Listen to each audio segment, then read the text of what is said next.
Ladies and gentlemen, welcome to the Ministry of Foreign Affairs and International Cooperation. I'm very happy to kick off this meeting, this international conference on Western Balkans, which is the second one we host here at Farnesina after the first one hosted last year. We are very happy to organize this meeting with Istituto Affari Internazionali and OBCT. Without any further ado, I would like to invite our Secretary General, Ambassador Ricardo Guariglia, to reach the podium and deliver his welcome remarks. Please, Ambassador.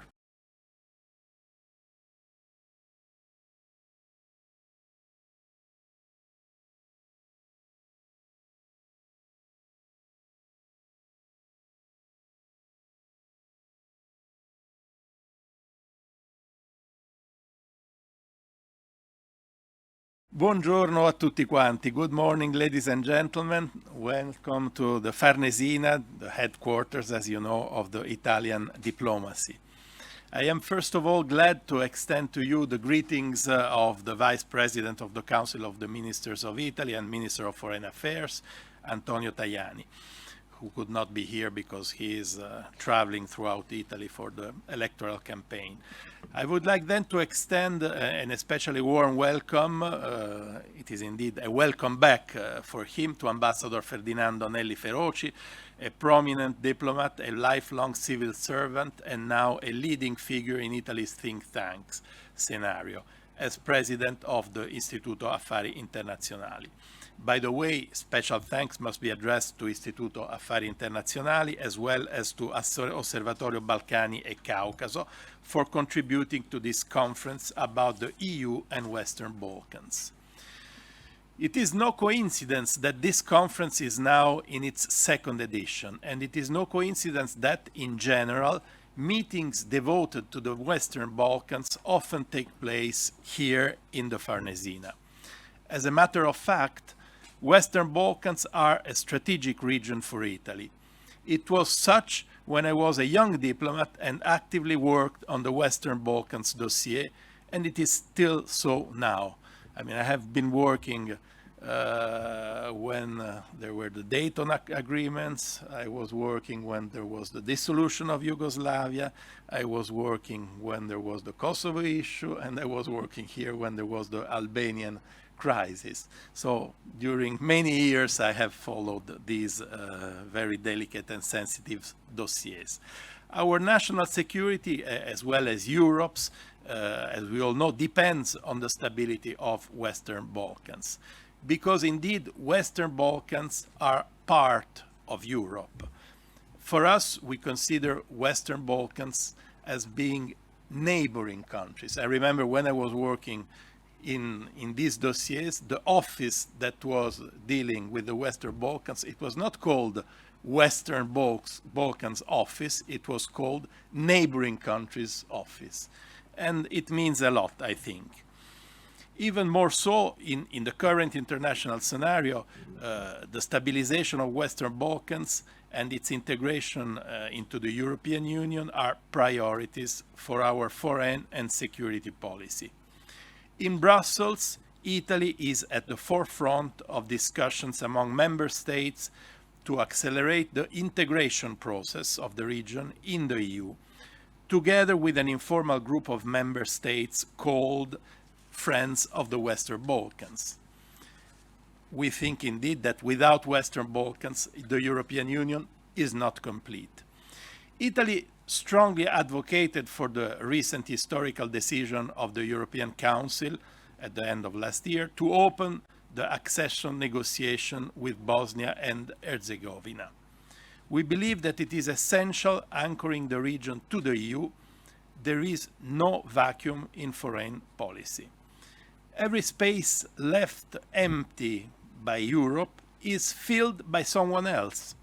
In other words, third actors are ready to benefit if we hesitate, and not necessarily along our interests, of course.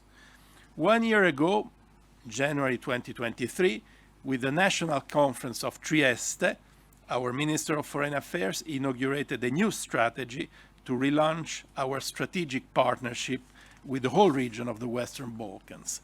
And several initiatives followed the Trieste conference, witnessing this renovated strategic engagement.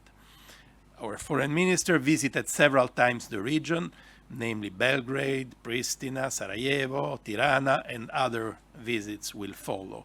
We hosted in Rome 2 meetings with the ministries of foreign affairs of the 6 countries of the Friends of the Western Balkans, and we are always involved in other initiatives such as the Central European Initiative, which has also an important role in the Balkans.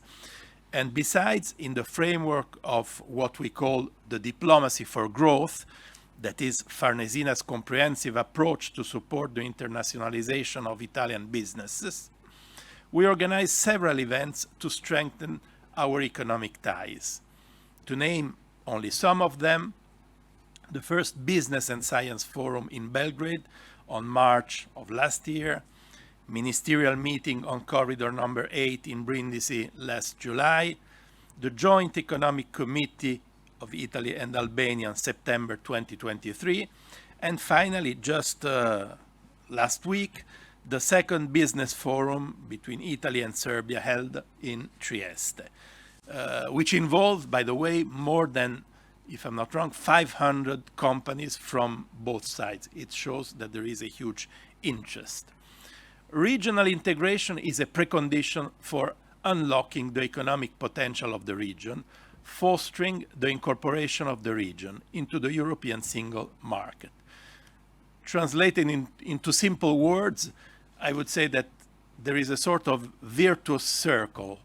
The more there is regional integration, the more you have economic development. The more you have economic development, the more you will have regional integration. So it goes hand by hand. Italy has traditionally been committed to encourage the common regional market and regional cooperation, particularly through the Central European Initiative, as I mentioned before, and the European Bank for Reconstruction and Development. For this reason, Italy considers the growth plan for the Western Balkans a valid tool to encourage the progressive integration of the European single market and to promote the socio-economic convergence of the Western Balkan countries with the European Union.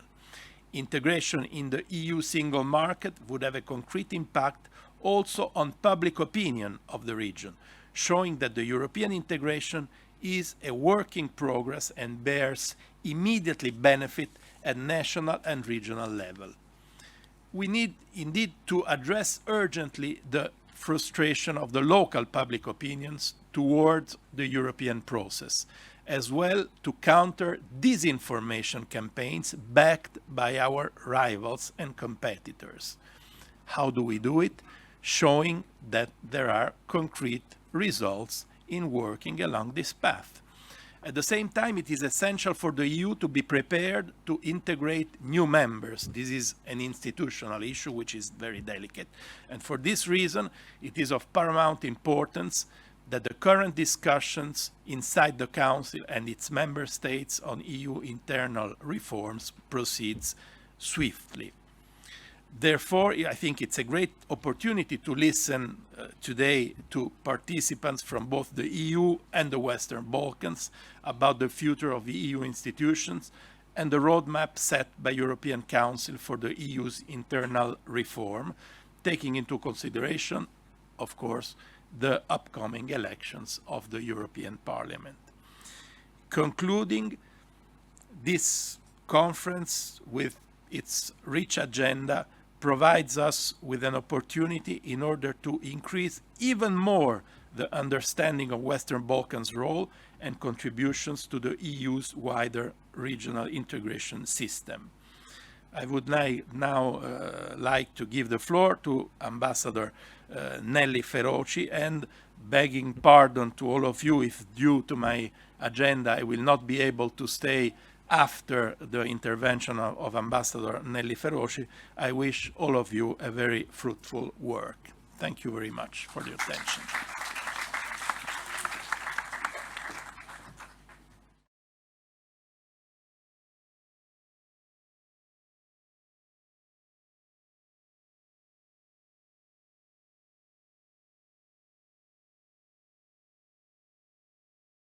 Ambassador Guerriglia, thank you, by the way, for your very kind words.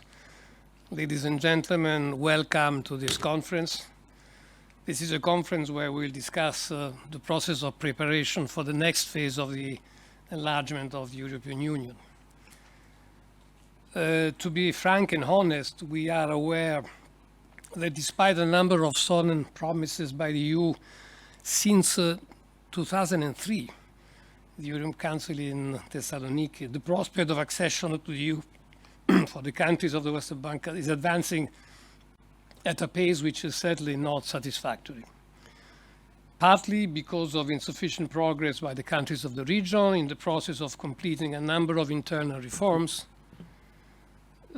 partly because of still unresolved bilateral issues, but also because of responsibilities of the European Union, which as a consequence of a number of crises had de facto relegated enlargement at the margins of the EU agenda, had in the past. Today, enlargement is back in the agenda of the European Union. And in fact, it has become one of its priorities. In its decision to assist Ukraine after Russia's aggression, the EU has also, by the way, among other things, promised Ukraine a prospect of full accession to the EU. A decision which has confirmed the European Union's determination to assume all its responsibilities as a major security provider for the whole of Europe, and also the witness of the desire of the European Union to continue to constitute an effective guarantee of peace and stability for its members, at least for its members. Now, as a consequence of this political commitment undertaken, as Ambassador Guerriglia was mentioning a moment ago, at the highest political level by the European Council last December, accession negotiations with Ukraine and Moldova have been opened. Georgia, a rather more problematic country, if I may so say so, has been granted the status candidate country.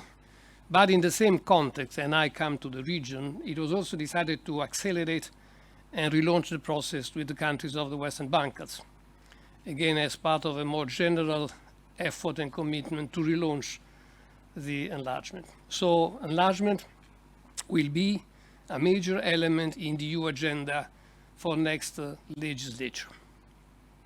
As it was mentioned at the beginning of the conference, we organized a similar event last year, always with the support of the Italian Ministry of Foreign Affairs, to which I'm very grateful. But it was a conference with a different focus if compared to this year. Last year, we concentrated more on the challenge of the enlargement and on the unresolved issues that were slowing the process. This year, we have decided to adopt a different approach, starting from the assumption, as I said, that enlargement is, or at least should be, back in the agenda of the European Union, and that it is our common responsibilities on both sides, from the EU member countries and from the countries of the region, whatever the time frame for enlargement, to look at the things that can be done together, at the reform that need to be implemented on both sides of the enlargement process.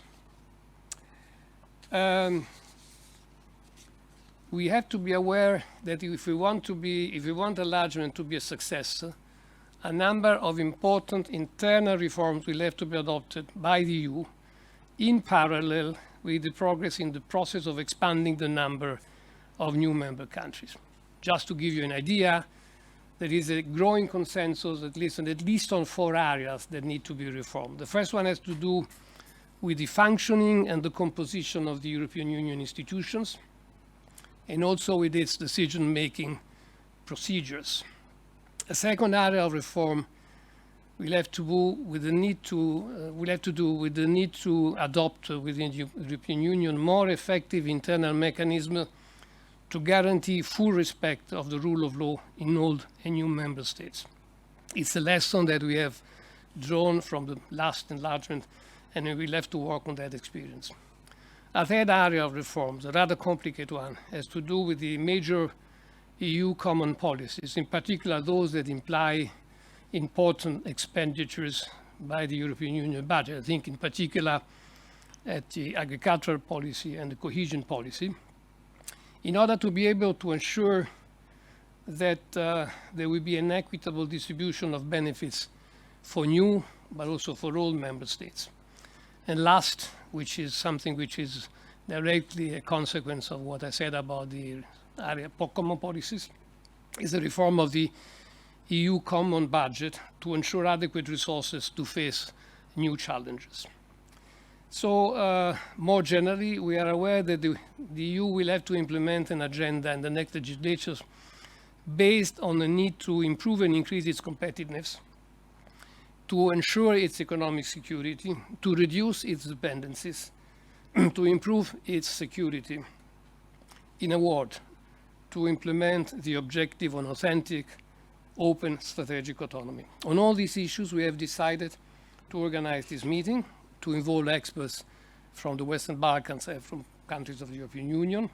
And we have decided to organize the conference on the basis of 3 sessions. A first one, which will be focusing on the internal market and on the need to guarantee a better integration of the countries of the region in the internal market, among other things, by the way, in the light of the recently adopted new path for growth for the Western Balkans, but also in the light of the possibility, a desirability that the internal market will receive a boost, by the way, as a consequence of report by Enrico Letta. A second one will have to do with the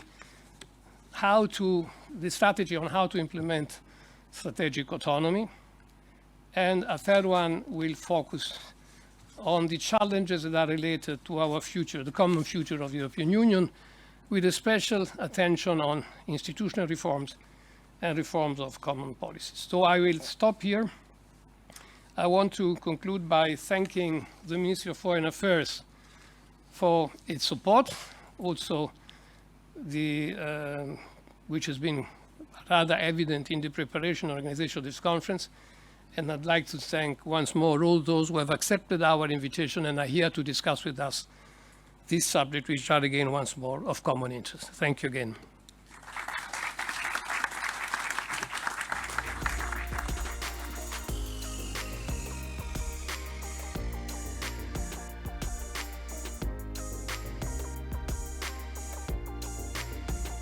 Good morning, everyone. I am Matteo Bonomi. I'm Senior Fellow at the Istituto Affari Internazionali, and I will be chairing the first session of today's conference on the role of the internal market in accelerating Western Balkan integration into the EU. And with a special focus on the newly adopted growth plan for the Western Balkan that was just adopted by the Council after proposal of the Commission. The session will start with the keynote, and then I will open the floor to our panel discussion. I have the great pleasure to introduce Mr. Nicola Pontara from the World Bank, who will kick off our session. Pontara is a country manager for Serbia. He's based in Belgrade. And he has joined the World Bank in the year 2000. He has great experience across the world, has been in more than 3 continents. He was in Bolivia, Sudan, in Laos, and he holds a PhD in economics from SOAS University in London. So I'm delighted that you could join us today. So without further ado, please, Mr. Pontara, the floor is yours.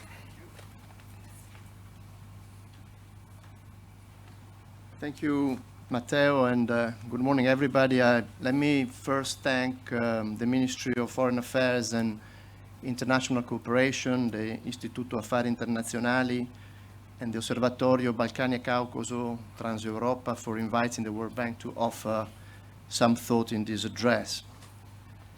The topic of this conference reflects the renewed impetus that surrounds the EU enlargement process vis-à-vis the Western Balkans, which, as we just heard, is underpinned by the recent adoption of the EU growth plan. A gradual yet faster enlargement is clearly a welcome development, but it also raises the bar on both sides. For the Western Balkans, it means accelerating the pace of reforms, some of which have been neglected in the past. For the EU, amongst other things, it means rethinking its institutional architecture and reforming. Ambassador Nelly Feroci just spoke about that. To stimulate the debate and hopefully inform the panel discussion, let me just focus on three issues. The first issue is about convergence. We often say that the EU is a formidable convergence machine. Indeed, there is strong evidence to support this claim. Of the 31 countries in the world that transitioned from middle to high income since 1990, 13 are now in the EU. This is very much the story of the new member states. The average GDP per capita between 1990 and 2023 increased from 40% to nearly 65% of that of the EU 17. And it was precisely the accession to the European club that allowed these economies to take off. Conversely, if we look at the Western Balkans, the story is perhaps not so exciting. The average GDP per capita during the same period, 1990 to 2023, increased from 20% to only 30% of the average of the EU 17. And the picture doesn't change much if we peer into the future. Depending on which assumptions we use on the growth differentials between the Western Balkans and the EU, convergence of the former into the latter could happen in an optimistic scenario in 2 decades, or if we use a more pessimistic scenario, only towards the end of the century. So what is the bottom line, you might ask? Well, in short, growth has not been robust enough in the Western Balkans to allow them to converge and close the gap in living standard with the European Union. That's the first issue. Issue number 2, the importance of implementing a bold reform agenda in these countries, precisely to boost growth. But which reforms, you might ask? So to test some of these hypotheses, we did some work at the bank, and we're trying to answer the following question. What would be the economic impact on the GDP of the Western Balkans if they could reach the institutional quality, the investment rate, the volume of trade, and the level of human capital of the new member states? And we did some simulations. And the results show that if an acceleration towards the standards of the new member states in these 4 dimensions could materialize, it would, under some scenario, nearly double the growth rate of the Western Balkans. Investment through the proxy of structural funds and integration into the single market through the proxies of trade turn out to be the most impactful elements.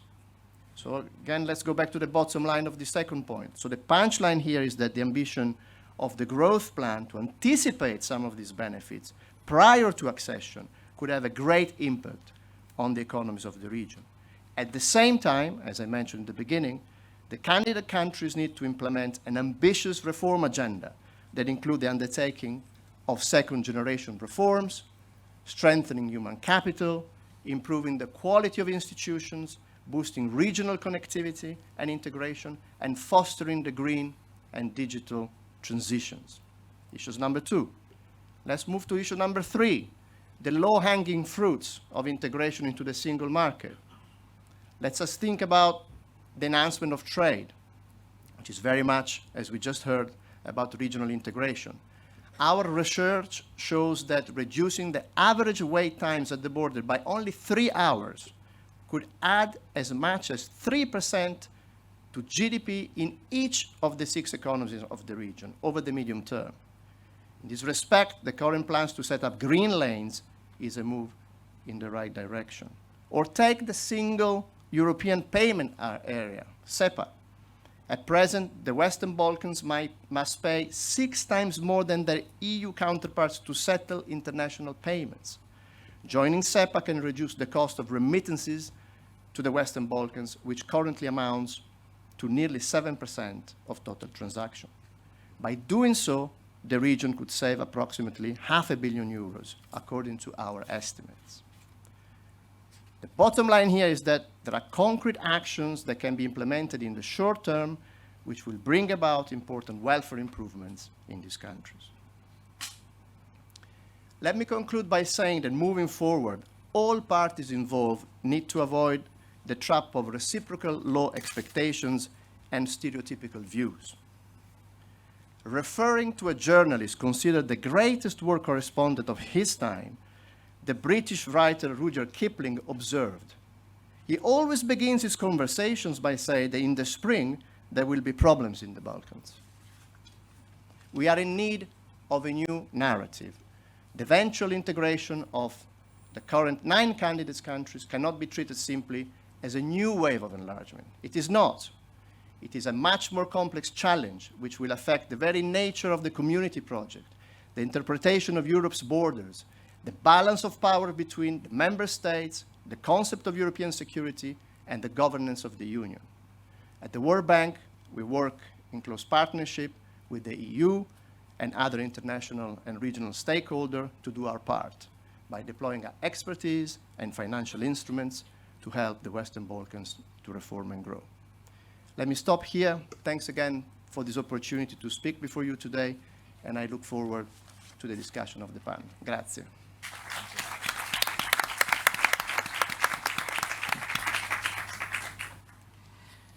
Thank you very much, Mr. Pontara, for your insightful perspective on convergence, on the impact of the growth plan, but also of the remaining obstacle for the region.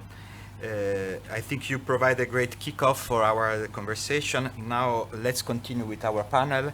I have the pleasure to have 5 distinguished speakers. I will have a round of questions with you before also opening the floor to our audience for their question.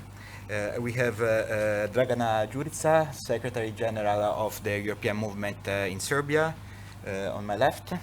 We have Richard Grivenson, Deputy Director of the Vienna Institute of International Economic Studies. We have on my right Krisela Achkai, the Executive Director of Cooperation and Development Institute in Tirana.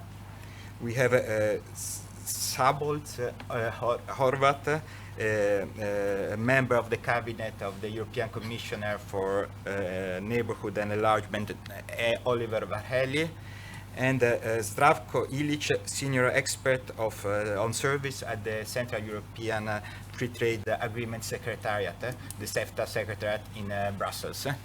Thank you for being here with us today. I would like to start from the European Commission, Mr. Horvat, because the growth plan was your baby, and not only, but I mean, the current European Commission has been really tried to put the economy first.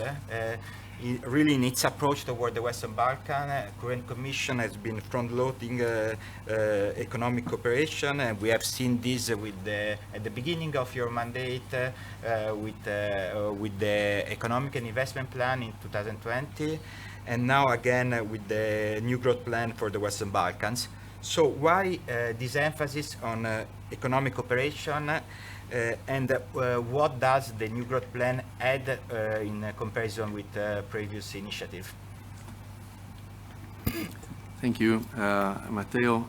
Ladies and gentlemen, first of all, I would also like to thank the Italian Ministry of Foreign Affairs and also the Institute of International Cooperation for organizing this event. It's very important for the success of the enlargement process that there is an understanding and a support from member states administrations, but also for larger public debate to have a support for this process and for taking in the new member states.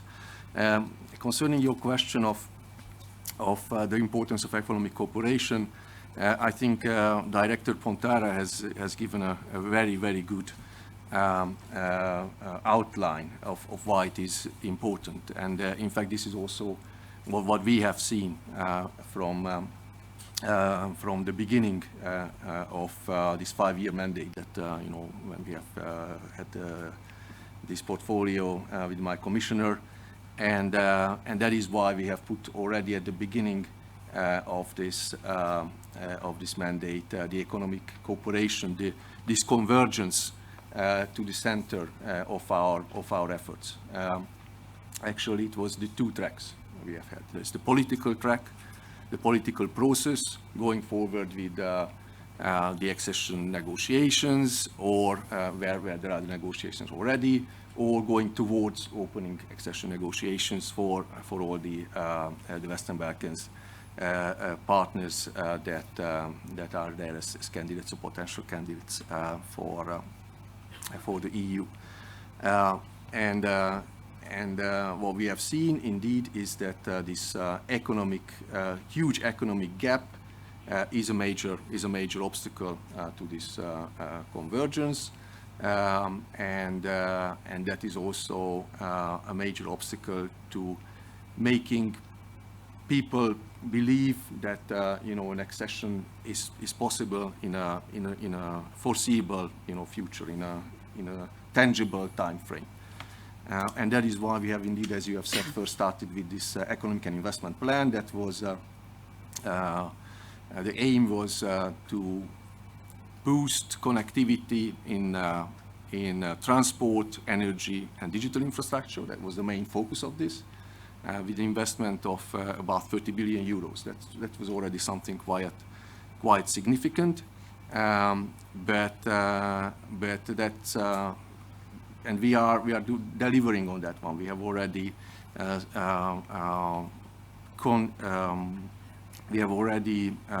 committed to projects of 16 billion euros out of this 30. So that's the implementation is going quite well, but it's not enough. And this is what we have seen last year, that we need more, because convergence, the path of the convergence needs to be accelerated, as also Director Pontara said. In an optimistic scenario, we need two decades. And in order to have this optimistic scenario, what we have seen is we needed more support from the EU. And that is why we have thought about an innovative concept, using indeed more this early integration, so this gradual integration into the single market, because this is what we have seen indeed that boosted the convergence between the member states that joined 20 years ago and the rest of the EU.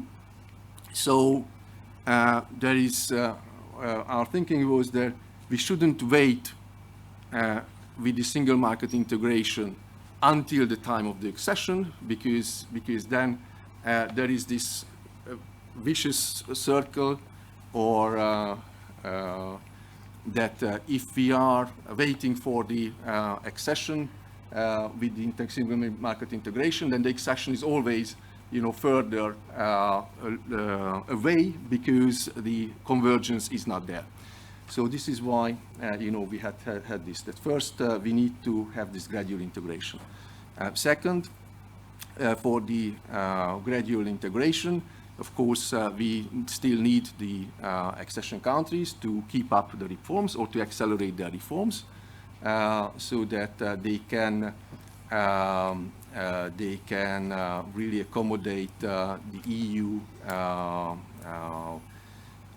rules on the rule of law, which is very important, obviously, for foreign direct investment and functioning of the single market. So the rule of law issue here is not just a lar pour lar question. It's the essence of a stable, functioning market economy as well. That is why we need functioning judiciary, cracking down on organized crime and corruption. These are core elements of a successful single market integration. And the third element was the regional integration within the region, because that also boosts a lot the economic development within the Western Balkans. And on top of this, we have also offered 6 billion euro extra financing, and the member states, big thanks to Italy again for a very strong support, because there was some skepticism obviously about putting more money into the Western Balkans when money is scarce at all. But we have managed to convince member states, and we've got 6 billion euro extra, 2 billion euro of grants and 4 billion euro of favorable loans. And with this, the combined effect of the economic and growth plan and this new economic and investment plan and this new growth plan with the 6 billion euro is that by 2027 we will reach the aid intensity, the average aid intensity that goes to cohesion countries now in the EU. For the Western Balkans, we will reach about 90%. So it will already be a comparable support from the EU side to the economies of the region, to the member states level. And with the gradual integration to the single market, we have identified a number of priority areas where, exactly as the director said, the green lanes, the single market payment area, and some others, which are the most direct for economic effect, and we started working on them immediately. So this is more or less where we are now. Thank you. Yes, on this regard, I mean, there has been different calculation about the difference. Of course, maybe probably it reached the average, but there will remain a big gap between the Western Balkans and a neighboring country, isn't it? So, of course, the surplus of bigger member states still remain important in terms of aids. Maybe just a very brief follow-up question. If you could just spend a couple of words on how this connect with the political dimension and with the reform program. That because also in there the growth plan is a bit innovative, isn't it? Yes, absolutely. This fourth pillar of the extra money is given in a special new instrument. It's the Reform and Growth Facility. It's a new financing program that has just been adopted, and it's based on the concept of what we have had as the after COVID economic reform or reconstruction program for the member states. So that the member states had to develop reform programs that are addressing exactly the obstacles to growth. And this is exactly the same now for the Western Balkans. They have to hand in reform agendas, we call them, based on which the payments of these 6 billion euro will be paid out if they reach or fulfill reforms, then the payment is linked to the fulfillment of these reforms. So indeed, that's an innovative thing that helps to boost these reforms. Thank you. And in Italy, we know this mechanism will become familiar with the Next Generation EU, that somehow is similar, isn't it? Let me turn to Dragana Đurica. You are now Secretary General of the European Movement for Serbia, but you have been for 10 years, I think, at the Regional Cooperation Council, where you have been in charge for economic cooperation among the Western Balkan 6. And one key dimension of economic cooperation with the Western Balkans has always been the support for a common regional market. that you were in charge of. Maybe I would take advantage of your presence here to ask you, where do we stand with the implementation of the common regional market, which are the next step, and which is its relevance now that the growth plan is putting so much more emphasis, I would say, on also on direct integration with the EU. Thank you. Thank you, Matteo, and thank you, our host, Ministry of Foreign Affairs, and the Institute of International Affairs for hosting this event and organizing this event. It's a pleasure to be here. And also thank you for inviting me to speak about this topic from different positions, because now working in the civil society, I get into the situation of criticizing my own previous work. But it's not actually criticism, it's actually being aware of the gaps and the flows from internal processes and the obstacles that the process is facing. I do have to say before starting that I'm the regional cooperation enthusiast. I'm a big supporter of the regional cooperation of the Western Balkans, not only through my profession but also very personally, but we also have to be realistic. What I wanted to say was to start off with that the common regional market is not the first initiative on regional cooperation in the Western Balkans. It's the first one that has gotten the European integration dimension, at least more formally. But it was preceded by the Southeast Europe 2020 strategy in 2000, which we started drafting in 2012. And later on, this has been, how would I say, channeled with the initiation of the Berlin process and the Western Balkan 6 summit. It was channeled into the priorities of what we called at the time the regional economic area, because the region wasn't ready to integrate yet into anything with the prefix common.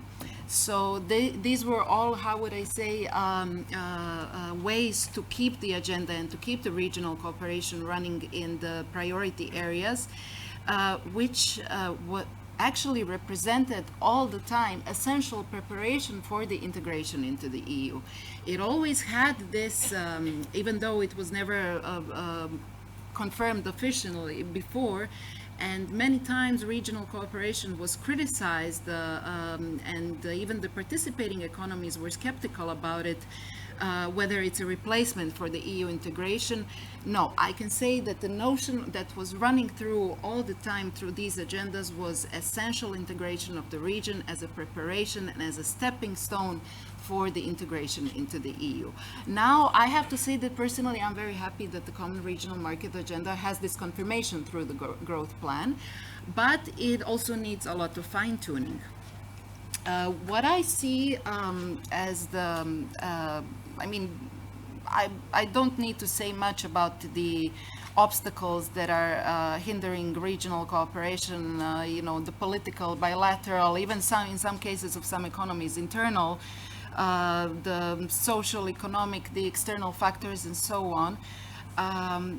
There is an issue that I see right now under the CRM, is that we are missing a stronger monitoring system. First, I always say that personally in every agenda, I believe that we can be more ambitious also. And this is how we would usually start the regional cooperation proposal agendas. We would start with very ambitious targets, very ambitious goals, and throughout the negotiations, because it's the regional ownership, the process is owned by the economies of the region. Sometimes they would tend to be watered down to something, how would I say, less ambitious and less impactful, which is a pity. And I think that we can be more ambitious, that we should also, instead of having qualitative policy reform areas, priority areas, that we should also add to this quantifiable, measurable targets that can be monitored in a way of measuring also their impact, to have some sort of a scoreboard for measurement and for monitoring of the fulfillment of the goals that were set by the agenda, and so on. This is something where I believe the region could be definitely more ambitious, because this agenda has, how would I say, twofold goals. One is the now officially the EU integration process and the preparation for the entrance into the internal market of the EU, but it also has the reform aspect, because everything which is designed there is number one aligned and should be aligned with national reform agendas, with other agendas such as economic reform programs, the EU integration agendas of each of the economies in the region, and also other initiatives and other agendas on the regional level like the European Investment Plan and so on. So a stronger link is needed there as well. Also, where I see room for improvement is also through this gradual accession, which was mentioned before, greater involvement from the side of the EU by also involving the line DGs in the priority areas, in the respective areas.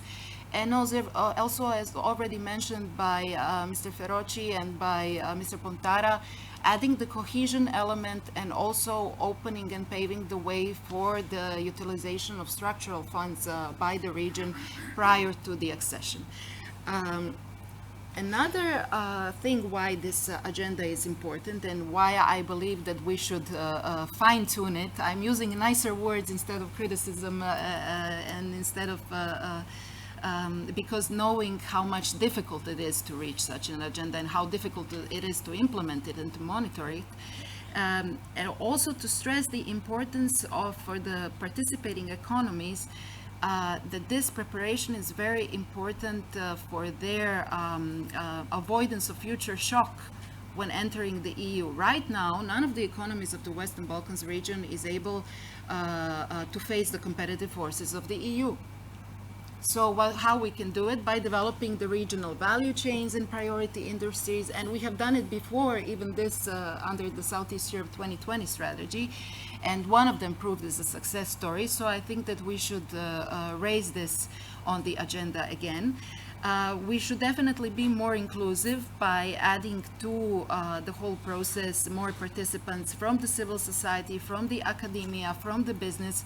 They need to have their voice in this, especially businesses from the region who are, a lot of them, cooperating with the EU, and the civil society as the voice of the citizens who can say actually how does this reflect on the citizen lives, and can also add value to the proper monitoring. And also another thing horizontally, with which I'm going to close this, is there should be in the CRM also connections with the horizontal policies and with the cross-cutting policies. So when we're talking about the priority area of free movement of workers, or recognizing of diplomas, or having workers from Serbia being able to work in Bosnia without any issues and everything, we cannot talk only about the work permits. We need to talk about the social policies as well. We need to talk about the health policies and other policies that need to be agenda in order to support all of this. So this should be, I think, one wider arching framework, and also include as a cherry on the top, or as a base, however you like it, the governance component. The good governance component, meaning to improve the institutions and the capacities of institutions who are going to implement it, and to have the rule of law horizontally all the time as something which is, how would I say, a guidance for everything which is done under this agenda. Thank you. Thank you. And just a short follow-up question. I will ask you to change your perspective from your previous experience to your current one. Now you are in civil society, and of course you have a different perspective also on these processes. And we heard that civil society organizations sometimes have been also very critical of EU cooperation with their governments. I mean, can you add something on this, and also maybe also if you see way to improve their involvement in these plans, in the construction of this economic project, and how we can provide better synergy between economic cooperation, but also strengthening of democracy and of monitoring of the role of civil society within these plans. Yes, well, they have the right to be critical, because they are not asked, or if they are producing some recommendations, these are not taken on board. and not only civil society, even the business community. I have to say that I was personally, last week, I was at a similar, I was at the panel of the European Economic and Social Committee in Ljubljana on the same topic. And I was shocked to find out that even the Western Balkan 6 Chambers Forum wasn't asked for their opinion. Who are, like, how would I say, a regional, organized and recognized organization. The involvement of the civil society, business and academia is very important. It's important, first of all, for number one, not drafting only the policies, for prioritizing the policies, because we need serious prioritizing in this whole process. You know, it's simply impossible to have all of them like bundled up all together. We need to do prioritizing and sequencing. So this is where the civil society can give their inputs, and business community as well, and also on monitoring, because we want to measure the impact, not only to have the check the box, we implemented this reform, and we don't know what happened further. So this is where the civil society, business community can step in. And I do have to say that I'm a little bit disappointed. Last year, I was at the Western Balkan 6 Summit. There was a huge civil society forum, and it was my first time to participate on the side of the civil society. And I have to say that even though it was organized in an excellent manner, that the recommendations provided by the civil society were top-notch expert recommendations, it looked like a completely different event and a parallel forum. And to be honest, I don't know whether anything was presented at the next day and whether it reached the decision makers.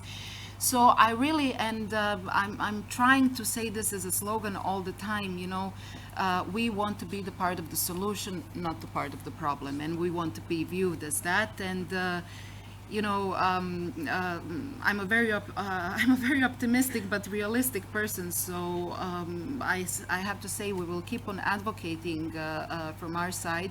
We will keep on producing what is necessary, but we really, really do hope that this blend of institutional and civil business / academia cooperation will take place in the most functional way, because at the end of the day, we're all supposedly working for the same goal. Thank you. Thank you. Thank you. Let me turn to Richard. I mean, we have heard about they're nice, but I mean, according to you, what is the real impact they will have to improve Western Balkan access to the single market? And what size of impact we can expect, and over which time period? Thank you. Okay. Yeah, there's a lot to say there. I try to be brief. I think, so main point, I would join with the sort of general positive tone that I have felt so far here. So I think I would welcome this. I think it's welcome new thinking in general on the region's economic integration with the EU. I think it's also an acceptance of the reality that the reality is untenable. Like, things could not go on as they were with this very disappointing convergence performance, this growing gap with the EU member states of Central and Eastern Europe, and something had to change. And even if enlargement, full enlargement, is still some years away, there had to be more thinking, and at my institute, but also many other economic researchers have been arguing for this. There had to be more deeper economic integration ahead of accession. We had to find a way to do that. And I think this is a very, you know, interesting, valued contribution in that direction. So in that sense, I would welcome it.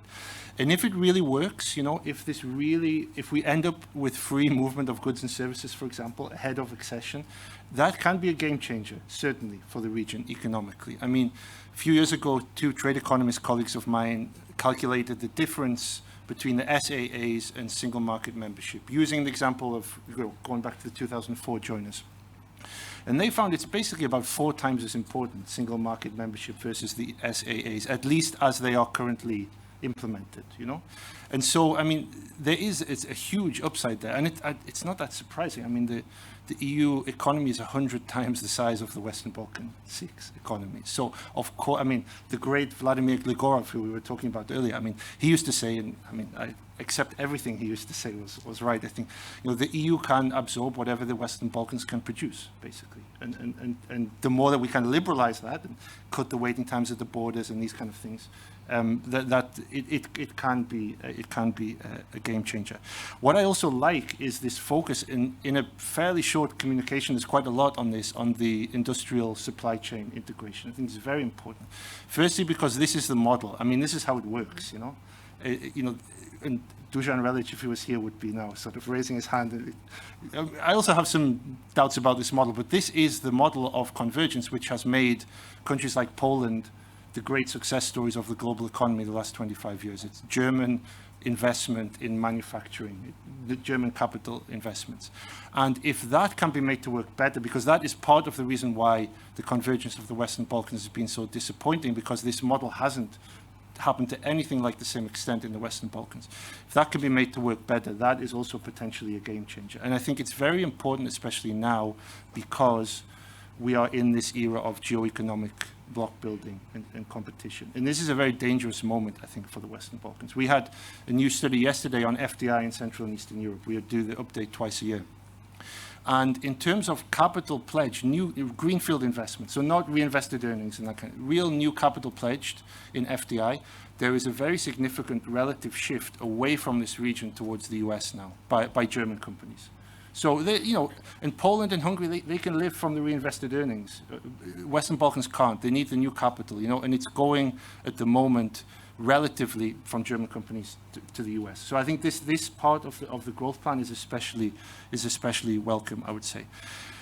I do, though, see some obstacles, some challenges here. And I don't want to kind of spoil the overall positive tone, but I think we need to be honest about the challenges and realistic about the extent to which, you know, is this really an economic game changer? Is this, how far does this take us towards the truly transformative economic impact of EU enlargement? You know, how much does this take us towards a Poland or a Slovakia or an Estonia scenario? And I would mention maybe just a couple, conscious of time, just a couple of things here. I think one thing is, it still is asking for a lot of reforms, for very big reforms. And there are reasons why these reforms haven't happened so far, you know. Whether it's political will, whether it's institutional capacity, whether it's because the carrot is not big enough, and that carrot can be money, and that carrot can be credible EU enlargement. In the Poland scenario, it's both, of course. I think about prioritization, what you said, very important, in the Milica Uvelic paper, which I'm sure you have read, everybody should read. I mean, it's really good on this. I think that there's such a heavy reform agenda anyway. This comes on top of that. Is there the capacity to do these reforms? What is the prioritization? What is the sequencing? I think is a very valid question. And then the other thing I would raise here is the private sector aspect, which actually Dragana also mentioned, the market pressure. So, I mean, these countries are running, the Western Balkan countries are, with the exception of North Macedonia, huge trade deficits with the EU. And there's been a lot of noise in the trade data the last few years with COVID and energy prices. But structurally, these deficits are not closing. And this is very different to the 2004 joiner scenario. I mean, back then, they also had big trade deficits. But they then closed very quickly. And often, they're now trade surpluses that those countries have. And this shows, you know, the issue of market pressure. You know, can the private sector in the Western Balkans cope with the market pressure of the EU single market? The evidence at the moment suggests not. And I think this certainly needs to be addressed. And companies in the region are going to need a lot of help, basically, to get prepared for this. And just to finish, I mean, I think zooming out slightly from that last point, the whole, you know, if we want what we want for the region, the Poland, Estonia scenario, it's about much more than liberalization. I think we have to be very careful. You know, it's not simply we reduce the waiting times at the borders and that's it. I mean, why EU accession is so transformative is the whole package. It's the money. It's the major reforms that happen in the years just before accession. It's the structural and cohesion funds. It's the type of FDI you get. Because per capita, the Western Balkans, share of GDP, Western Balkans gets plenty of FDI. But if you strip out the reinvested earnings, and if you take into account the very low levels of GDP, it's nothing like, so far, what, say, the Visegrad countries got. So liberalization is important, but there's a much bigger story here if we want to change the game in the region. Thank you, Richard. Just as a follow-up question, maybe you can spend a few words more on FDI that you know so much about, and how also, I mean, what could be on that, the impact of the growth plan, if any, because we know how much they are important also to drive the modernization of the entire real sector. Yeah. No, absolutely. So I used Dusan Relic's example. I mean, I also have some issues with this model. In our institute, we're working a lot on now the limits of this FDI model for a country like Czech Republic, which is now very advanced and is still basically living off German investment. And it's an economic problem. It's also a political problem in the Visegrad countries now. But that is the model, and it can take countries a long way. It can certainly take countries a long way from where the Western Balkans stand now in economic development terms. I would say FDI is one piece of the whole thing, and it definitely cannot do the whole job on its own. And actually, what foreign investors seem, why did German companies go so much into places like Hungary and Poland and Czech Republic and Slovakia? Lots and lots of reasons. But if you look at their intentions now, like why are they going into certain markets? Why are they not going into certain markets? And what might their reasons be to not go into the Western Balkans? Why can the region not attract the really big manufacturing projects in general that the Visegrad countries do? The work that we've done suggests that partly it's an institutional governance thing. And there, I think, those reforms are happening too slowly. But I mean, my sense is, even as an economist, I admit this, if you really want these big reforms to join the EU, they are serious. I mean, there are major domestic political costs as well. And the EU enlargement perspective needs to be fully credible. And in a world of the bilateralization and vetoes, I think there's only so much that economics alone can do, and until we get those really transformative reforms, like we had in Poland in like 2002, 3, well, from 99, let's say, in the years before accession. Until we see that, I think there's a caution on foreign investors. And the other thing which we haven't mentioned at all, and it's not so much in the growth plan, although I'm not sure what the EU alone can do, is the demographics. So that's what foreign investors are very cautious about in this region, is can you find the workers, Can you find the skilled workers? And that, I think there the economics can do a lot, but that's also, I think, a bigger question. Yes, we cannot open that question. There has been a lot of study, and it is, well, of course, one of the most difficult challenges for the region is this demographic decline, together with outflow migration that is massive. Let me turn to Zdravko Ilic from CEFTA. I mean, we have been talking mostly of trade of goods. But of course, service for which you are in charge of are extremely important and are becoming a more and more important sector also for the export of the region. So where do we stand in terms of service integration among the Western Balkan 6 and between them and the European single market? Thank you very much. I also want to join with my thanks to the organizers for inviting CEFTA in the meeting. Yes, we are in charge for trade in the Western Balkans, and Moldova is also a CEFTA party. Yes. And from actually in the 90s, when our original founding fathers from the Central Europe actually organized it, we are working on trade integration in the European integration context. And often we make a joke that probably we are the only suicidal organization in the world because we want our members to leave us and join the EU, as it happens. And now with Moldova is actually on the track, this is for sure for all 7 of our parties.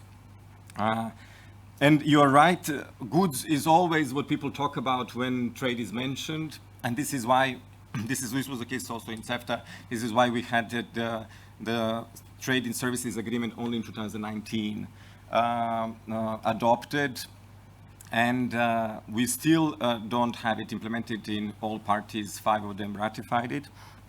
But it is very important because CEFTA parties export around 12 billion euros of services. And out of these 12 billion euros, 1/3 goes to other CEFTA parties. So, and you might argue, okay, 4 billion euros doesn't sound so exciting. It's not so interesting. EU is much better, a much bigger market, but I say, okay, let's compare it with something more comparable, and then you'll see that CEFTA exports 2.6 billion euros to Germany, and we never say Germany is not an important market, or 1.8 to Italy, and 1.7 billion to US. Of course, when we talk about what is being exported, our champions are our Adriatic economies, so Albania and Montenegro, who export a lot of tourism services. But in addition to that, there is transport services. We also see in some economies high growth of IT services, and we want to create conditions within the region so that this can grow better and faster. So where do we focus on our work, for example? So what kind of stuff we do in order to support services? And I would try to explain this from the micro perspective to link it with perhaps some tangible experience that people have related to services. In this context, for example, we work on digital services. What does that mean? That means that if I open an online business, that I will be able to export my services or goods which are shopped online without thinking too much of the laws of all the other markets around me where I want to export. So this is the concept that we, of course, stole from the EU digital single market, where we says that if I comply with my local rules, I should be okay to export online goods and services in the rest of the common market, in our case, common regional market.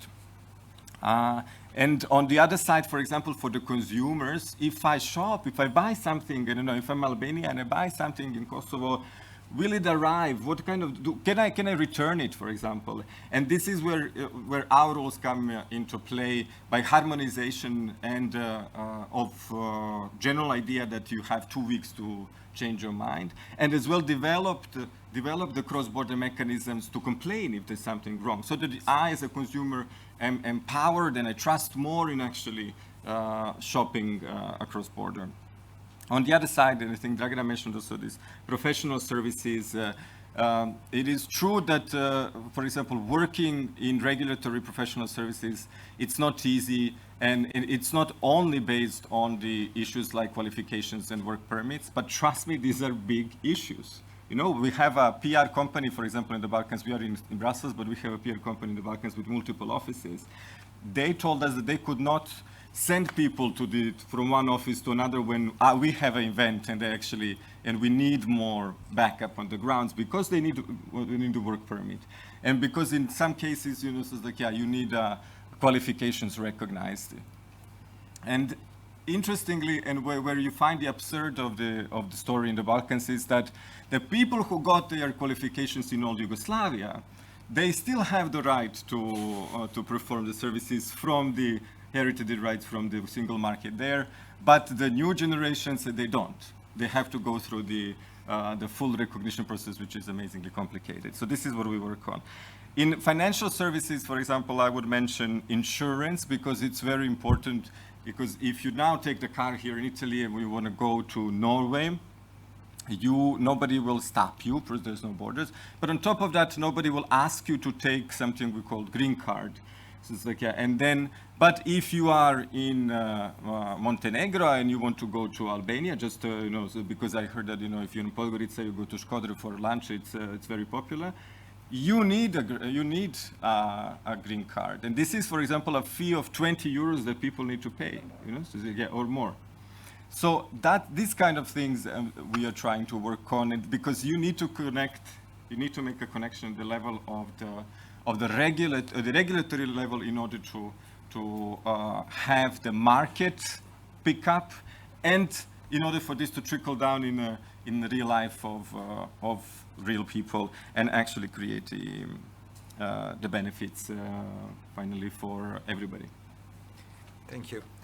One of the measures that we have also heard included in the growth plan is this plan to include the Western Balkan in the single euro payment area. Probably it passed sometimes unnoticed, but probably it's one of the measures that really could have a really big impact on the Western Balkan, on the region. How much is this important according to you, and which could be the impact of this measure? Thank you for that question, really, because it's obviously very important, and it's obviously very important for trade. And in order to illustrate how important that is, and in a way to kind of build on the comments from Richard and Dragana about integrating supply chains, I will try to use the metaphor that normally is used for depicting how women are disadvantaged in a political professional career vis-a-vis men. But obviously, if you remember, there's a picture in which a guy runs 100 meters, a normal race, and a woman runs 110-meter race with hurdles, carrying a child and many things on her. And in a way, that's how it feels for the SMEs, for the companies in the Balkans, if we're talking about attracting investments, or we're talking about conquering a market. How's that? Why is that? So we can start from very basic ideas like if I want to sell my product there, I need to certify it not only home, but also in the EU, double. In the EU, normally it's just once. If I want to ship it there, I come to the border, and his colleague from the World Bank said, if I wait 3 hours at the border, this will come to equivalent of 2% customs duty. Okay, then it becomes my point, and then they ask me, does your truck have a license? Because in order for example, from Serbia to reach Italy, you need a license in Croatia, you need a license in Slovenia, and you need a license in Italy for transport services to cross. Then, in addition to that, the guy there, the policeman, will check if my driver had more than 90 days in EU, and if he did, he will have to come back home, and I will need to send another driver. So I will have to have 2 drivers basically in my office.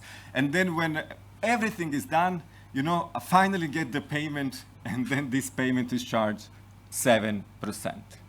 So this means that if my competitor in Bulgaria, Romania, or Hungary is they're offering its services, that it will run 100 meters only and will have 7% more profit than me, just because of the structural things. And this is true for the region as well. And if you're talking about regional supply chains growing in the region, this kind of obstacles, and with the EU, this kind of obstacles indeed needs to be removed. Thank you. Thank you. Crisela, we have heard about Enrico Letta reports on the future of the single market. One of the measures the reports indicates is a solidarity facility for enlargement country. Your institute have been working on this idea for a long time, so I would like to ask you if you could explain this a bit better, and if do you think that what has been done so far for the region has not been sufficient? Thank you. Thank you, Matteo. Thank you, Matteo, for the question. First of all, thank you for having me here today. Thank you to the Ministry of Foreign Affairs of Italy, Istituto Affari Internazionali, and Osservatorio Balkani Caucasus for organizing this conference. It's always a pleasure to be in Rome. I will cover as a part of my answer to your question, two blocks, basically. First one, I will talk about the instruments that we have in place that are available for our region, because we have to talk about the instruments. They are making possible, all the goals and objectives that we have in the enlargement process. And secondly, I would also focus on the social and economic convergence. It was mentioned by Mr. Pontara, 20 to 40 years of, let's say, that it might take for full convergence, at maximum, let's say 40. But EBRD estimates in the last report of earlier this year that in the, let's say, worst case scenario, it might also take 70 years for full convergence. and best case scenario, 40 years of full convergence. So about the instruments, because currently the region, the Western Balkan region has to have two instruments in place to achieve their EU integration aspirations. First one is IPA, Instrument for Pre-Accession, and the second one is the Reform and Growth Facility, which was entered into force basically a couple of days ago. When it comes to IPA, now in the third edition, we have IPA 3 now ongoing. We think that it has reached, so to say, the limits. Few challenges there with this instrument. First of all, infrastructure investment and institutional capacity building prevail over human capital development. European Economic and Investment Plan was mentioned before. By December 2023, only 3 out of 59 flagship initiatives, investments that were endorsed under this Economic and Investment Plan were human capital development ones. Secondly, the EU support for regional connectivity is heavily loan-dominated. Okay? Thirdly, development and territorial dimension are not mainstreamed in the way delivery mechanism it's designed. Partnership and solidarity principles are not there. Societal ownership is weak because the instrument is very top-down and it fails, or it has big difficulties in reaching citizens and, of course, other business communities, for example, or media or other societal actors.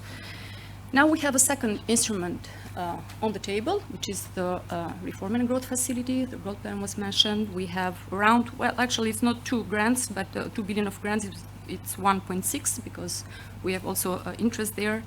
And we have also 4 billion of loans.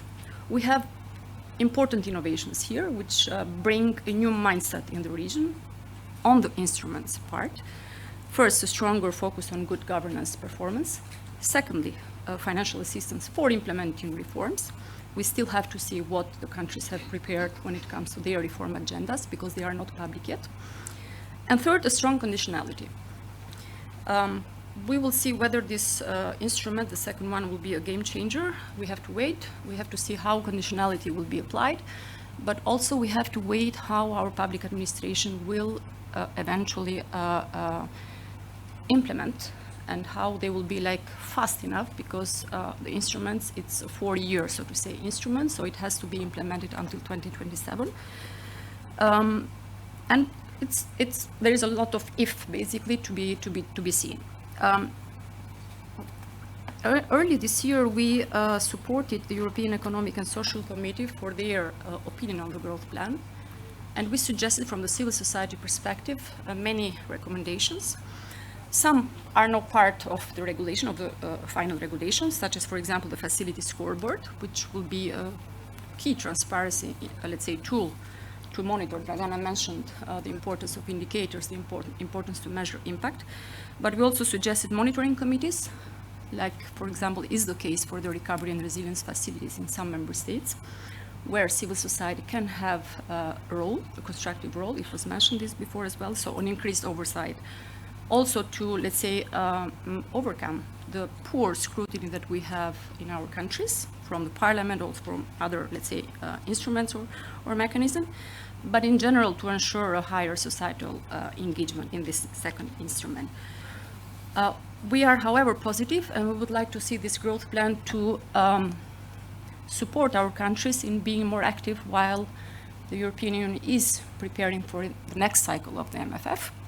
Because we think that for this plan to reach its goals, but also to establish a firm foundation for the future, it has to be aligned with the ongoing policy reforms, to start with the cohesion policy, but also single market, the common agriculture policy, etc.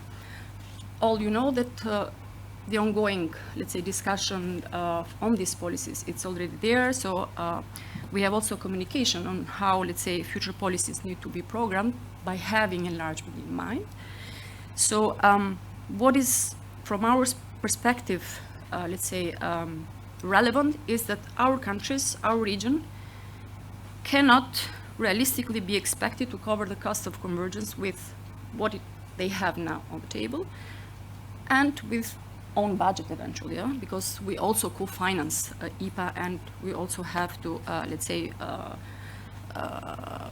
address our current, let's say, development gaps with bilateral, so to say, also support. To allow for meaningful convergence, and here I will come also to your question, Matteo, we need to have an earlier and gradual access to the EU cohesion toolbox. And here our proposal of accession before membership enters into the game, because we have been since many years now advocating for this early and gradual access to the cohesion toolbox. And we were happy to see it in the much more than a market report by a former Italian Prime Minister Enrico Letta, because it addresses exactly what, let's say, the negative externalities that might rise, when gradually approaching towards a single market we will have. And we need cohesion policy. Member states have cohesion policy, basically, that goes hand in hand with the single market. So it's important because we have to protect our economies. We have to enter the game to be protected by entering the game. And we need to see that this happens before membership, because after membership, eventually it might take long. To conclude, it's for us important to have more partnership principle in the mechanisms that we have in our countries, to see the societal actors involved, to be aware of the demographic problem, which is very relevant and has to be taken into account while planning all the reforms. We need a strong middle class to sustain for different reforms, which might be very ambitious for our countries. It was mentioned before that some of the reforms were there on the table, they are part of the plans, but were not implemented because sometimes lack of political will, but also sometimes lack of societal support for certain reforms. And I will stop here. But the importance of the reducing of convergence gap can be addressed with cohesion-minded, so to say, and we will see how this will go in the discussion on the future of this policy. Thank you, Rita. Just one quick follow-up on this cohesion policy. I mean, now the dossier of revision of cohesion policies is also on the table in Brussels, and you have been somehow following this process from Tirana. And why is it relevant, and how? Yes, we have been following it, but I have to say that it's few stakeholders that are actually following it, and it's what I also see and observe, that it's not part of the public discourse in our country. So even the governments have, I think, difficulties in following it, because for the moment now they are all working on the reform agenda. It has been very, very intensive. We would like to see, especially in the second half of this year, but also 2025, when, of course, it will be much more intensive, the discussion on the future of EU policies, to see more involvement of our countries in the discussion, because this is not happening right now. Secondly, we think it's important because of the challenges that IPA has, and which I mentioned before, I will not repeat them, of course. We see that if, for example, let's say part of the component of IPA money, let's say the amounts that are earmarked for convergence, so to say, actions, if they can be transferred, for example, under the cohesion toolbox, next one, of course, it might lead to a different impact on the ground. It might lead to higher inclusion of different stakeholders. It might lead to a direct support for businesses. It was mentioned also before. And what is also most important is that there are several studies, research, but at EU-based level, basically, that are arguing that actually there is no need for EU treaty change to access that toolbox. Based on the CPMR, Conference of Peripheral Maritime Regions, they did this report and presented it. It is called Furthering Cohesion in an Enlarged Europe. They actually have calculated that the difference is €4. The difference if we have no enlargement in the average allocation per capita per year, which will be for the member states €113, and if we have one enlargement by 2030, for example, which is the date that is mostly circulating nowadays, it will be €107.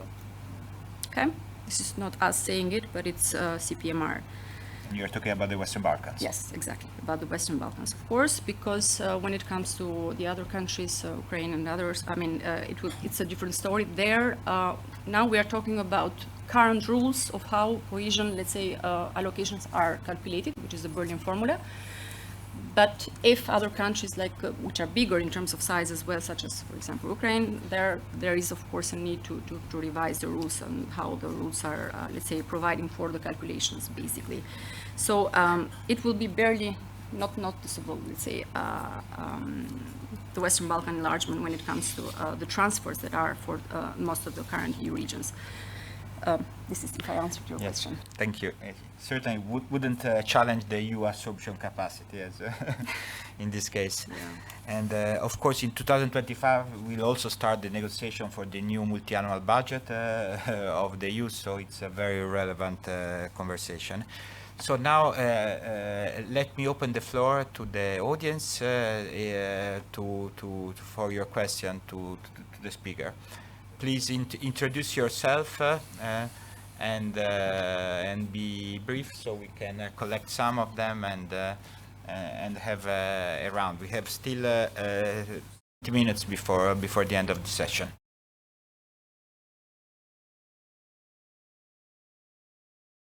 Emanuele Sessa from the University of Amsterdam. Maybe a question for Dragan or Richard. So you mentioned the difficulties that Western Balkan companies would face to put up with market pressures associated with accessing EU single market. So my question would be, what in your opinion should be prioritized to help Western Balkan companies cope with market pressure, and are these priorities reflected in the new growth plan? One of the things that we were always proposing was actually through this regional cooperation, development of regional value chains in specific industry. That could be one of the avenues. Richard can later on continue. And the whole idea was actually creating not only a value chain comprised out of companies from specific industries, but also associated companies from supporting industries, small and medium-sized enterprises and so on, who could participate in the European but also international market, because we also saw it as beneficial for participation or joint participation in the international market. So what we had a success story. It's not actually the production-oriented industry, but it's a sector. It was in tourism. We put together regional routes in several segments, and that was in cultural tourism and also adventure tourism. I'm picking from the back of my brain now the situation, and it generated like the whole how would I say, supportive machinery in small and medium-sized enterprises participating along those routes, and initiated improving the standardization for the accommodation venues and hotels and restaurants along the routes, improving the certificates for tour guides, etc., enabling improved border crossing, especially for adventure tourism. So it also kind of kicked off the policy reform aspect as well. And it turns out that the regional agencies are still selling those routes today on the international market, so it still lives on. So this is I'm just giving you now a practical example how this could be one of the avenues besides financial support and financial injections to the companies and so on. And I would really like to see this happening in other industries. We tried doing it in automotive industry and food and beverages industry. This was in 2014 when we kicked this off. And unfortunately, there was no consensus at that time for cooperation. Still, the mentality was rather competitive instead of seeing an opportunity for working together. Whereas they were complaining that they cannot meet the demands of the big foreign markets for a huge series that companies could not produce on their own. So we were trying to push them in a way to join their production or to have specific segments of production organized across the region. At that time, the mentality was simply like that it wasn't ready for, but I think that this could be brought back on the table. Yeah, maybe a couple of small points. So I think so far there's very little in the growth plan on this, and that would be one of my criticisms, or at least, you know, points for action for the next steps. I think if it's really going to work, this needs to be tackled more concretely. And I would say involving, so I agree that it's not only about money. Actually, that's not even really what I had in mind, that you like give the private sector money to do this. I think it's a lot about technical support, best practice sharing. Somebody mentioned that, for example, the Western Balkan chambers were not involved so far. So that kind of thing, yeah. So that would be one important avenue, I think, of sharing knowledge and helping companies to get ready. I think there's a definitely a financial aspect of this and access to capital for new investments. I mean, it's a bit beyond what we're talking about now, but I think that's relevant here as well. I think FDI does part of this, and it's not that there's no FDI in the region. So I think the part of how SMEs get ready is for the overall single market is that when new investments come into the region, they get involved in the supply chains of those. So a German factory or an Italian factory or whatever. And there's some of that happening, especially in Serbia and North Macedonia, where there is some manufacturing investment and there are some local supply chains being formed. So that is, you know, it's a gradual process. That's part of it. And the final thing, I agree absolutely on the regional market is an important part of this development of the common regional market in terms of getting especially smaller, medium-sized companies ready.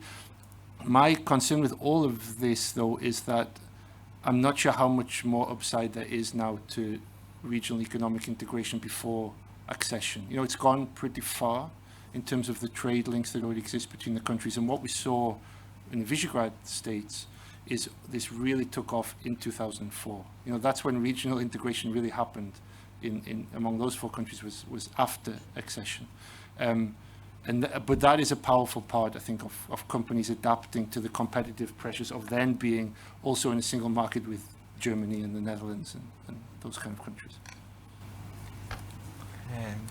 Ioannis, you had the question. Thank you. Ioannis Armakolas from Eliamep in Athens. One question for Chrysella, because your CDI, your organization, and other organizations, Matteo also and others, have for some time argued that more funds will be needed, structural funds, etc. So the question is, since we do have this growth plan, which has been criticized by some that it's, you know, the money is not impressive, etc. I mean, do you think it's part of the solution, more in that direction?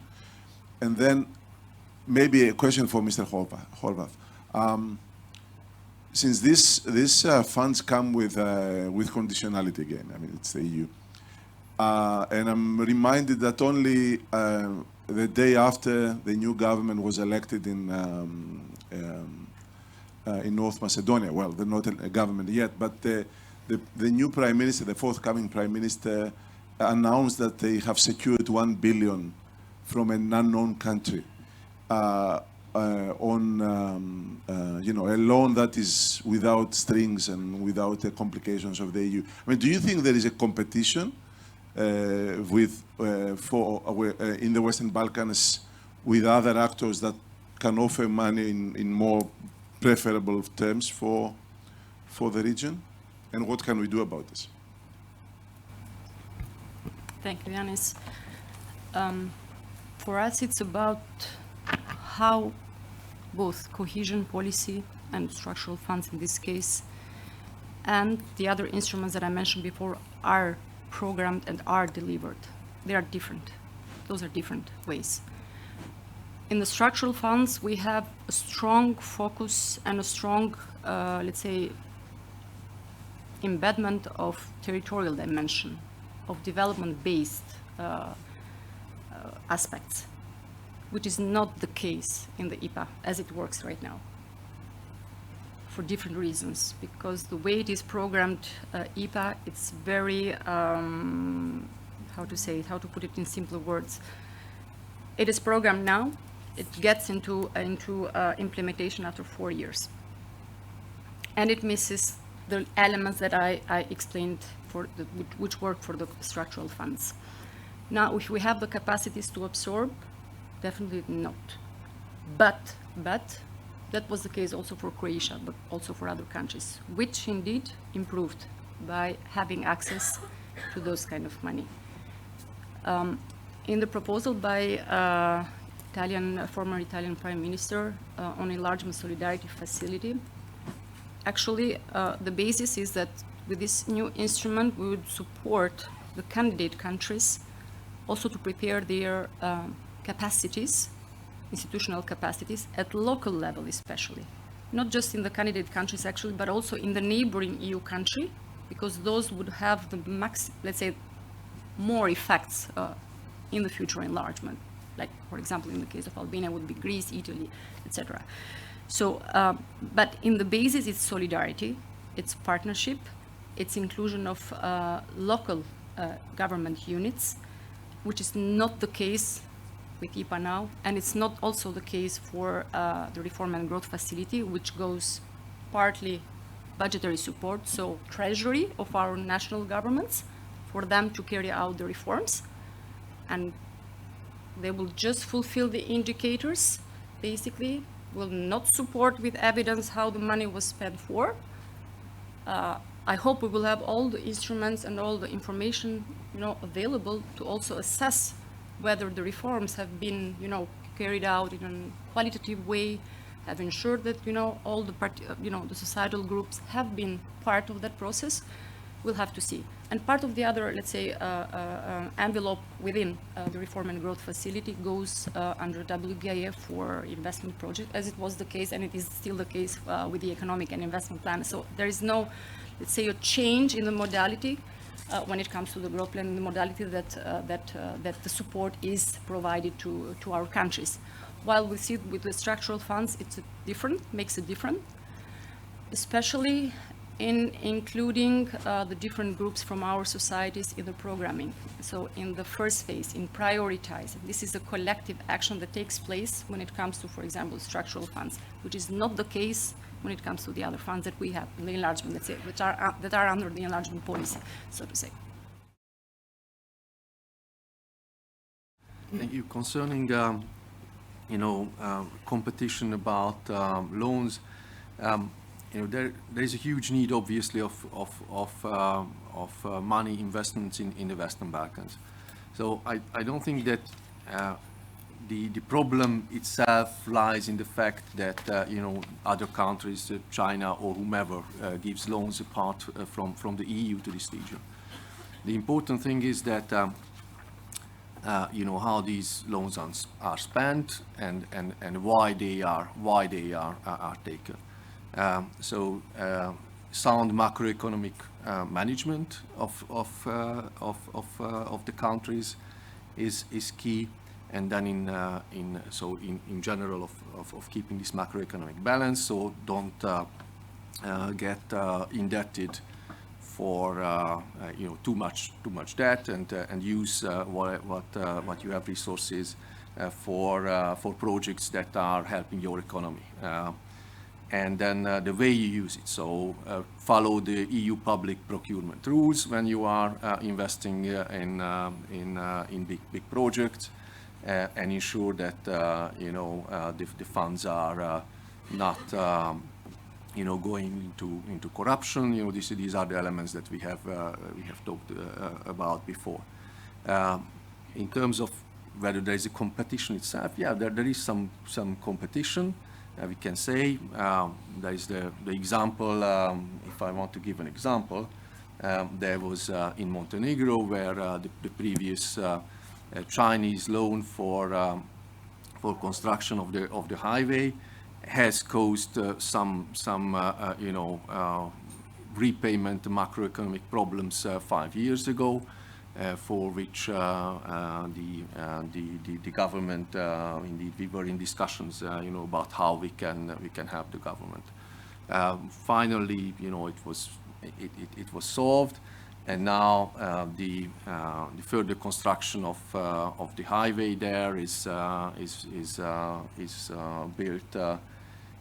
Hopefully, we are still in negotiations, but we, together with EBRD, EIB, we have put, I think, an offer on the table that is more competitive than the Chinese one. So I think we do have some success stories. We have another one in Serbia, building the railway that the Chinese built the railway that was connecting Belgrade towards Novi Sad and the north. And now we have a big loan package that is financing the railway down from Belgrade towards Niš. So we do have these kind of competition issues, but in the end, what is important is that when the money is used, these basic principles of sound economic macroeconomic management and following public procurement use and fight against corruption should be respected. Thank you. We will talk also more about this, I think, in the next session on geoeconomic competition. Alexander, you wanted to ask a question. Thank you. My name is Alexander Spaso from the University of Skopje and former advisor to the President. I have one question for Mr. Horvat, because at the beginning of your term, I mean, as a Commission, you faced the veto in the Council 2019 in October by the French President. And one of the reasons for that veto is that the old model is not functioning and that the Western Balkans cannot join the EU following the same pattern as Central European countries did at the beginning of the century. So one of the main pillars in this new methodology that you got as a task to develop for the Council was that there would be gradual accession and stage accession, and among these things was that Western Balkan countries or candidate countries in general would be politically but also economically integrated in the European Union following these stages or successfully completing their tasks. I'm asking regarding the access to structural and cohesion fund, because the idea was that the candidate countries would get limited access to structural and cohesion funds. Now we have a very good project, is the growth plan for the Western Balkans, but does this growth plan for the Western Balkans is parallel to this idea, or is still this idea on table that we will have, as we advance in the European integration, we will have access to structural and cohesion funds? Yes, well, access to structural funds under the current legal terms is not possible. Structural and cohesion funds are for EU member states. That's the situation. If we would want to change that, we would need to change the legal basis. We would need to change these the programs that are for there. And to be honest, I don't see. Obviously, now the Commission is outgoing, so we will not put anything like that on the table. But it's politically quite a challenge. I don't see that coming towards the second half end of the MFF that such a change within this MFF would be proposed. What comes in terms of the next MFF? That's another question. There I wouldn't there at this stage to either to exclude or to predict that such a change will be there. What we have done with the growth plan is exactly to put additional amount of money there, which makes the overall aid intensity comparable to the aid intensity that is given to structural and cohesion funds countries. We are not yet there, but we are one step closer. And in terms of using the money, I think what is also important is that now with the growth plan, we have introduced a similar mechanism that we have for member states in this next generation EU thing. And what comes in the next programming, again, next MFF, what will be the structure and the reforms that will be needed for this programming, whether we will use more this next generation EU type of conditionality, that's quite possible. So this already prepares the Western Balkan countries to have similar mechanisms than what we have in the EU. And also in another one that we have, to prepare for the use of the structural funds, because the use of the structural funds, in itself, if we allocate the money, that doesn't mean that you will get the money, because there are quite significant conditions for the use of this money. So you need to have institutional preparation, this absorption capacity, So we have operative programs within the IPA now for 4 of the 6 Western Balkan countries that is really similar to what we have in the structural funds. So there again, we are preparing. So in itself, integrating the Western Balkans into the structural and cohesion funds may not give you that boost, because if you are not prepared for that, you will not be able to use the money. So we also have to think about that. Thank you. Thank you. Now to close our panel, since we are approaching, I would like to give you the floor just for a couple of sentences I mean, since there is still a revision of the enlargement policy still ongoing, and we have seen also a paper from a communication from the European Commission launching it. What would you expect more in terms of gradual access to the single market? There is something, one single thing you could imagine and you are looking for. I would go in inverse order and start from Mr. Ilic. Well, I obviously need to be biased since I'm working in the area of trade and in trading services, and I would definitely say that what I would like to see more, in addition to what we see now in trading goods, is the focus really on extending the EU digital single market to the Balkans. I think in the digital space, the borders are less hard. And what is interesting is that the future is more promising. So it's like in economic benefits and for connecting people in real life. Well, I already told my wish. It's gradual access to cohesion policy. But anyway, for us, it's important to advance with the already agreements we have with different actually instruments. For example, we have agreements signed for the single market. They're called single market programs. And yet there we don't see an advance. So we need really to work also on the current available programs that we have in place for our businesses to get access to that, so as to prepare better for the next MFF, of course. But also when it comes to the cohesion policy, agreements have been sent for the access to the European Social Fund Plus. So there are, let's say, mechanisms. We are already eligible for some of the, let's say, cohesion instrument. Interreg is one of them. Macro-regional strategy is the other one. Part of many already ongoing instruments. We would like to see an advancement as well in the other, let's say, part of the toolbox, which is not explored at all, and which may cover basically development needs that are pressing right now, covering, as we said, demographics, but also social and economic cohesion. Thank you. Richard?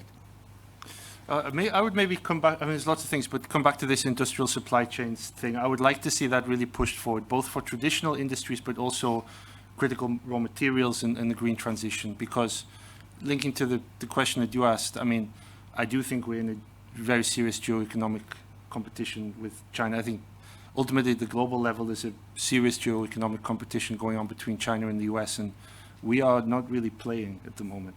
And I would like the EU to take that much more seriously, to get involved, and I think the Western Balkans is a very important arena where that needs to happen.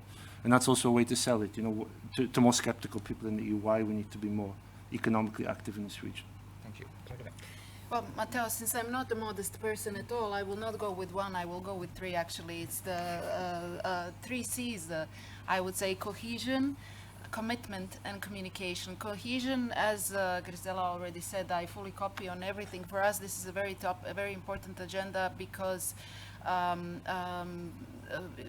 my country is suffering from huge disparities within the region, and I mean the numbers are horrendous, and we really need to push for this implementation of cohesion policy a bit more.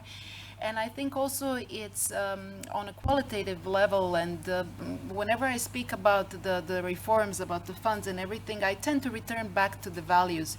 You know, the cohesion policy has changed the landscape of the EU and has supported a lot, especially in the countries who have joined during the 90s, the Central European countries, has supported the development of their European identity. This is something which I would like to see in my region. Commitment in terms of the governments, in terms of, I cannot wait to see national action plans for this growth plan, how they're going to look like, and then I will be able to judge more.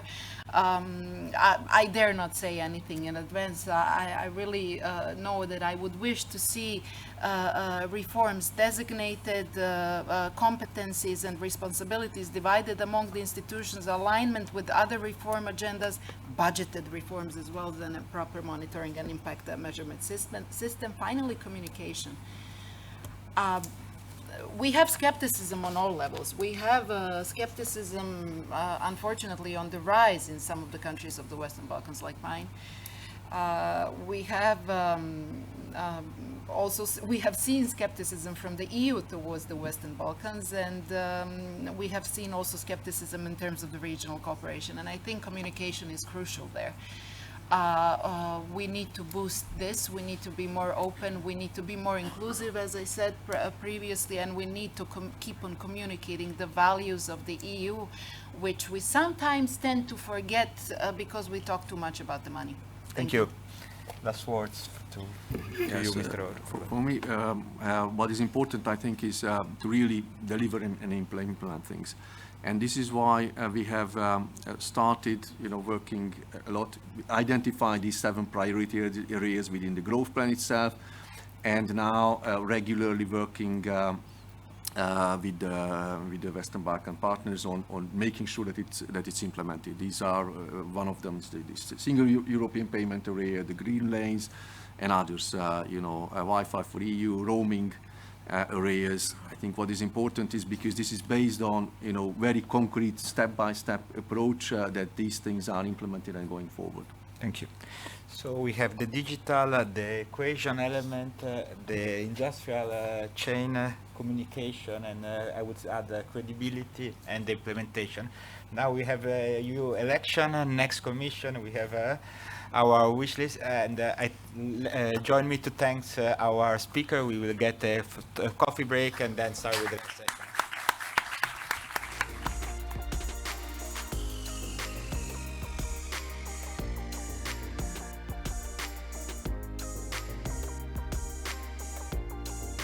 Welcome back to the second panel of this conference. My name is Andrea Cascone. I'm the director for the Adriatic and Balkan here at the Ministry of Foreign Affairs. I have the pleasure to moderate this second session focused on enhancing European economic and geopolitical security, Western Balkans' contribution to the EU open strategic autonomy. I have the honor and pleasure to introduce, first of all, our keynote speaker, Matteo Colangeli. Matteo is the Regional Director for Western Balkans at the European Bank for Reconstruction and Development. He's holding this position since May 2021. He is based currently in Serbia. He's been working at EBRD for 18 years with a long-standing experience in the region, Albania, Bulgaria, but also in the wider Eastern European context, namely Ukraine. It is a great pleasure to have with us Matteo. Please, the floor is yours.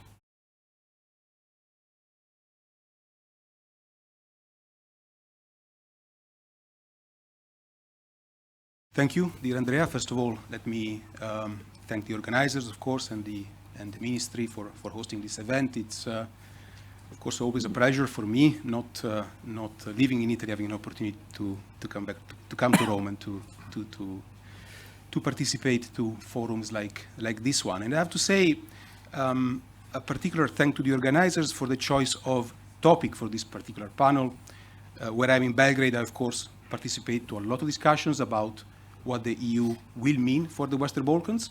It's much more unusual to have the topic turned around and actually discuss what the Western Balkans can do for the EU, how they can contribute to economic and geopolitical strategic objectives of the Union. So, stimulating topic, and I'd like to start just maybe with a couple of very basic facts. Obviously, the Western Balkans are an island surrounded by the European Union. They are a rather small island. We're talking about 17 million people and steadily falling.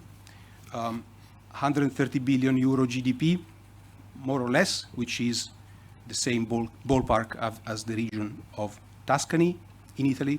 So we're talking about a small region. Yet, in this very small place, the institution I represent, the European Bank for Reconstruction and Development, has already invested more than 19 billion euro to date and continues investing over $1.5 billion on an annual basis, which in relative terms for us it is 12-13% of our global investment annually. Serbia last year was the 5th largest recipient of EBRD funding globally. So this is just to say that the region receives from us a disproportionate attention. We do much more in the region than we do anywhere else. And this is because our shareholders want us to do so, obviously. And by the way, EBRD is not a European institution. We are a multilateral bank, but EU shareholders hold the majority of the votes in our board. So, very important region strategically for us and for Europe. And following the sort of thread of this panel, maybe let's start with the geopolitical part of it. It's been already discussed in the first session earlier this morning, but obviously, clearly the narrative when it comes to the Western Balkans has always been a negative one, meaning we need to pay attention to the region to make sure the region doesn't create instability and export instability to the rest of Europe. So it's hard to disagree with this narrative. I think it is clearly still the case, and I think there are at least two very distinct sources of potential risks when it comes to the Western Balkans. One is intra-regional, so the still unresolved legacies from the conflicts of the 90s, and I think the facts of last week related to the UN resolution about Srebrenica and establishing a Remembrance Day for what has been named a genocide, and the controversies that it stirred in the region in Serbia, but not only in Serbia, in all the neighboring countries with repercussions potentially even material in politically in Montenegro, in Bosnia and Herzegovina, for example, and beyond. So that is clearly still there.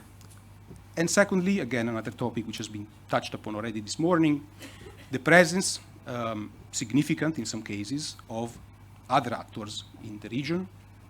Again, it's not a uniform picture.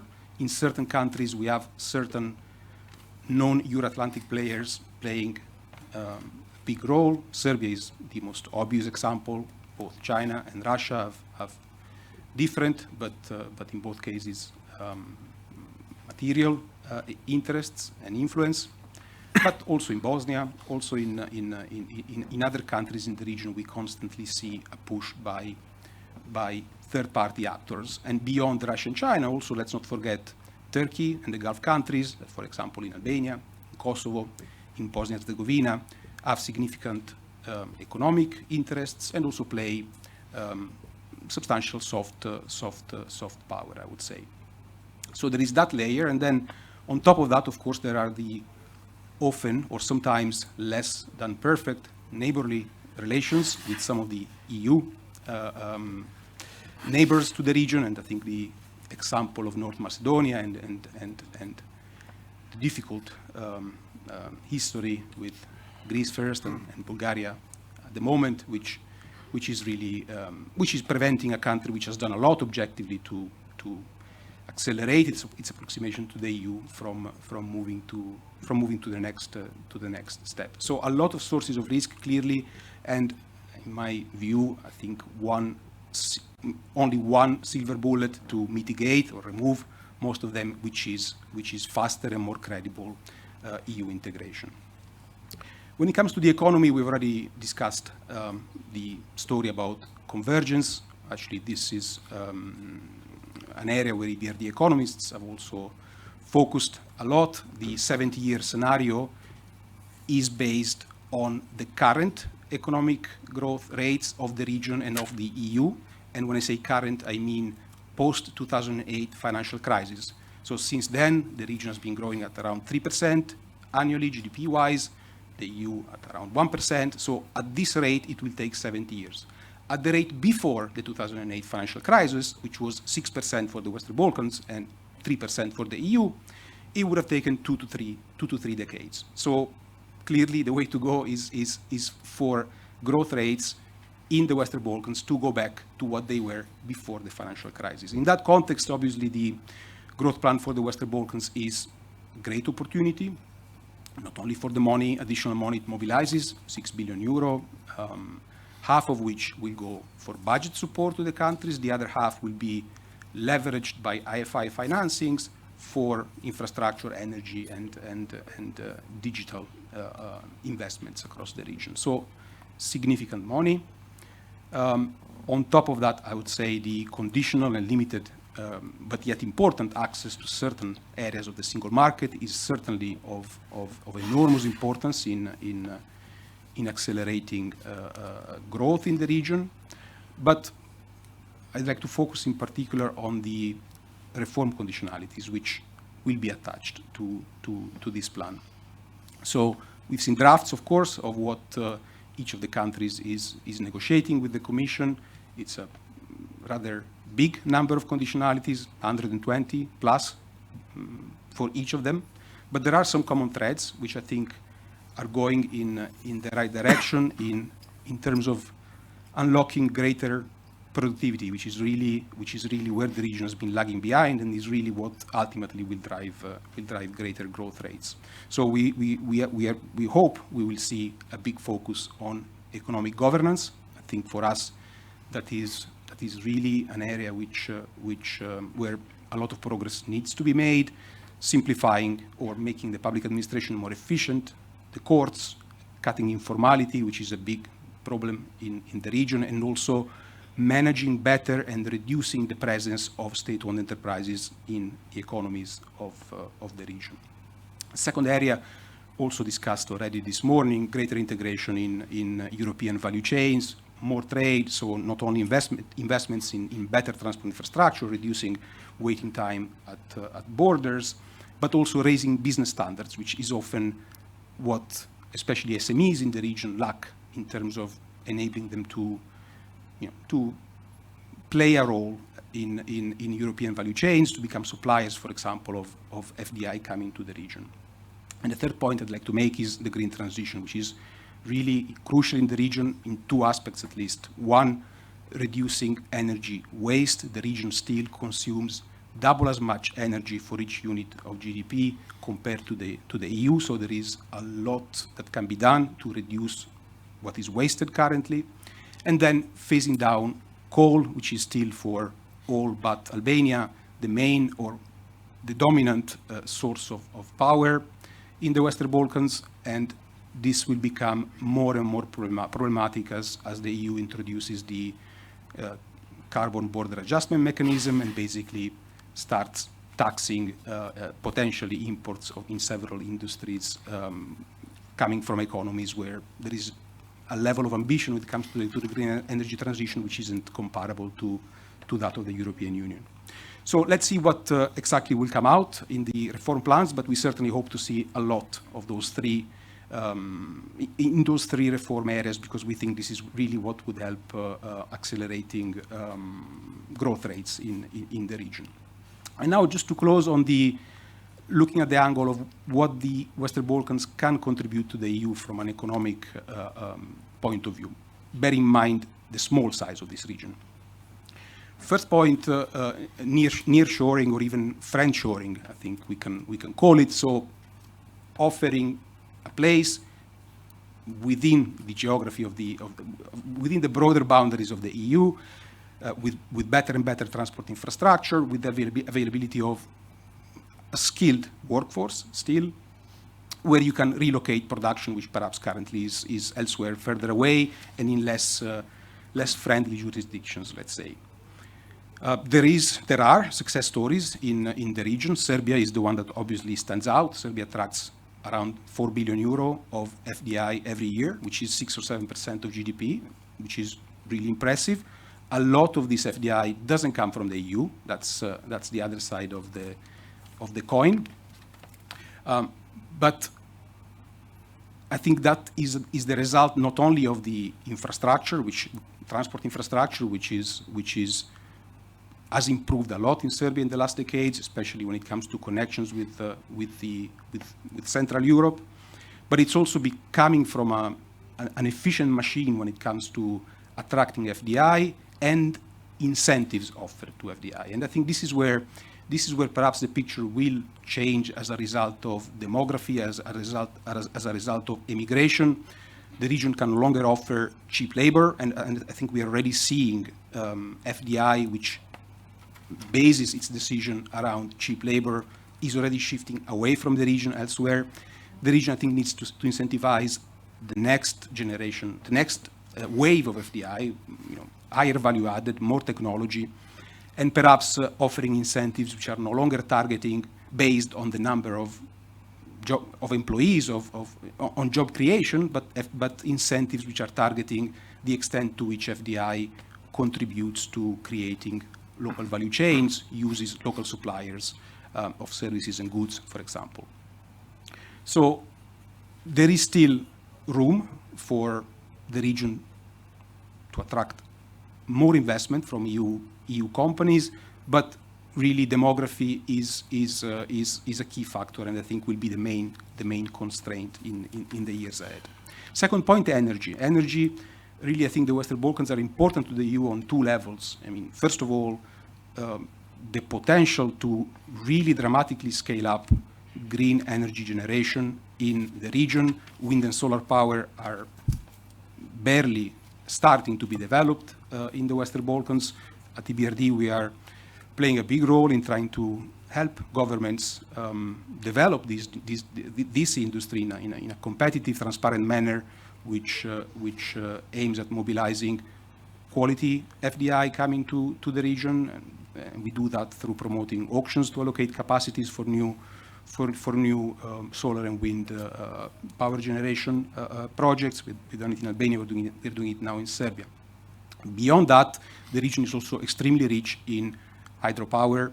It has legacy assets which can be scaled up, should be modernized, improved, and which can play a big role in providing balancing for intermittent energy sources like wind and solar. Beyond that, the region is a major transit corridor for very important strategically and economically energy transmission lines. TAP, if we talk about gas, clearly through Albania to Italy, one of the main sources of Caspian, non-Russian gas to Italy and the European Union, and the undersea cable from Montenegro again to Italy when it comes to electricity, both infrastructures under discussion to be expanded, and both very important, not only for Italy. Third and final point, which is also mentioned in the thread for this panel, critical raw materials. There are significant deposits in the Western Balkans, which could be very important for certain European value chains, electric vehicles, batteries. The Jadar project in Serbia, very controversial, is obviously the one that comes to mind. I think it's only rational that Europe is pursuing these opportunities and engaging with the region about these opportunities. But I'd like to say that it is paramount that if these assets are developed, they are developed in line with the best European standards when it comes to environment, when it comes to social protection, because anything other than that, any shortcuts would be very damaging, not only for the investors that are pursuing these projects, but for the EU's own credibility in the region. I'll stop here. Again, a big thank you for the invitation and the attention. Thank you. Well, thank you so much, Matteo, for setting the stage for this discussion with such an inspiring keynote speech. I have now the pleasure to present the panelists for this session. Starting from my right, Ioannis Armakolas, Associate Professor at the University of Macedonia and a Senior Research Fellow and Head of the Southeast European Program at the Hellenic Foundation for European and Foreign Policy. Welcome, Ioannis. Lisa Hommel, Associate Director for Europe Center at the Atlantic Council. Welcome, Lisa. Thank you. On my left, Alexander Spasov. He was already introduced during the discussion before, but Alexander is Associate Professor of Theoretical Legal Science at the St. Cyril and Methodius University, but he's also former advisor of the President of the Republic of North Macedonia for foreign policy, domestic policy, and constitutional issues. And last, on my left, is Valpona Zenelli, who is visiting fellow at the European University Institute and senior fellow at the Atlantic Council as well. So let's kick off with Ioannis. We have also heard in the first opening speeches that there is new momentum in the EU enlargement. There is the will to re-energize the process. How this could eventually contribute to the EU open strategic autonomy, and how could the European Union foster a more proactive contribution from the Western Balkans? Thank you. Thank you, Andrea. And a big thanks to all the organizers for this very interesting event and for the invitation. The short answer is there is a lot of potential, and we have seen it in the previous panel, and I'm glad that our panel, which is a bit more geopolitical, comes after the more economic, entrepreneurial thinking of the previous speakers. But at the same time, we see a misalignment between the potential of the Western Balkans contributing to the strategic autonomy of the EU and the EU perspective, the enlargement perspective. And maybe I can give a couple of points to show how we can see these linkages. To begin with, I think it must be clear that this open strategic autonomy perspectives and priorities should mean a lot for the countries of the Western Balkans, but also the countries of the Western Balkans can have significant contribution. In what ways the open strategic autonomy talks about de-risking from China and other actors, about economic security, strengthening the capacity of the EU to respond to challenges in both geopolitical and geo-economic, and covers a number of fields which it was already mentioned by Mr. Colangeli, yes. There are potential synergies and there are resources that could be tapped in the Western Balkans. So, and the basis of that is, of course, economic interdependence, which is very clear and salient in the Western Balkans, and often is not understood enough by actors in member states. But also the fact that the Western Balkans and the EU have the potential for both positive and negative spillover effects. So good things that are happening in the EU can have a positive spillover in the Western Balkans and vice versa, but also the negative ones. Having said that, I don't think we have seen enough of thinking and enough analysis, both on the side of the EU and on the side of the Western Balkans, about what could be the features and what could be the contributions, the real contributions of the Western Balkans in this long-term perspective of the EU about its own strategic autonomy. So, and this is, I would say, also a gap, not only on the part of the EU, and I will talk a bit more about the EU, but also on the part of the Western Balkans. So the Western Balkans do tend to be a bit more on the side of complaining, on the side of waiting for the EU to take the initiative, but they're not always doing enough to promote the case of the Western Balkans as necessary part of the EU's thinking on these issues. Now, the potential contributions were already mentioned by our keynote speaker. I'm not going to go into details. The extractives and raw materials, it was mentioned, copper and lithium, etc. The energy was mentioned, it's very important. Defense was not mentioned. I think I should mention it here because it is part of the Europe's strategic autonomy. 3 of the 6 Western Balkan states are NATO member states, and another 2 definitely would like to join. But apart from the membership in organizations, which is important, we could have put a significant contribution in the defense sector. We have weapons, ammunition production, defense technology production. In the Western Balkans, we have gradual setting up of creation of new air and naval bases. Serbia, we know, of course, it has a kind of ambivalent relationship with the West when it comes to defense issues, but it is one of the biggest weapons producer in the broader region. And we can find similar contributions in many member states.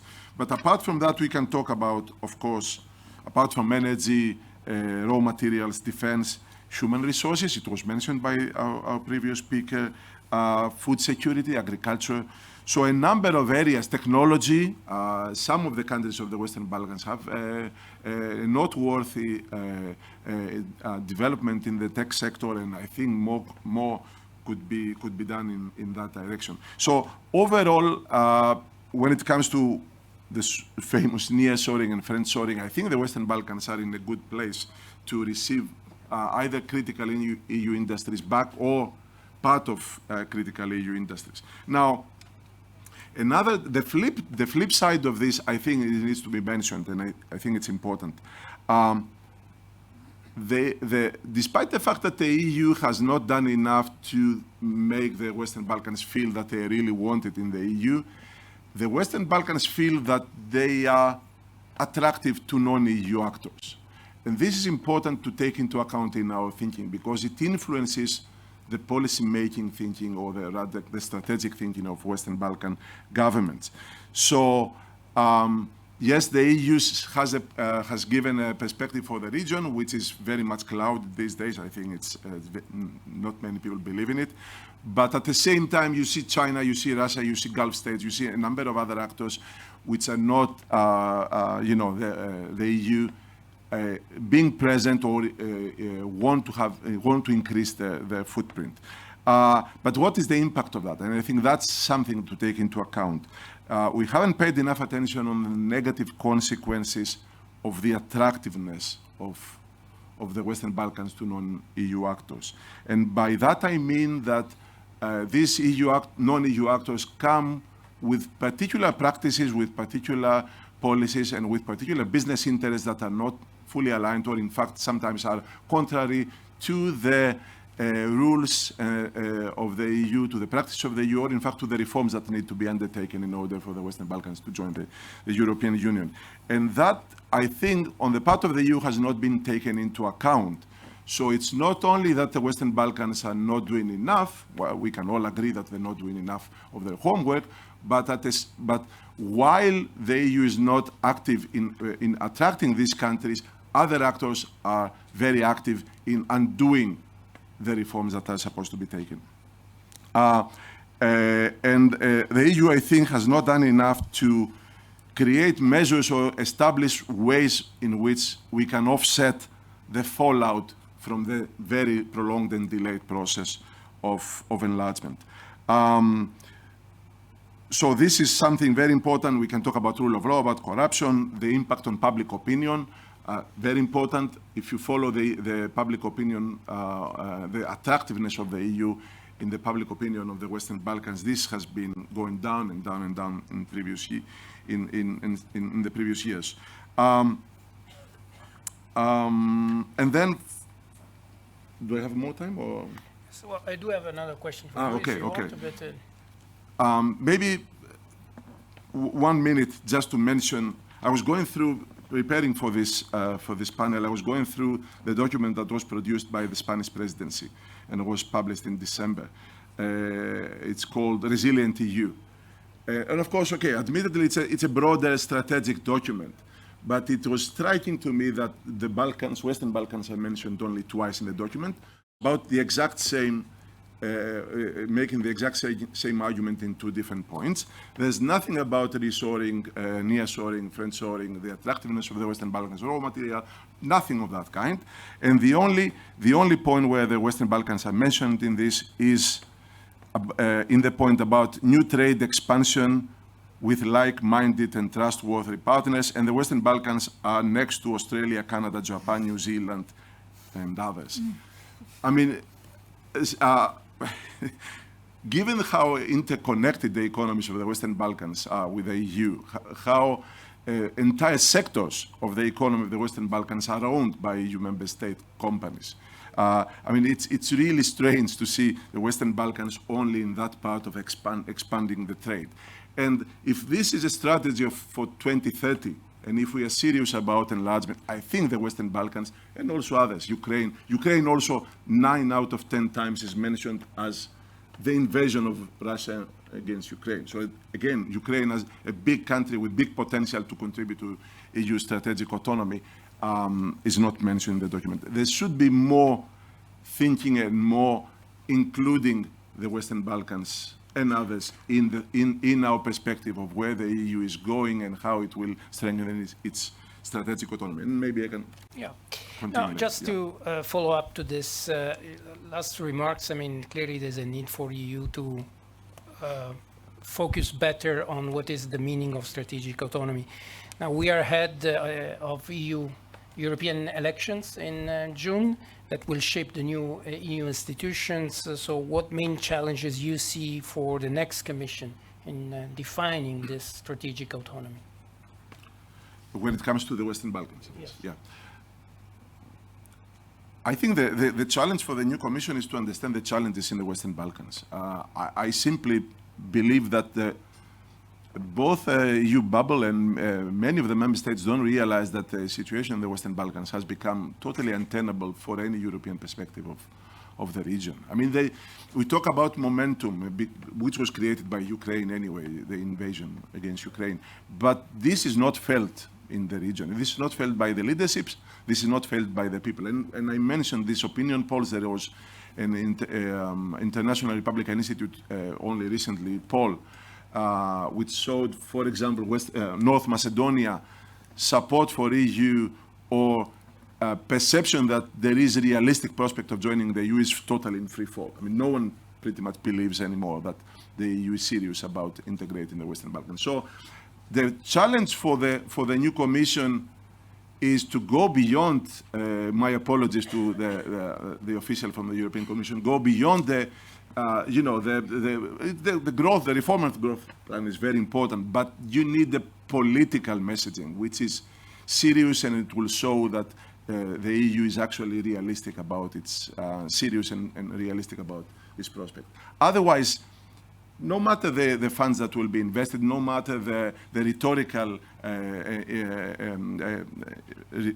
investment on the perspective of the region, unless we see some steps that will show that this can happen in a realistic prospect, in the next government or the one government after that, there will not be any chances for serious progress.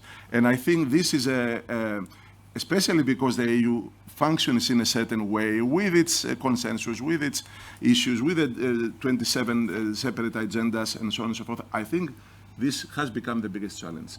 And honestly, I don't think it's easy to resolve. And it will need a visionary new leadership in the presidency, in the Commission, that can devise these ways to show that the prospect is still there.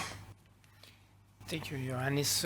Let me now turn to Lisa. You bring us the perspective from the other side of the Atlantic, and EU and US are absolutely strategic partners. So the question for me is how complementary today are EU-US role in the Balkans and EU agenda? And if I may just anticipate already the second question, because we are also in the eve of US elections in November.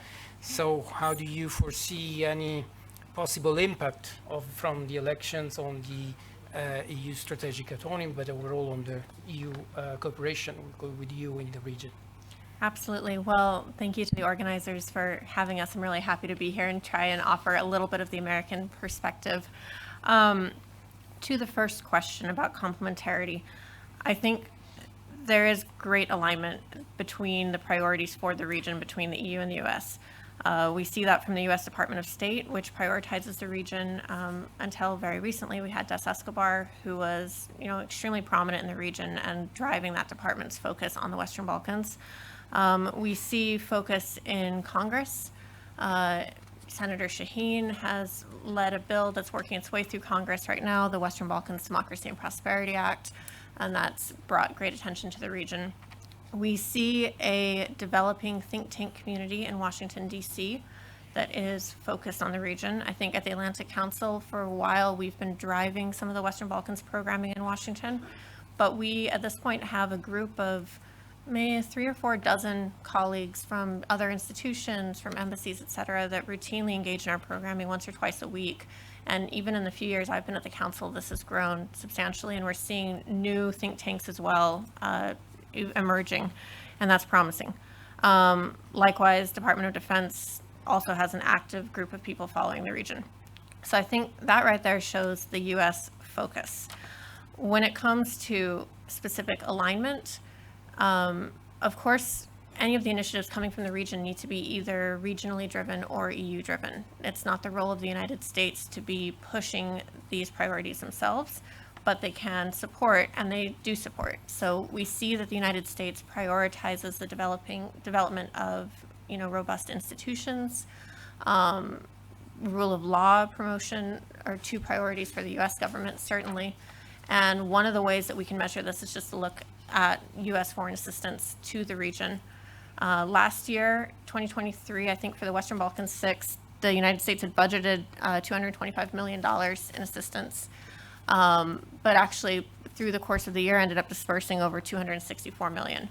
And, that's pretty substantial figures, and a lot of that is going towards, institutional development, rule of law projects. So I think to answer your first question, it is a priority. There is alignment. Of course, work needs to be driven by the EU and the region, but the U.S. is fully supportive and shares the same goal of seeing the region integrated into the Euro-Atlantic realm. To U.S. elections, this is a trickier question in some ways. I don't have a crystal ball, and nobody does, so I think anyone that's predicting anything with too much certainty can't be too confident in that. But I guess I would share 3 considerations. The first would be a scenario in which Trump is reelected. I think that's what most people are thinking through or most concerned about. We saw in the first Trump administration the dangers of his rhetoric. Whatever the actual actions were, rhetoric is very damaging. We saw his comments about NATO, his comments undermining U.S. reliability, his comments about arbitrarily imposing 10% tariffs on all imports. Things like this are damaging to American reliability, and that would likely continue if he were reelected. One difference I can anticipate in a second Trump term is that his administration would switch. So the first time around, we saw a number of people in his orbit that were a little bit more pragmatic. They had conventional foreign policy experience. They might be a little bit more moderate. And after he left office, a lot of those people have distanced themselves from him. And what that means is that going into a second administration, we don't know for sure who would join, but it could be people that are a little bit more extreme and would have less of a tempering role.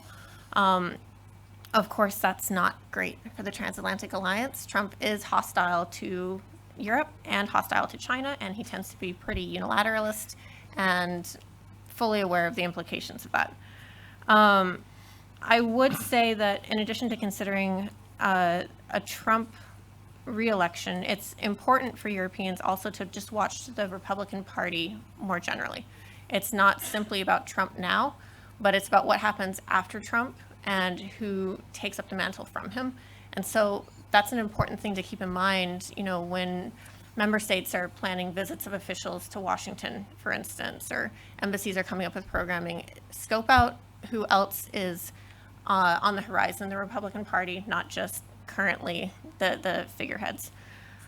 Scenario number 2, or consideration number 2 I would mention, would be Biden gets reelected. Of course, at first blush, this is something that I think excites most transatlanticists, and we think everything will be totally fine with a second Biden presidency. I would say this is not entirely true and not entirely as comforting as you might want to think, because even though Biden has received quite a lot of attention as the most transatlanticist president in decades, he has other things on his mind as well. And that's something that Europeans unfortunately need to come to terms with. So, you know, his attention is going to be distracted between what's going on in the Indo-Pacific theater, what's going on with China, looking at Israel and Hamas, looking at his own industrial policy, which does prioritize production in the United States and catering to his domestic base. And so as much as Biden does value the transatlantic alliance and does think of Europe as a true ally and intend to treat Europe as an ally, he doesn't have that luxury, I think, to the extent he might wish. And the third consideration I would suggest to be considered when looking at the US elections would be the impact of Congress. Whoever is in the White House, Congress has an incredible ability to slow things down and inhibit progress. And whichever way the elections go, and right now they're incredibly close, so it's hard to say for certain, very likely there would be a divided government, and very likely there'd be a majority of no more than 1 or 2 or 3 seats in both houses. And that means everything will be a battle and everything will be slow. And, you know, that there's no easy way around this. So all of those considerations lead me to conclude that European strategic autonomy is absolutely critically important right now. It is in the United States' best interest to have Europe as a strong ally and a strong partner, but quite frankly, it's in Europe's best interest as well, because there is rather a lot going on in the United States. Attention is diverted to a lot of different theaters right now. And, you know, Europe needs to become a more capable partner, and I think that that will serve it well. Yeah, I think a final note would just be to say there is this opinion that Democrats are the saving grace of the transatlantic alliance from a U.S. perspective, and Republicans are its death knell. And I would say it's not that simple. But what Europe can best do is to focus on its own strategic autonomy and increasing its capability, both politically, economically, and militarily, and then message those improvements to the United States, to Congress in particular, to reverse the rhetoric that we see on that side of the Atlantic that Europe isn't doing enough. Thank you, Lisa, also for this very comprehensive picture and possible scenario related to the US elections. Now to Alexander, we are talking about geopolitical and economic competition, and of course, I mean, the role of Western Balkans to EU security. The region has been for a long time a security consumer, but so what are the possibilities for the region to become also a net contributor to the European security? Ioannis mentioned defense as one of the possible sectors, so if you could perhaps elaborate on this. Thank you very much, Andrea. Thanks to the organizers for organizing this event and for inviting me. I mean, it's a very important question because, I mean, we cannot look at that whether we are only consumers or contributors. It's a two-way street. We are both consumers and contributors. Why we are, first of all, contributors? We are most of us are members of NATO, and that's not just a formal membership in NATO, but we undertook obligations that we are performing. Even before, for example, my country, North Macedonia, became part of NATO, we were contributing to the hard security. For example, look at the migration crisis in 2015, when we were really cooperative with Europe, and especially with some European countries that have illegal migration as a top security problem. Then we are very cooperative in fights against terrorism, radicalism, so all sorts of, all elements of this hard security, even now delivering weapons to Ukraine and trying to help them as much as we can against the Russian invasion. So when it comes to hard security, we are definitely contributing to the European security. But there is one other thing, and it is this open strategic autonomy, where strategic security is important, and it's a very problematic issues, and there are weak points. But most of these weak points are somehow connected to the European perspective of the Western Balkans. Now that is clear that there will be no EU enlargement in the old format, the format that was applicable for other countries. And this is not only due to the new methodology. There is also one thing that we were not told back in 2019. I always go back to this 2019 because I was part of the administration when we received the news of the veto. We were all shocked that a major European country, and then we saw it was not only one country but also other countries that didn't want to reveal themselves, supported the veto, because Albania at least and North Macedonia will expect that we will start the process as other European countries went to this process. And just to quote the former Enlargement Commissioner Günther Verheugen in his recent interview for the German magazine Internationale Politik und Gesellschaft, he's now retired. I mean, he's retired since 2010 and he can speak more freely. He said, "Can you imagine 6 Balkan commissioners with 1 French commissioner?" And that's okay. I mean, we accept that, we understand that, but it would have been much more dignifying for us if someone from Europe would have told us that back in 2019.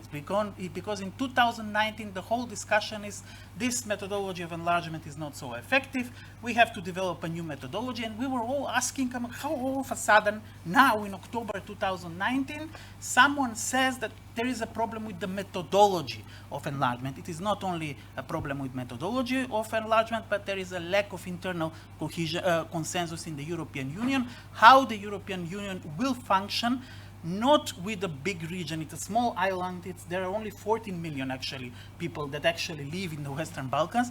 The problem is that we will be 6 new member states with votes and a veto right. And we understand that, but we lost 5 years trying to understand what's the problem. Now to come back to the weak point in the geopolitical and geo-economic area, which is important for the European strategic autonomy, or from the point of view of the Western Balkans. First, as Ioannis already said, not to repeat, there is growingly disillusion of the citizens in the Western Balkans with the European Union. This is not Euroscepticism, not to mix the other things. It's not classical Euroscepticism. They are not skeptics. They all support joining the European Union. The disillusion is when you ask them whether you think that it's realistic that we will join, now to quote the Council President Charles Michel, until 2030. Most of the people are laughing at these statements. I mean, these are maybe taken seriously in Brussels, but for the ordinary citizens, it's laughable to hear that we'll join by 2030, because they are disillusioned with whether this joining of EU is realistic or not until a certain period in, let's say, in near future. So it's much better not to give dates, statements, promises, phrases, because then a great disillusion comes for the citizens. It's very hard to fight for politicians and for pro-European politicians with this disillusion. There is other thing that was again mentioned by Ioannis. I will repeat it. It's this new incentive to join other initiatives that are competitive to the European Union. These initiatives are different. One of the most famous is this China's Road and Belt Initiative, and this is not purely economic initiative, because alongside this Road and Belt Initiative, there are 3 or 4 more initiatives that are purely political, that are tackling dialogue of civilizations, global security. And I am one of those, I'm not an economist, to say there is no economy without politics, there is no politics without economy. We cannot purely separate capital from geopolitical interests. And the incentive for Balkan countries is growing because this kind of initiatives are very much different compared to the European. There are no such mechanisms of conditioning money. There is a big potential for corruption. Rule of law is not an essential element in these initiatives, but geopolitical interest of the countries that are promoting. But I want to be very open, it's not only China. Russia is irrelevant because they don't have the money, but there are also the Gulf countries and Turkey that are also engaging in different kind of initiatives based on ideology. Whether it is religion or it's a shared history, you always have this ideological element in this, on a surface, only purely economic initiatives. For example, what is the problem? There is no Western Balkan country that has a mechanism of controlling not only FDIs, but of controlling the nature of capital flow. Because when capital is coming and going, we don't have really working mechanism whether these are really FDIs with some economic logic behind them, or maybe it's a money laundering, or maybe is in economic investment for political purposes. I mean, I don't know that any of the Western Balkan country has this real mechanism of controlling what kind of capital is coming in outside of the capital of the European Union. Next thing is that there are many regional initiatives in the Western Balkans supported by the EU, but they are only fractions. I mean, they are not connected. For example, compare Open Balkans, that was US-backed initiative. I say was because now we don't know who is in Open Balkans anymore. And compare Berlin process that started as Merkel's initiative. I wouldn't say German. It was personally Angela Merkel that established that. And this Berlin process was dead for a certain period of time. Now is revived by Olaf Scholz. And Open Balkan was very active. And now we don't know whether Albania is in Open Balkans or Albania is not anymore in the Open Balkans. Of course, there are good things like this RICO Organization for Youth Cooperation, free roaming, and things like that. These are all good examples. But the problem is that these are all fractions. Now you have also the growth plan for the Western Balkans, which is an excellent thing. But we need a more comprehensive plan. I won't say Marshall Plan, as it is often used, but still a plan where all these initiatives are somehow connected and are leading us to the same goal, and that is a full-fledged membership in the European Union. So it is very important to, in a way, stop using too much diplomatic phrases, you know, like window of opportunity, momentum, the train is leaving the station, you have to jump into the train and things like that. Because, I mean, believe me, I worked 5 years for a top politician in my country. I'm now free to speak. Rarely who believes in, first, rarely who understands what does it mean when the train is leaving the station, because we don't have railway infrastructure in the Western Balkans. But second thing is those who understand how railway is important for the infrastructure do not believe that really the train is leaving the station and we have to hurry up. And that is how you should interpret also the reluctance in North Macedonia to, let's say, implement constitutional changes that are requested by the European Union in order to really start the accession talks for membership in the EU. So what we need, just to conclude here, is realistic plans and realistic deeds, even if you have to tell us the unpleasant truth. Like, I mean, look, people, we cannot give you an end date because it will depend on many factors, including our own, I'm speaking now as European, our own weaknesses inside the European Union, because we need to have a strategic consensus. And we understand, and we will understand. Believe me, most of the people will understand that if EU addresses that, I mean, frankly and openly with the countries of the Western Balkans.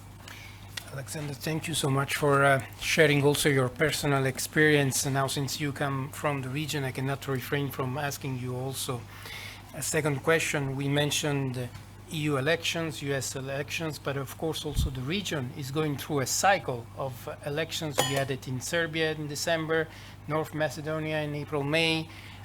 Kosovo most likely will have elections before the end of the year, and Bosnia in October, and then I think Albania 2025.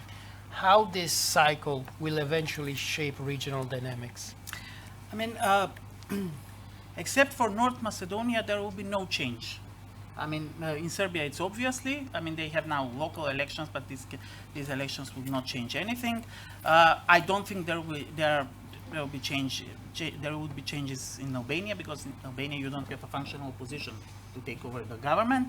And in Kosovo, the Kosovo Prime Minister Albin Kurti is so popular, he has over 50% approval rate. So I also don't think that there would be changes there.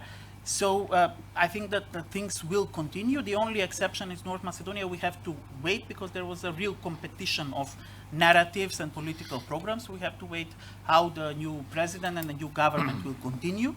There were some unhappy, I would say, developments regarding the Prespa agreement, but still I insist on that we'll have to really see what kind of policies we will implement it. So only North Macedonia can be an exemption from this group of countries. In the other countries, there won't be any changes.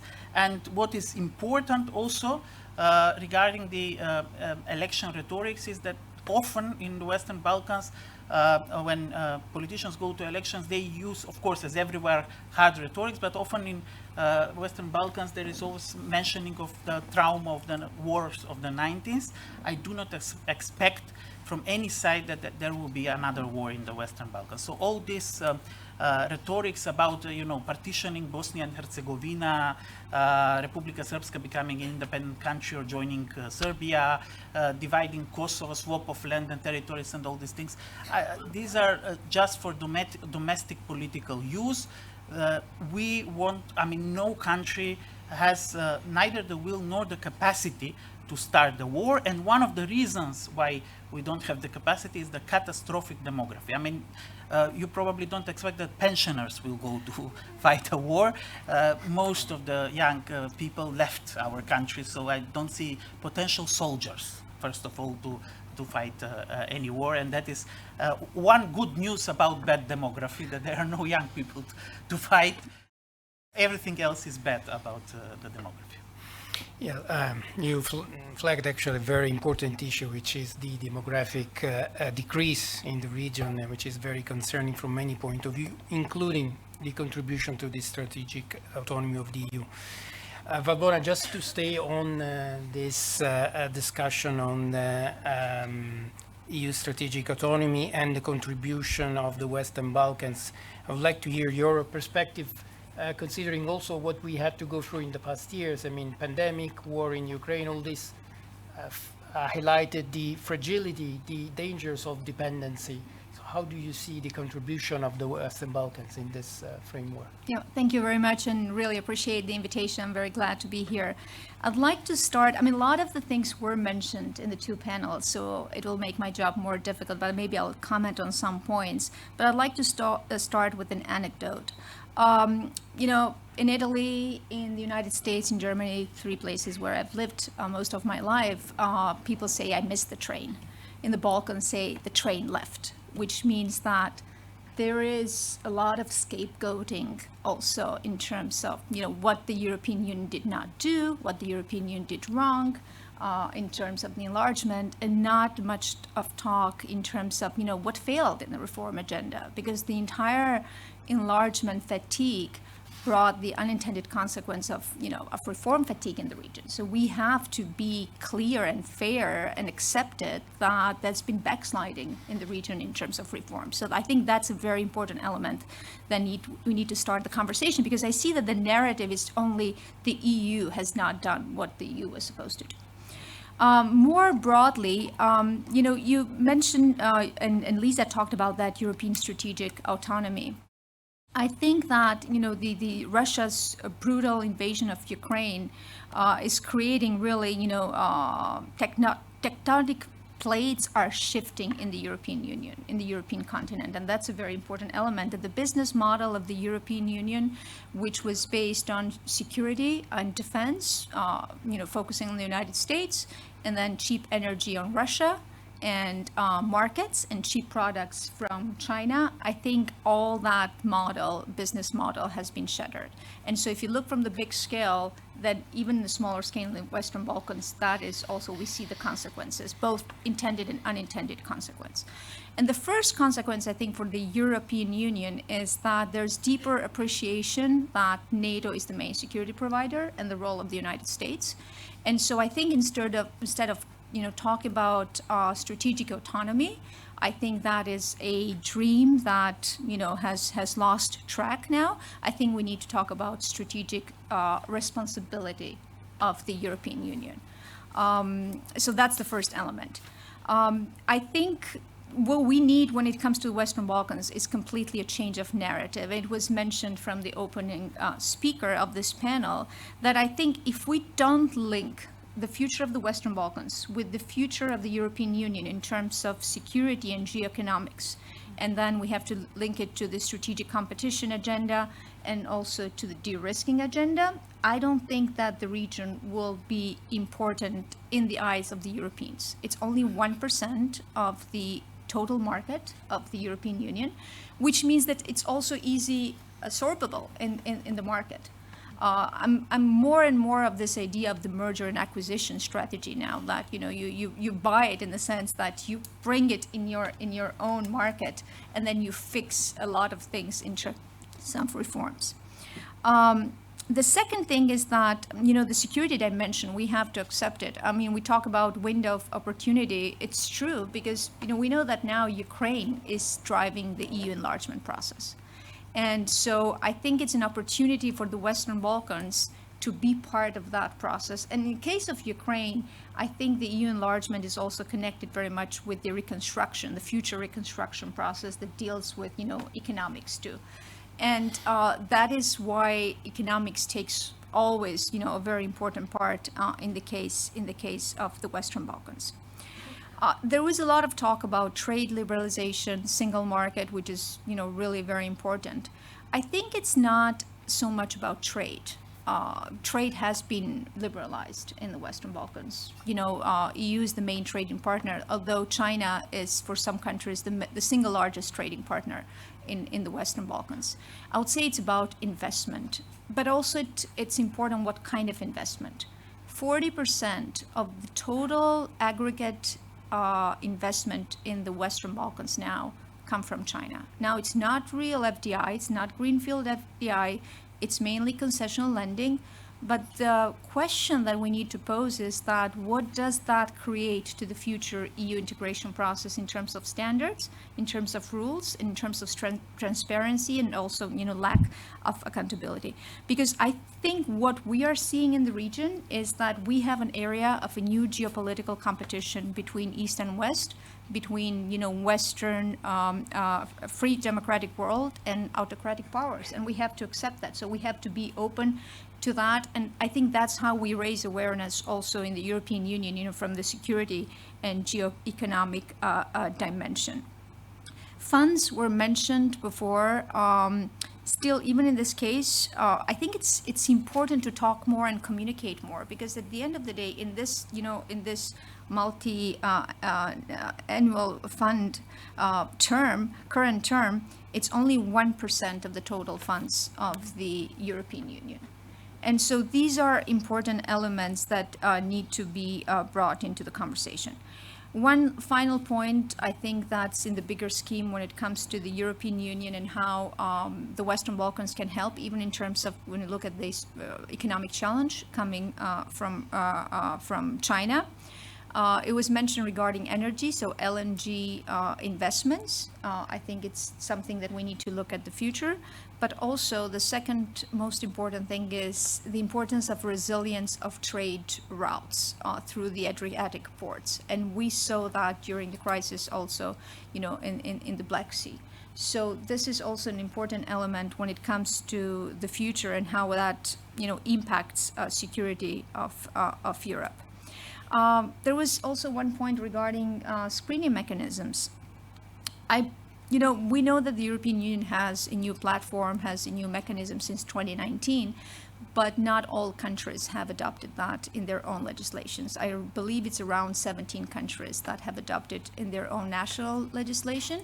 And I think the biggest problem is that in the EU itself, we don't have mechanisms that are responsible for the control of those, national implementation of the FDI screen mechanism. Some countries, such as Italy or the UK, have gone further into strengthening even more the FDI mechanism, but some others, they have very light touch when it comes to FDI. I know some work is being done in the Western Balkans on creating those mechanisms, but still I would say that the issue is implementation.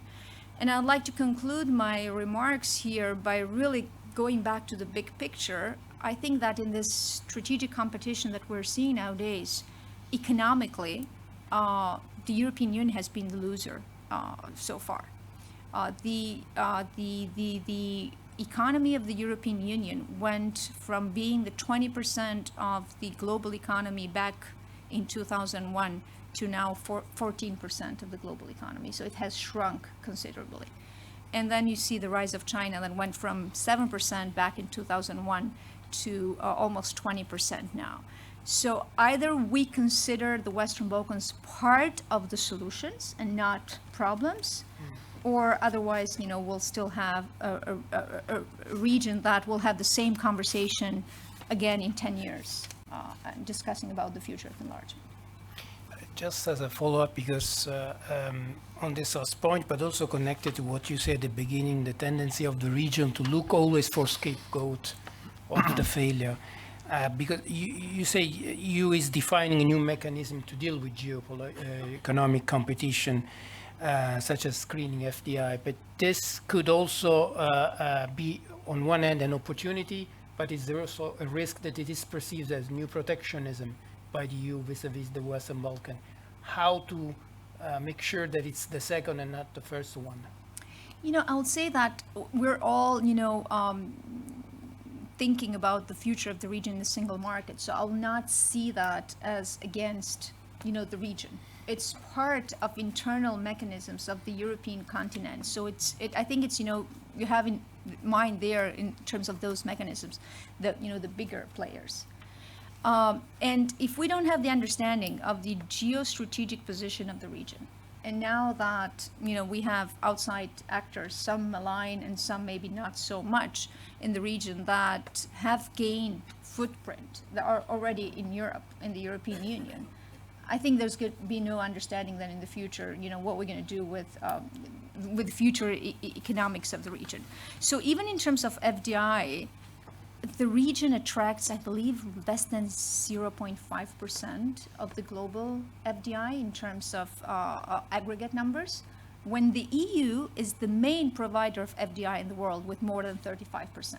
And so it's a simple analysis. When most of the FDI goes from the EU countries and the region that it's so closely, geographically, strategically, is not attracting, it has to do with, structural issues inside the countries. So I think screening mechanisms, if they are part, in my opinion, they should be part of the conditionality for the EU integration process. They will help competitiveness of the region for the future and make it part of the single market. Thank you. Thank you very much for these interesting comments. Now I open the floor for questions from the audience. Again, please identify yourself. Thanks. Richard Griefson from Vienna Institute. I was on the first panel. Most of you mentioned China a little bit, and I would be interested to hear more on that. I mean, on the first panel, it also came up, and it felt like the Commission perspective was a bit more relaxed on this than I would have expected it to be. I feel a bit less relaxed, but I mean, China is really present in this region now. It's not only FDI, you mentioned Belt and Road infrastructure, it's present in the supply chains, more and more in backward linkages, especially in high-tech imports. So the Chinese economic footprint is really strong. It's a competitor of the EU in lots of areas. two questions on that. One, what does it mean concretely beyond pure economics in the region? What are the implications of this in terms of the region's EU enlargement, adopting the acquis, all of those kind of things? And secondly, how does it affect, or does it affect, the strategic autonomy and the combination of strategic autonomy and enlargement? What are the implications of the Chinese presence? And sorry, I mean, I would also be very interested in the American perspective on this, because I think you see this much more clearly than us. So. Yeah, well, maybe I'll just start with, I mean, we have seen Chinese influence increase since 2012 when the countries became members of the 16+1 initiative, now 14+1 initiative, and then later on Belt and Road. All of them, with the exception of Kosovo, are members of the Belt and Road initiative. I think that, the view of the European Union was overly optimistic at the very beginning. It was right after the financial crisis, so more money were needed, in Southern Europe, in Southeastern Europe, in the Balkans. And so criticism started, developing once we, saw what was happening in practice, and security risks became more prominent in the picture. While the official Beijing is for the EU integration because it's related to the future of their companies in the EU market by being in the Western Balkans, I think it's the practices and the standards that those companies are bringing, and the concession lending and lack of transparency that will impact the future in the EU, or the future of the EU enlargement for the region, and make it more difficult. And I could go deeper, but you can take the fundamentals on the rule of law, corruption, lack of transparency. You can go more on economics, and you talk about procurement rules that they are completely, oversighted when you look at how contracts are made, are dealt with the Chinese government. And then you can go more into environmental, labor standards, and all those issues. So they all will prolong, I believe, the EU integration process of the region. And there's also one other thing that we did not touch in this panel, which is what we're seeing in terms of no limits partnerships between Russia and China. I think we're going to start seeing indications of that. We are already in some areas. We're going to start seeing indications of that in much smaller scales, but also in the Western Balkans. Another issue is disinformation, huge disinformation campaigns that have created, the disillusionment or Euroscepticism in the region. Latest data of IRI talk about public support for Russia and China going from more than 95% in Serbia into the 80%, 70% in other countries. Well, there's a difference because China is seen also as a very benign economic actor throughout the region. And that's the main difference with some countries on Russia. So I think long-term, geopolitically, it will impact the Euro-Atlantic future of the region. Lisa, you also wanted to... Yeah, I can add just a comment or two on the U.S. perspective towards China. There are some in Washington in the Republican camp that think that the United States cannot split its attention between China and Europe. And they're increasingly vocal, and you can probably figure out who they are in any article. I don't know that I hold that opinion, because I think the United States is best positioned to address China with Europe by its side. And of course, having a strong ally requires us to maintain that relationship. And likewise, to my earlier comments, it's helpful if the ally is also strong. But I would say, under Trump presidency, of course, we're going to see increased hostility, I would assume, towards China. And then under Biden, it would look like the friendshoring priorities, right? Having a different set of rules for engaging with allies versus Russia versus China. So I think, there's quite a lot of material on Trump versus Biden and China out there, but that's a few comments. I think also Ioannis wanted to make one comment. Just to add to what Valbona said, which of course I totally agree. I think that we can expand this and say that it's a black box, really. I mean, what would be the influence of China, for example, simply because we don't know how it will evolve.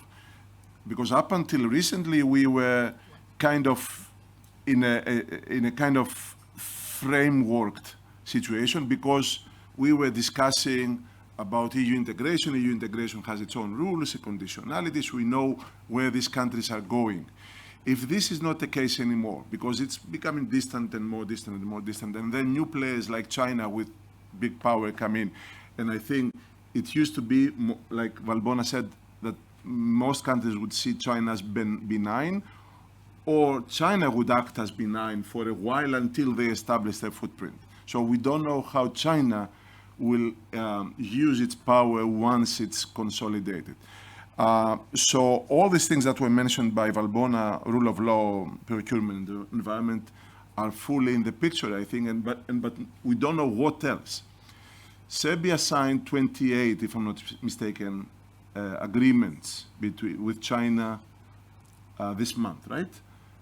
What is the impact of this? We need to look into this in the context of what it's called now, Dragan, help me out here. Is it called upgraded partnership? It's beyond the previous partnership. It's something more than the previous. So what does it mean? I mean, extradition agreement with China. China is, correct me if I'm wrong, China is using the extradition agreements in order to fight dissidents. I mean, what does it mean for a country like Serbia, which is supposed to be in the European human rights area, signatory to the European Charter of Human Rights? I mean, what does it mean to have an extradition agreement with China? So it's uncharted territories. I mean, what does it mean on foreign policy?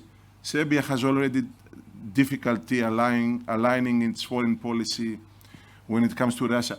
How will it align its foreign policy when it comes to the pressure from China, which will be much bigger because it will come with financial tools and financial leverage.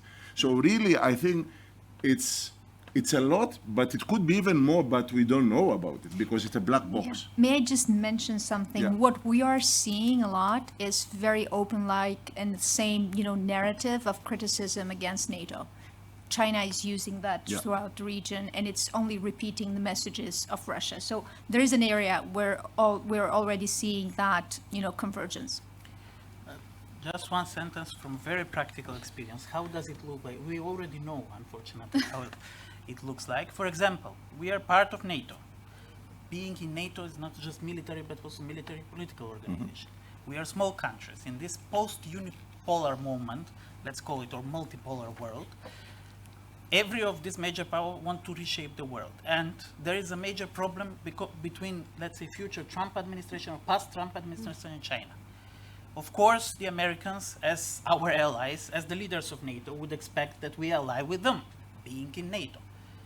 Immediately, Chinese ambassador would come to your office and put you under pressure. If you ally with them, they will say, even not mentioning you as them, then you will have problems with us.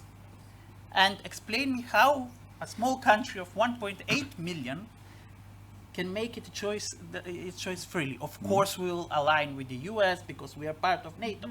But it goes to a certain moment when this economic interest prevails, or corruption behind that, or extremist politicians elected in office, then we cannot be sure what to expect. That is how it looks like. For a problem in South China Sea, it's in a bizarre way reflected in the Western Balkans, and we have nothing to do with South China Sea, for example. But they will come and ask you, and you have to give an answer to that. Well, thank you very much. I see another hands and up there. Do I have to stand up? Hi, Una Haidari, Western Balkans correspondent for Politico. I know everyone on the panel. Lovely to see you again in Rome. You mentioned all these points relating to China and Russian influence, but one thing that we journalists have really noticed the last couple of months, or frankly in Serbia the last couple of years, is that even the ambassadors of countries that are meant to be directing, say, Serbia or Montenegro or Albania on a more pro-Euro-Atlantic path, such as the United States, have steered away from that path. One of the great examples is Chris Hill in Serbia, who's been very openly embracing sort of nationalist talking points, going to very controversial events in Serbia. Yuri Kim, who isn't an ambassador in Albania anymore, but she was someone who was also very controversial there. putting aside sort of the obvious malign influence from Russia and China, why are these allied countries also acting in a similarly non-positive way when it comes to sort of encouraging civil society and progressive change in the country? Thank you. Easy question. Who would like to try to? Think U.S. perspective. No, maybe I will. Hi, Una. I'll disagree in the case of Albania, for example, that I know better. I think the United States has been critical in pushing the justice reform. Now we know that that reform might not be perfect. There are going to be a lot of flaws in terms of developing and implementation, because that is the main thing. We were mentioning before initiatives.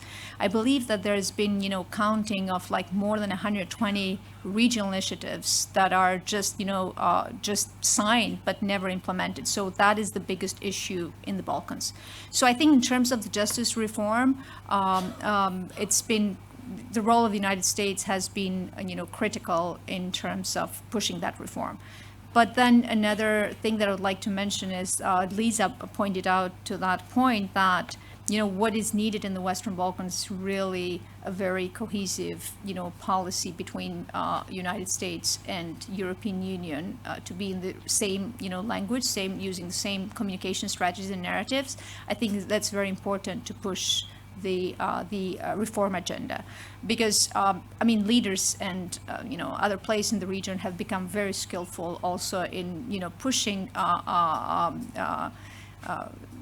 international players, foreign actors against each other, and just to continue to do their business as usual. So we should not forget that a lot is part of disinformation and malign information in the region. Anyone else? Okay. Please, second row.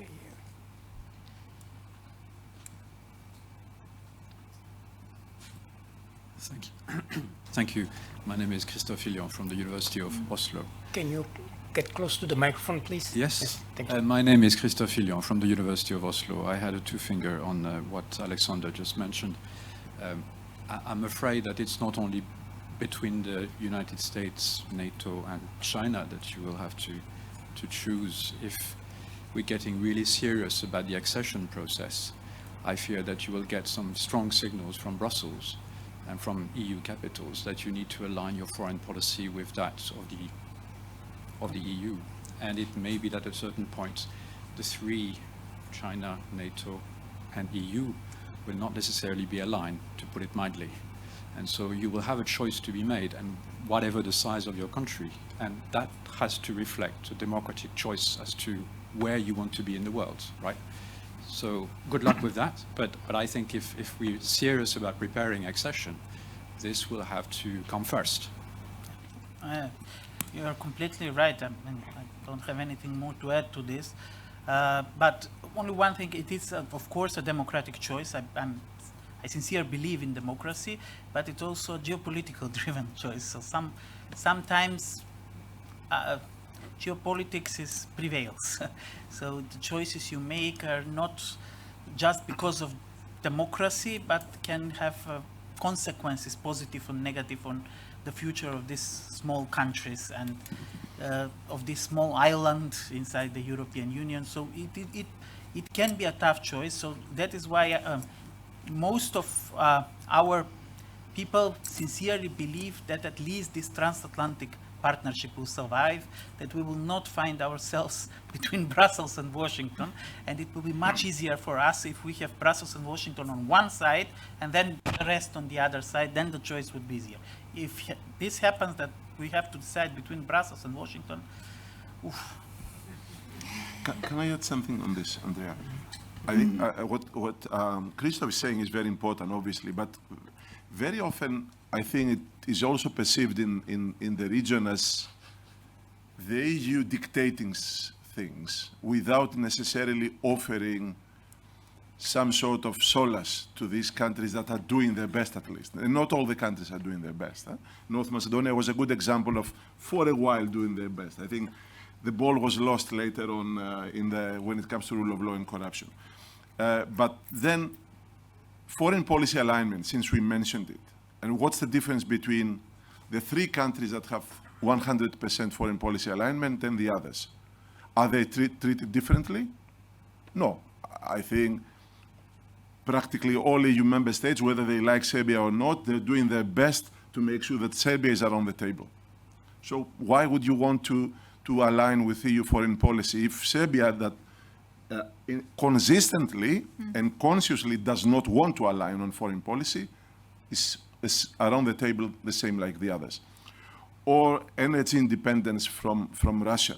I mean, other countries that are doing all they can with a lot of political and economic cost to disengage from Russia, are they around the table to discuss potential offsets? Because it has cost, right? And these are poor countries. You have energy poverty.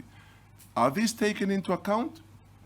To some extent, yes, but in many cases not. So very often, and I think this is what we call this prospect of joining is so far away that it's not felt anymore. I mean, they don't feel that the investment or the difficult choices that they make are rewarded, and they don't feel part of the picture. So I don't know. I think if I were a leader in the region, I would behave like Vučić or like Rama, maybe more.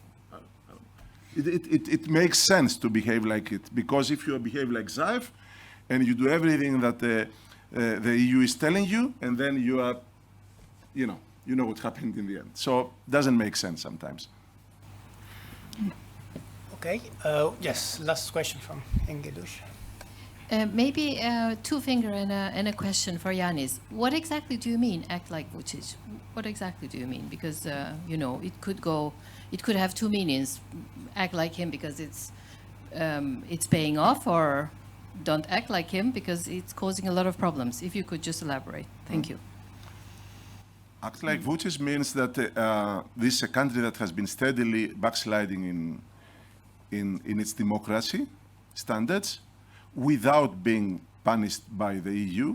In fact, the EU was supporting Berlin process, Merkel, they were supporting Vučić in the first years when he was feeling very comfortable and doing whatever was done in the previous decades when it comes to reforms, and it was supported by the EU. Therefore, there is no cost in undoing democracy domestically. I was talking to people who know Serbia better than me. The country is in better shape today when it comes to basic freedoms than it was even during the Milosevic times. So one thing. Second thing, it's a country that has been consistently, by default, rewarded by not aligning on foreign policy. And the others who are making tough choices, like when you don't allow the plane of the Russian MFA to cross your airspace.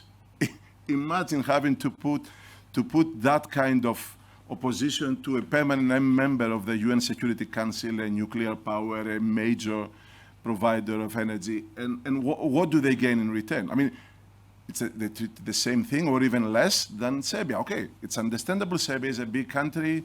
It's important in the region. It has its hand in the neighboring countries. But we heard earlier that the entire region is the GDP of Tuscany, right?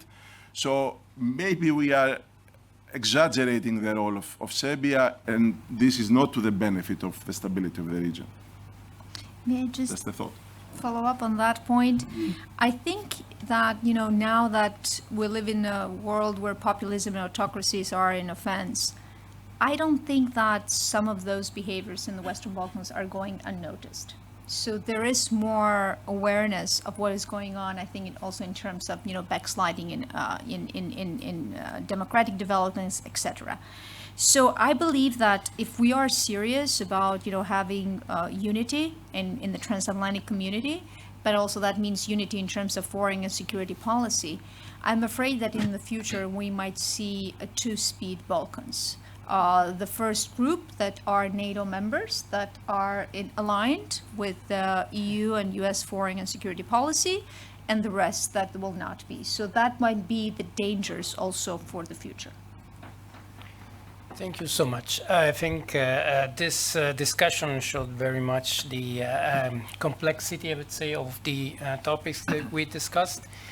We ran out of time, so just please join me in thanking our panelists for their contribution.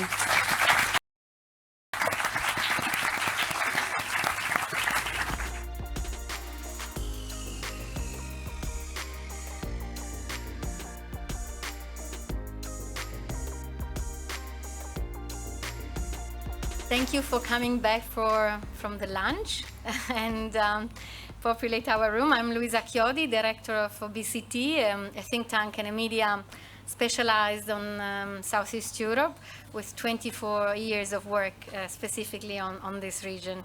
I have the honor and the pleasure to begin our afternoon session and our third panel, its title is Preparing EU Internal Reforms, Shared Vision on the EU Future. It's basically a conversation among participants from the EU and the Western Balkans about exactly these visions of the EU future, its institutional necessary reforms, its policies, budget. And of course, we are stimulated by the ambitious goals set by the European Council recently, preparing a roadmap for internal reforms, but also the fact that the upcoming European Parliament, the upcoming election of the European Parliament might open a new circles of institutional reforms. I'm pleased to introduce you our keynote speaker, this time Minister Plenipotentiary Nicola Verola, who has a long experience in the field of European affairs, as well as in economic and commercial affairs that we've been discussing this morning. He started his career in the 90s, so a long one. Awarded the title of Knight of the Order of Merit of the Republic in 2016, and since 2023 has been Director General of Europe and International Trade Policy for our Ministry of Foreign Affairs and International Cooperation. Without further ado, the floor is yours, Minister Verola.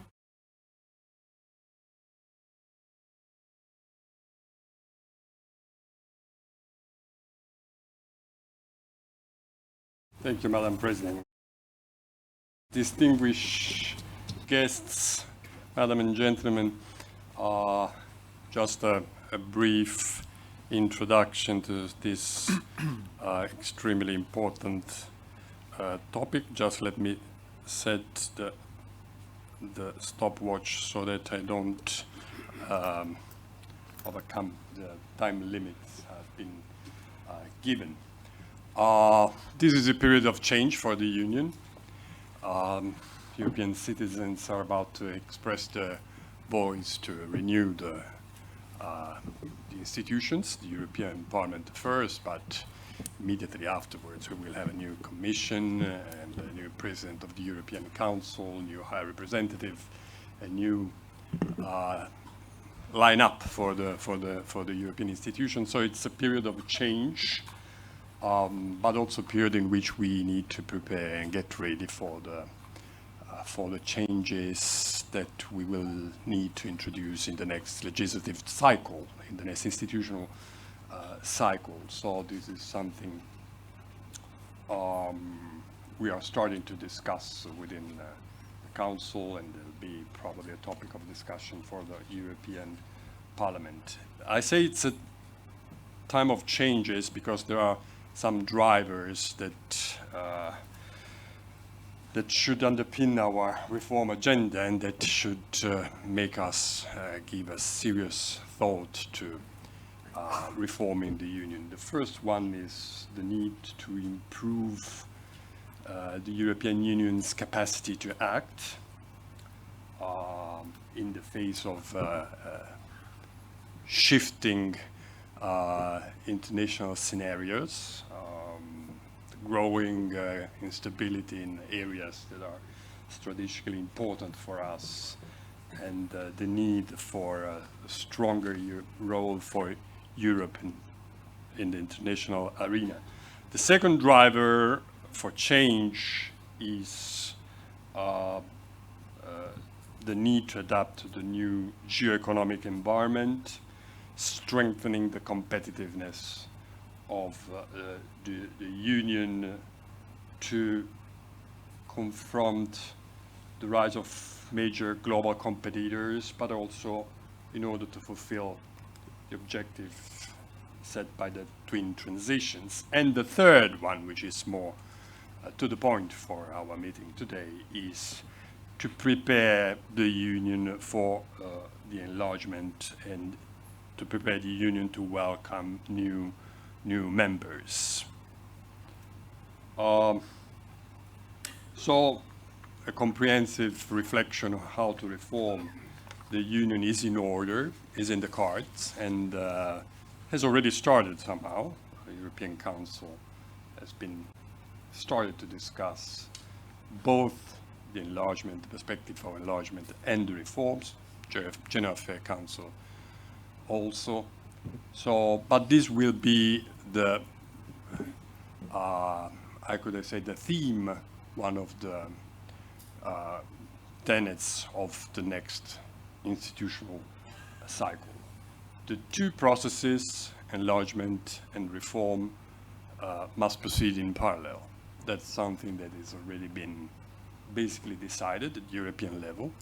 There was a question whether reform was a precondition of the enlargement or whether there was some kind of interlinkage or conditionality, but the conclusions of the heads of state and government framed both processes in a different way. They should proceed in parallel, which means also independently, even if conceptually they are somehow interlinked. The background has been already established by the European Council. Let me read December 2023 European Council's conclusion. As the Union enlarges, successful European integration requires that Union policies be fit for the future and financed in a sustainable manner based on the values on which the Union is founded, and that the EU institutions continue to function effectively.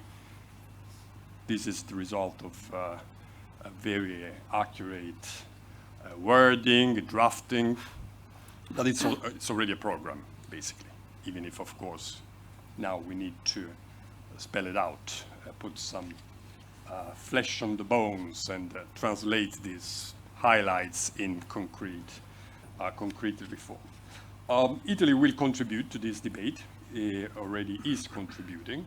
Let me mention how we see this process from an organizational point of view. First of all, I'd say in this process of pondering, thinking about the reforms, we should not get ahead of ourselves. We should start progressively. Let's start from the basis of the current treaties, exploring all the potentials and the flexibility that they can provide. Second, let's get our act together and organize our proceedings. We think that in this process of construing the EU reform process, the General Affairs Council should play a crucial role, but also if we want to get really our hands into the weeds, we need probably to make sure that the ministers of European Affairs and the European Council that will supervise the process can count on rely on the assistance of a high-level group of experts, because that's how you think about work on reforming the Union. It has always been the case. You need some technical level that can discuss really the details and not only the broad political processes. And third, I would say let's make an accurate planning on the work ahead. We have some natural deadlines in front of us. The next MFF, multi-annual financial framework. We have the proposals that the Commission will make for reforming some of the policies. So in moving forward in this process, we have to take into account these stepping stones that lay ahead of us. So on the substance, we think that we should work along the December 2023 European Council's conclusion and work mainly on 4 main blocks: policies, budget, values, and governance. I didn't start the stopwatch, so you tell me when I'm speaking too much. After tinkering for half an hour with my with my iPhone, I realized that it didn't start. Okay, but you can wave or say or just cough when I hear you cough. I understand that I'm talking too much. So first. Priority is working on policies. So we need to work on the regulatory framework to make it future-proof, and I would say enlargement-proof. First, we think we need to work on the regulation and the rules. It's not just for the sake of the enlargement, but for the sake of the EU's competitiveness. That's something we feel very deeply. We should do that irrespectively of the enlargement, because next institutional cycle should be the cycle in which we make up for the loss of competitiveness that the European Union suffered in the last few years in some crucial fields. So. It's a safe bet to say that we shall work on EU regulation and to reduce also disproportionate administrative burdens on our companies and of our economic operator. And then we should work more specifically on some policies. Two policies that will need some revision are the policies the expenditure policies. Common agriculture policy and cohesion policy spring to my mind when we think about reforming EU policies in order to prepare the EU for the enlargement. And this is something that will have to be done. We will have to wait for proposals from the Commission, of course, but it's quite clear that with the accession of 8, 9 new member states, something will have to be adjusted. We will need to tighten the bolts of the cohesion policy and the common agricultural policy, knowing that both those policies have a quite clear rationale. I won't dwell on the rationale of those policies, but it's quite intuitive. Agricultural policy, we need a healthy and vibrant agricultural sector, also for the sake of strategic autonomy, but also for social reasons.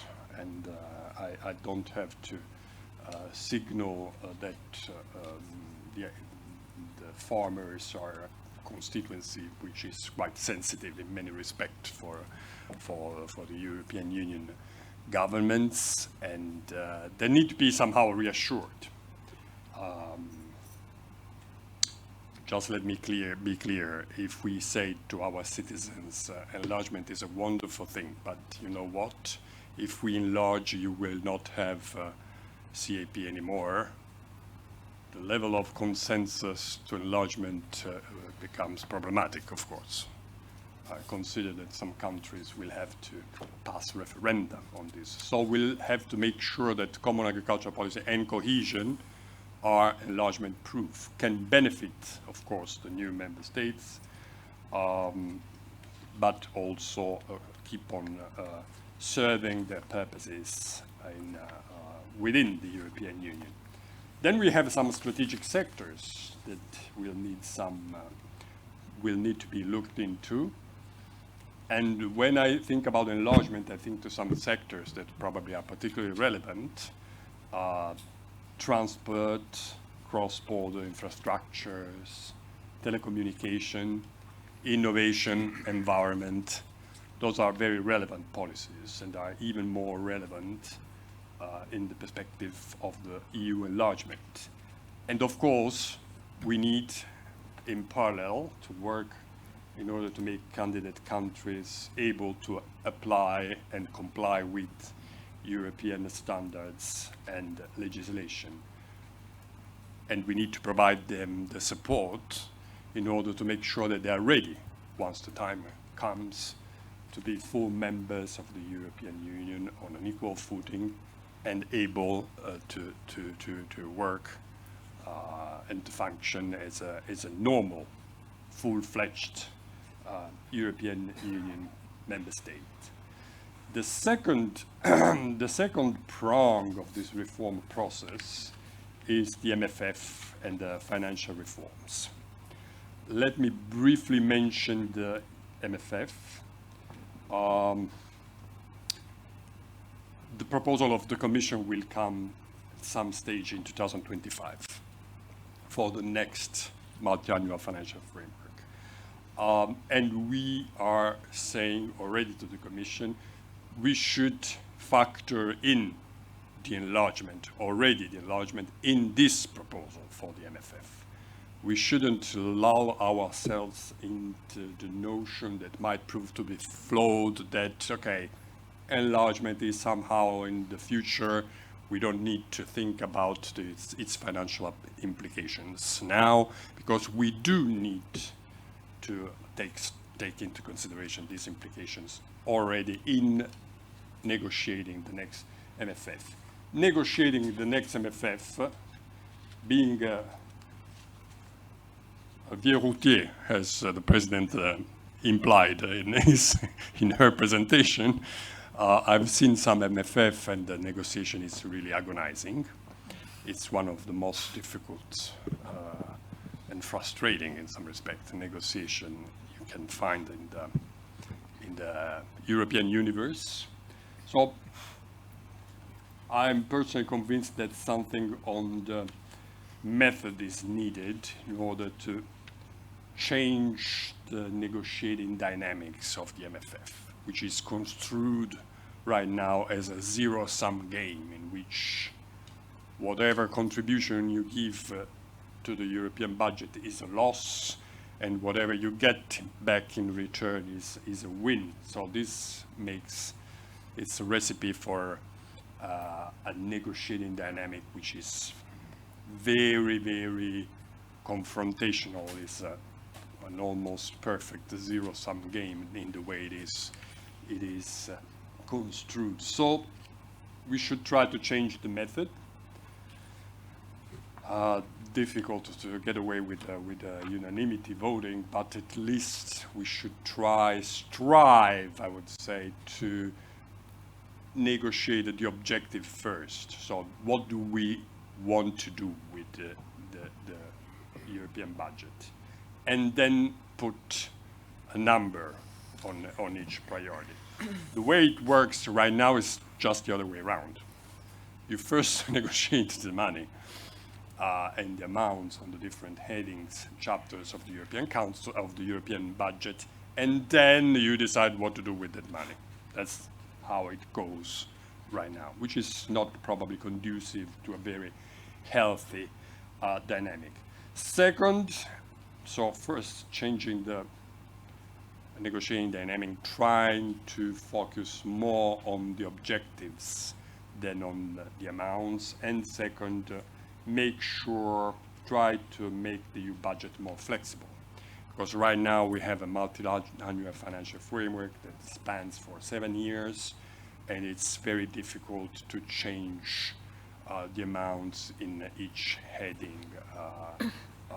So it's extremely rigid. Well, there are some margins for flexibility, but they are quite reduced. You cannot change priorities, which makes things extremely difficult.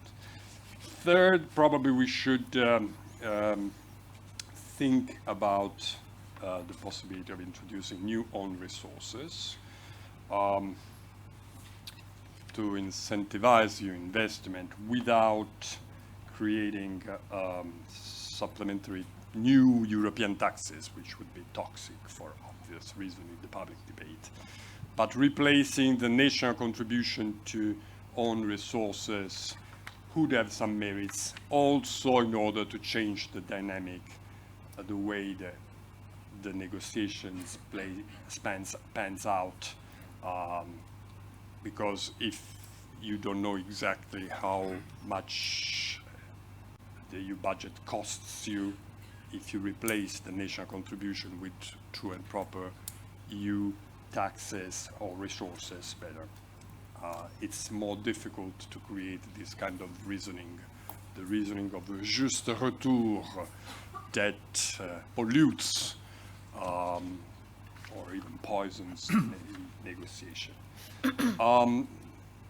So this is the MFF. And then discussing the financial resources, we need also to think how to improve and to make sure that the EU and its member states have sufficient resource to pursue their priorities. Now, of course, we need to work on the mobilization of private capital.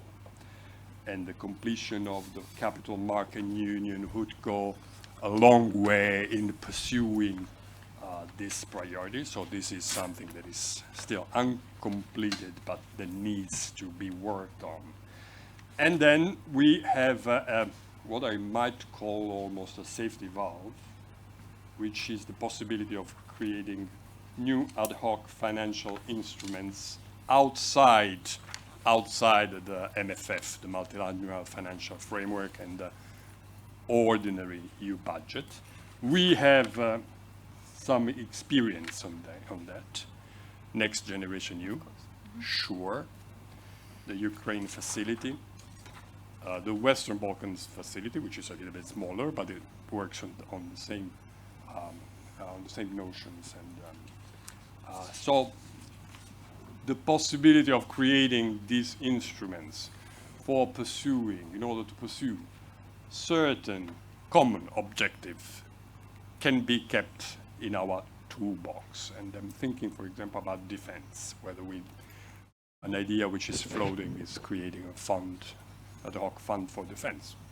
Might be the case. How much have I spoken? Almost done. Almost done. Because this was just introduction. I'm sure. What a pity. No, I'm joking. Okay, I'm almost done. Values. We will have to have a constructive discussion on values. Of course, it's important. It's important that we are all on the same page when it comes to values. The Italian take on this, that in some respect we are already well equipped. We developed certain tools for preserving and sheltering, I would say, the EU values, but some adjustment might be considered.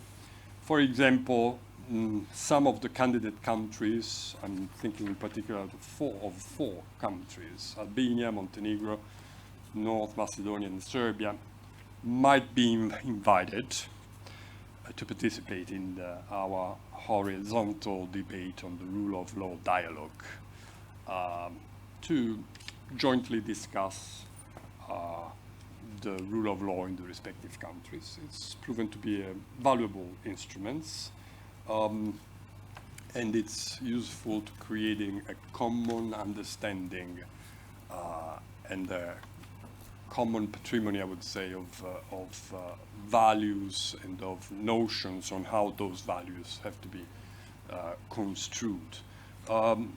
Provided, of course, that this participation in the dialogue is not conceived as a way to add additional benchmarks to the enlargement process. Probably we might also work on the financial conditionality, which has been decided within the framework of the last MFF. Point is that the way it's framed now, it's probably needs some better alignment, because the way it is framed now is that it's more targeted to tackling poor financial management and lack of administrative capacities, the not fully correct use of EU resources. Probably it should be reframed in order to address and tackle the systemic shortcomings rather than trifles or minor infringements. So this might need some adjustment. Last but not least, governance. We think that first and foremost, we should try and harvest the low-hanging fruits and try with the current treaties, look into the current treaties and see what can be done better with the current institutional tools, at least avoiding, at least in the initial phase, divisive debates. Because if you start from, say, qualified majority voting, right now, if you say, okay, we need to move to qualified majority voting, this is the recipe for a deadlock, because part of member states get afraid of this perspective and don't want to move forward in this debate, which makes that the entire process could stall if you start from here. So we should start, I say, from the low-hanging fruit and try and work on improving the role and the functioning, and I would say the interjection of the institution. I personally am convinced that one of the reforms or modifications or tweaks that we need is restoring the original function of the European Council as a body that is meant to provide broad political guidance, not to decide on each and individual EU policy, because this is the dynamics in the European Council are very much the same as in a classic diplomatic conference with the unanimity. So it's not the best tool, institutional tool to discuss policies in detail, and it takes a lot of time, by the way, for the heads and if you put the heads of state and government to make drafting, this is not a good use of their time and of the EU institutional setup. We think that the General Affairs Council should play a bigger role within the EU architecture. That was how it was meant when we drafted the Lisbon Treaty. We think that, of course, we can also discuss decision-making. There are ways and means to make decision-making smoother and try and avoid deadlocks. There are nuances between unanimity and majority voting that can be explored, but I've been talking already too much, so I won't dwell on this. But you don't need black or white. You don't need to move, to swing immediately to the fully fledged qualified majority voting in order to improve the decision making. You can, how could I say, moderate, smooth it, unanimity, the principle of unanimity with other means and tools. Enhanced cooperation is a tool that probably can be explored and can be used.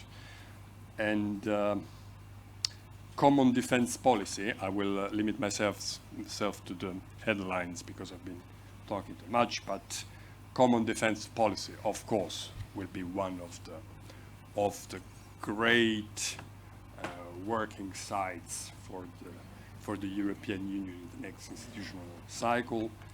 And at the same time, the gradual integration, the principle of gradual integration.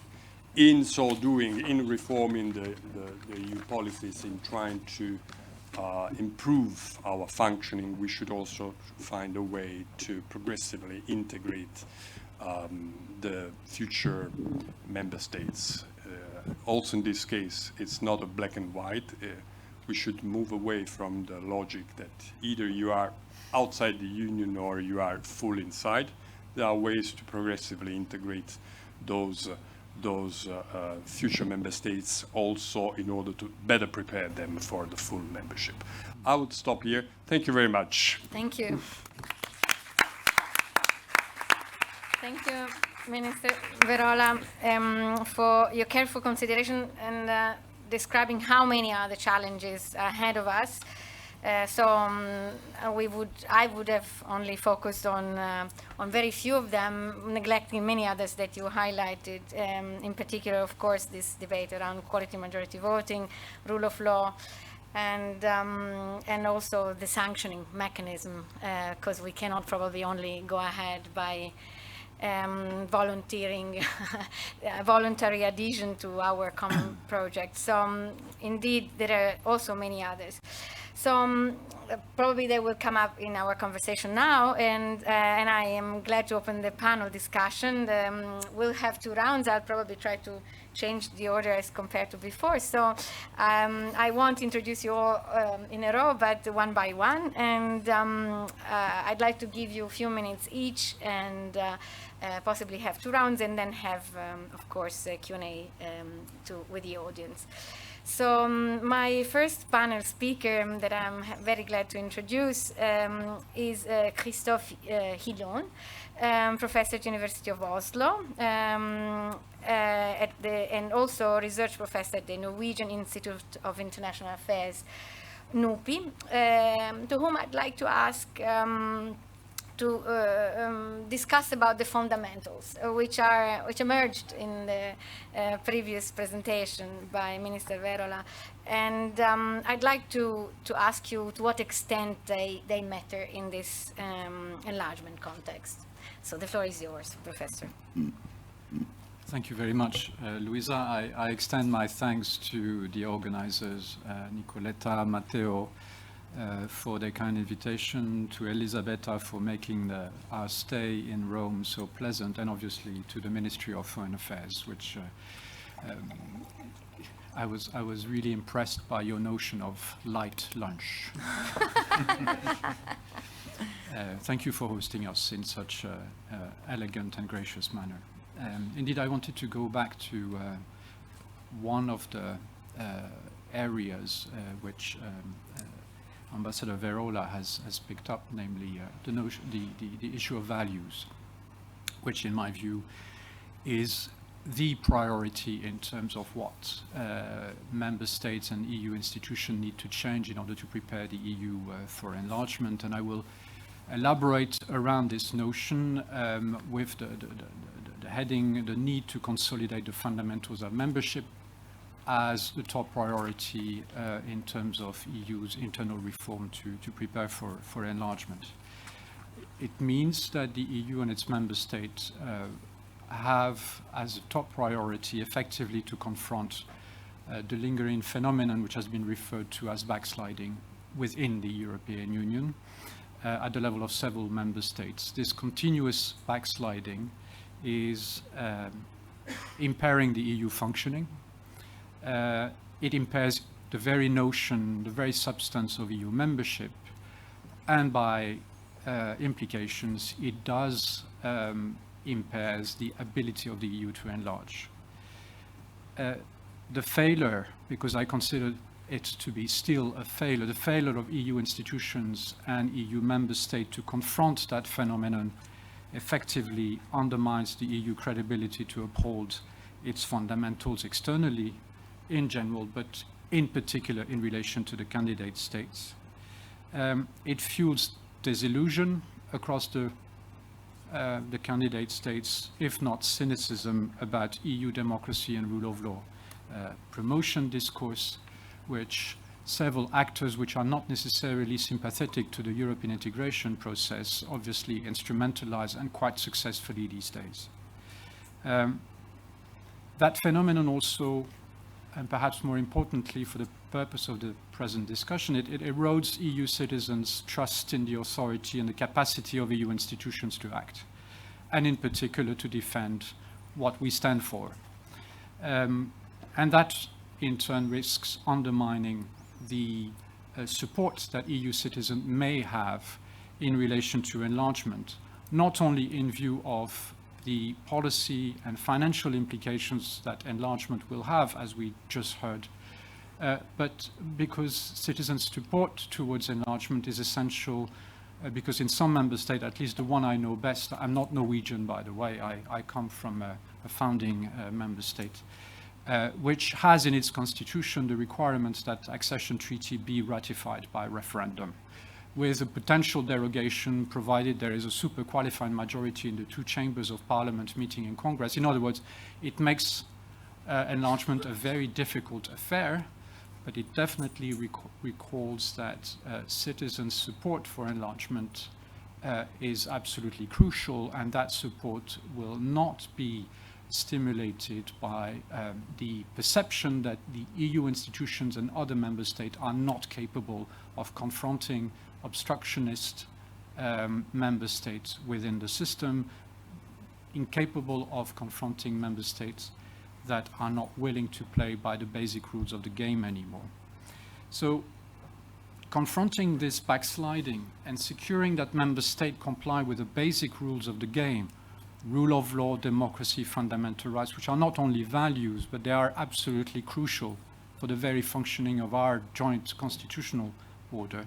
Confronting backsliding and securing this observance of our constitutional fundamentals should be the top priority when it comes to internal reforms in order to prepare for enlargement. I'd say it's the mother of all reforms because it guarantees, at least it contributes to securing the EU sustainability. Conversely, not confronting that really endangers the sustainability of the Union. Couple of minutes to finish on this point. So the EU, and when I say EU, it's both institutions and member states, because both EU institutions and member states are guardians of our constitutional order, they must demonstrate a tangible aptitude to preserve the integrity of the EU, to regain the EU's authority and trustworthiness, both internally and towards the candidate countries, to reassure member states, let alone to achieve the kind of strategic autonomy that we were talking about in the previous in a previous panel. Now, the good news is that you don't need a treaty reform for that. It was already alluded to by Ambassador Verola. There are already a number of tools which have been developed over the last few years, from Article 7, which nobody imagined could ever be triggered at some point, to the conditionality regulation, but also the traditional infringement procedure in the hands of the European Commission and the member state. What is needed is not more tools or a treaty reform. It needs more systematic, coherent use of those tools, because at this stage, one can be forgiven for saying that these tools have not been systematically, coherently used, both in relation to Hungary or indeed under the present circumstances in relation to Poland. One is perhaps surprised that the European Commission has already abandoned all the leverages that it had at its disposal in relation to the new Polish government, as if the rule of law and democracy backsliding was already solved. So the kind invitation in terms of internal change is to use the tools we have at our disposal more systematically, more efficiently, again, to secure that the fundamentals of membership and the sustainability of the EU is secure. That's priority number one before the EU can consider enlarging, let alone engaging in institutional reforms, which will be an illusion in terms of solving the potential problems enlargement will entail if we cannot guarantee that member states comply with decisions taken by the Council or by the European Court of Justice. More qualified majority voting, fewer members of the European Commission will not cut the musters if some member state are simply not complying with the rules. So rules first, and tinkering with institutional architecture second. Thank you. Thank you for pointing out the importance of rule first.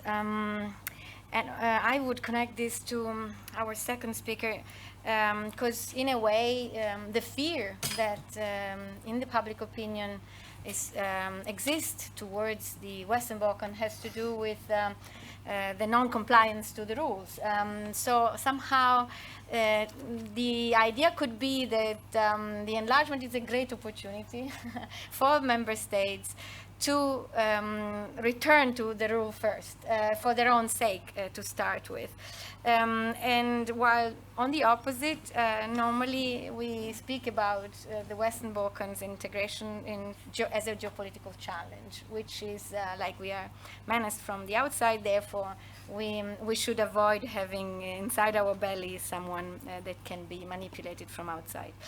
So I'm very glad to hear the perspective from the region, this time from Srđan Majstrović, sorry for the wrong pronunciation, who is the chairman of the governing board of the European Policy Center that is based in Belgrade, who can offer us a perspective exactly on this, whether, by the way, also commenting, as we were trying to do in the lunchtime, on what we've heard before. So please, the floor is yours, Srđan.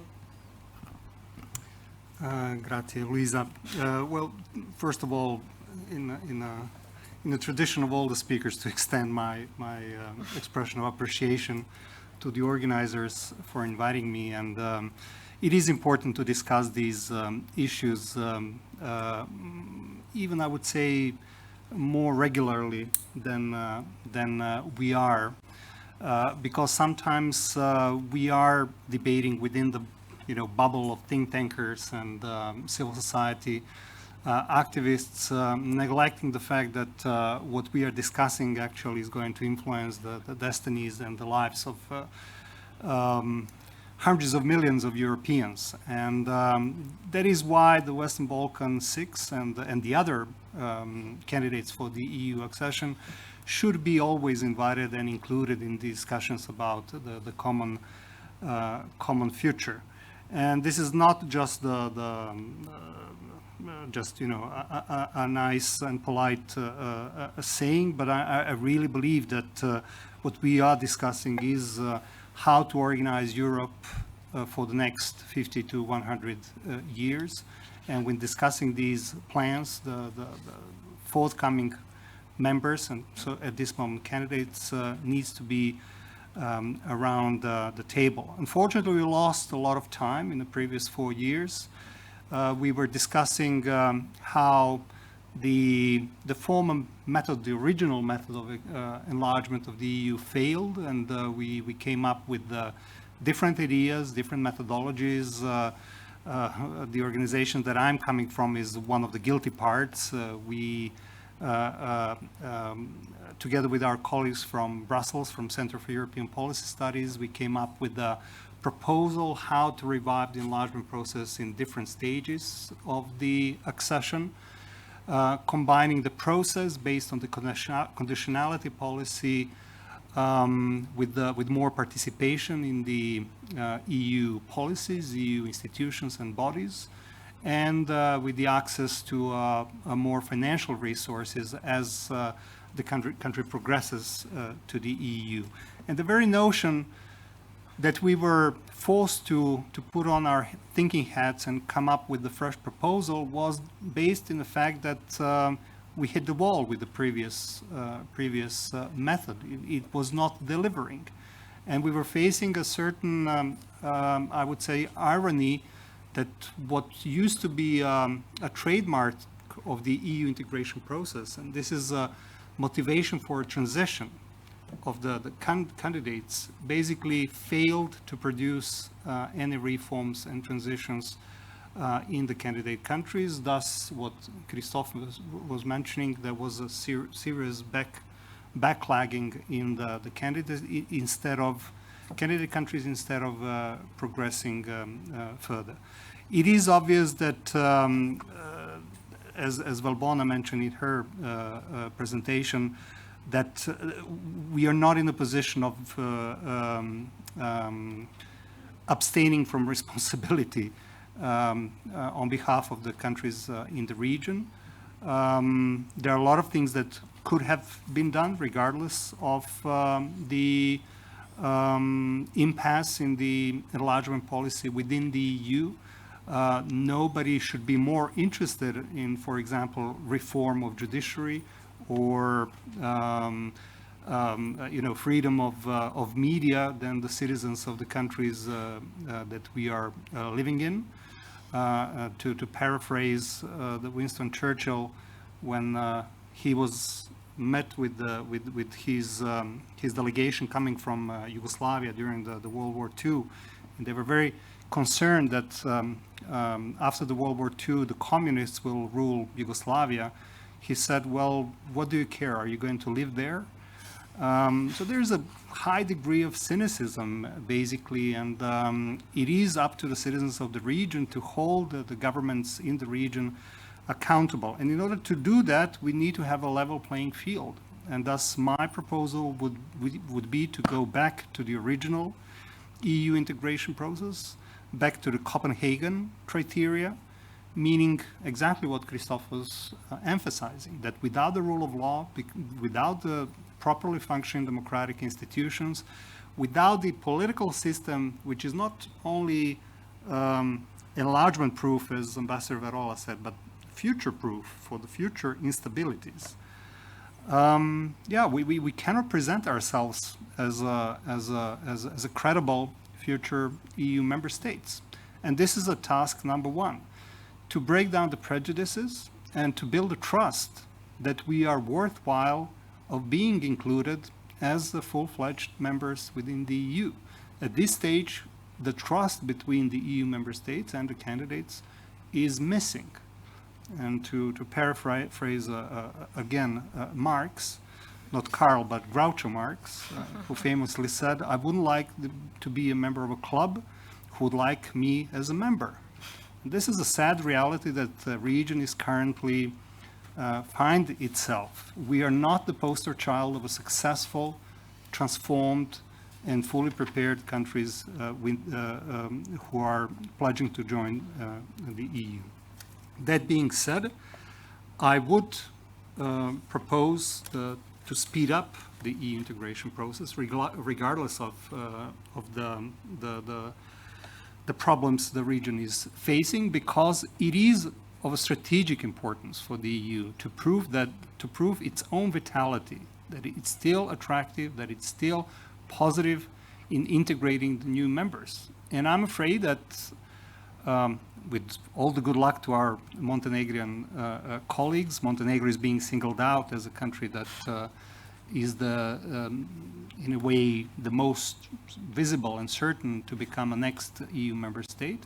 I would advocate that one country is not sufficient enough, and that the credibility of the next enlargement will depend on the size of it. And thus, I would support the idea of splitting the region into two groups, where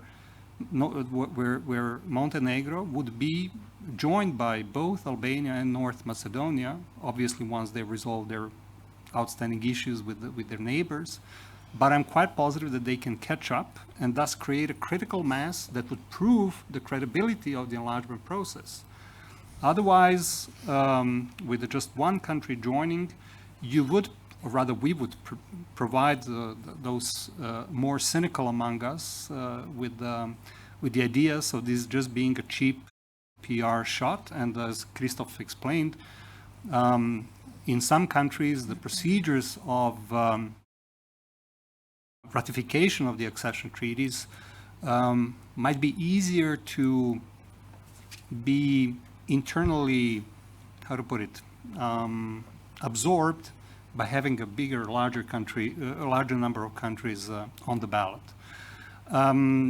This idea of splitting the region goes by all means not in a way of sanctioning anyone in the region, but it goes in the direction of motivating primarily Serbia and Kosovo to engage in a more constructive way in the dialogue on normalization of their relations, and to become more accountable to their citizens. Because once this enlargement happens and 3 countries join the EU, that would empower both Kosovars and Serbian citizens to address their grievances to their governments and require more serious, more coherent and more accountable behavior towards Europeanization requirements, i.e. all the reforms which needs to be provided. So my proposal is back to the Copenhagen criteria. I'm not going to go through the list of criteria because at this stage I'm not sure that any of the countries from the region is fulfilling those criteria, unfortunately. But Copenhagen plus common foreign security policy. This is at this moment the question of building the trust and building of a relationship that will allow us to ask for solidarity. We listened a lot this morning about solidarity, but solidarity requires accountability. You cannot ask for solidarity and then not to be in the same camp when it comes to difficult decision that we need to accept or rather adopt together. That's a very hypocritical and obviously does not lay a positive foundations for the common future.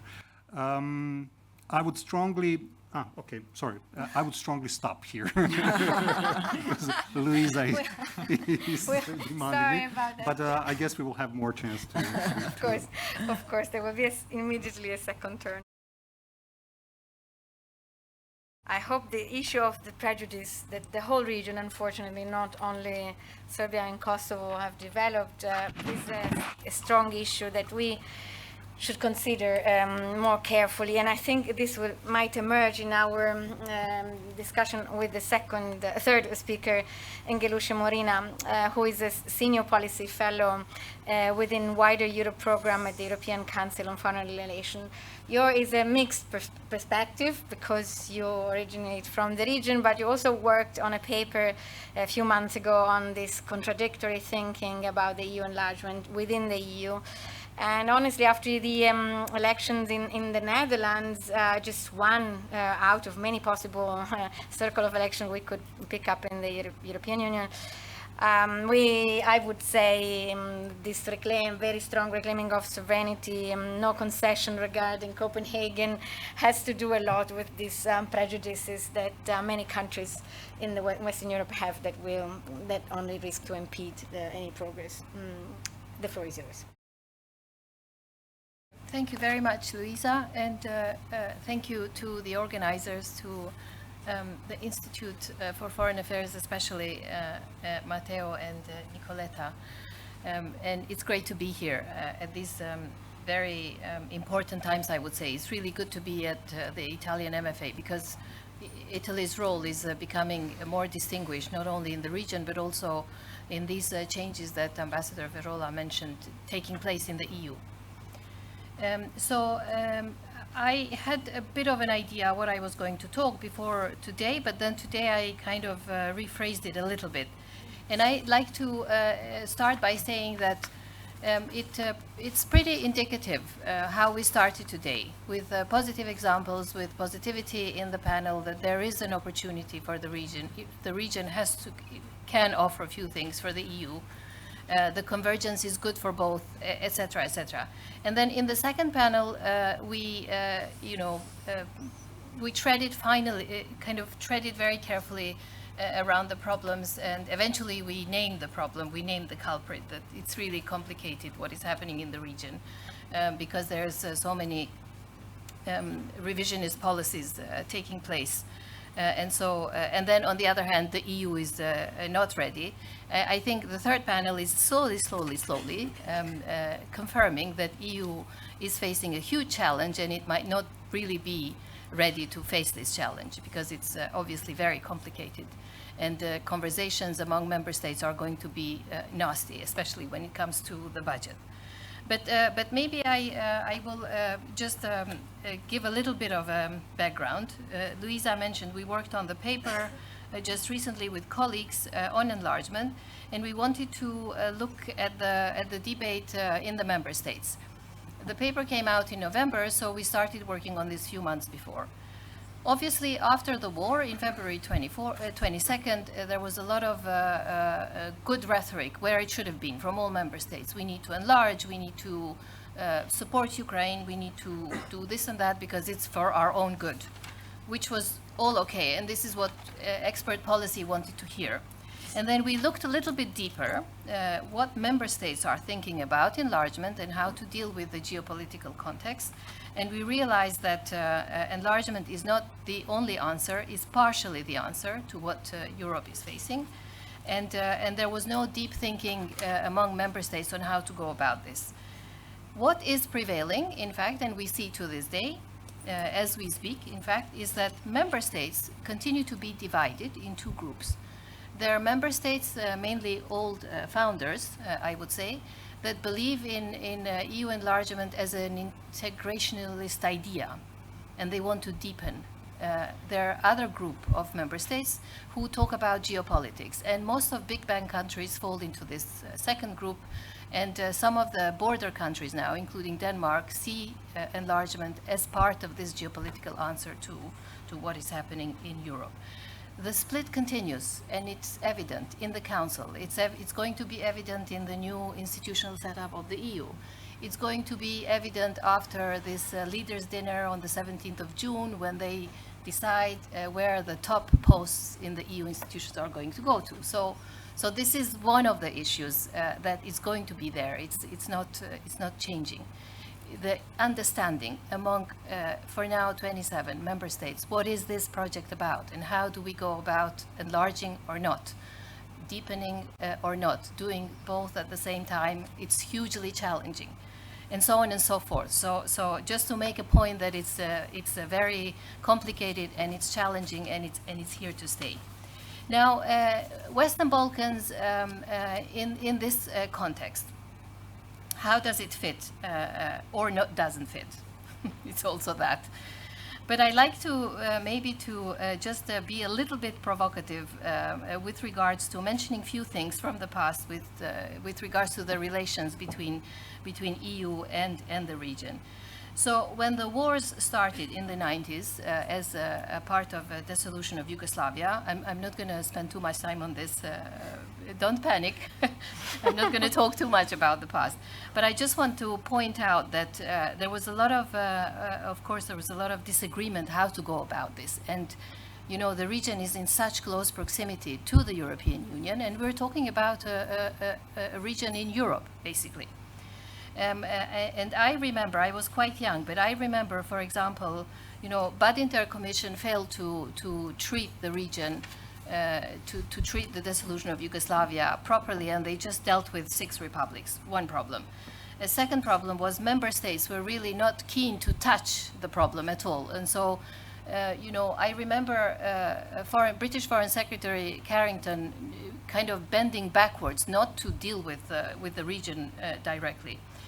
On the other side of the Atlantic, there was James Baker saying, we don't have a dog in this fight, so on and so forth. But then 97 changed all this, and it was a combination of Srebrenica, which we now are talking again about because it's an unresolved issue, many unresolved issues in the region. So it was that changed the thinking and the approach of Europe, but also US, to do something about the region because it's in such close proximity.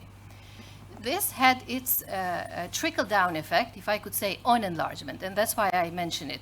Because then leaders decided, hang on a minute, there is this region that we have on Eastern Europe, countries that had just, the wall had fallen, the countries had just come out of communism.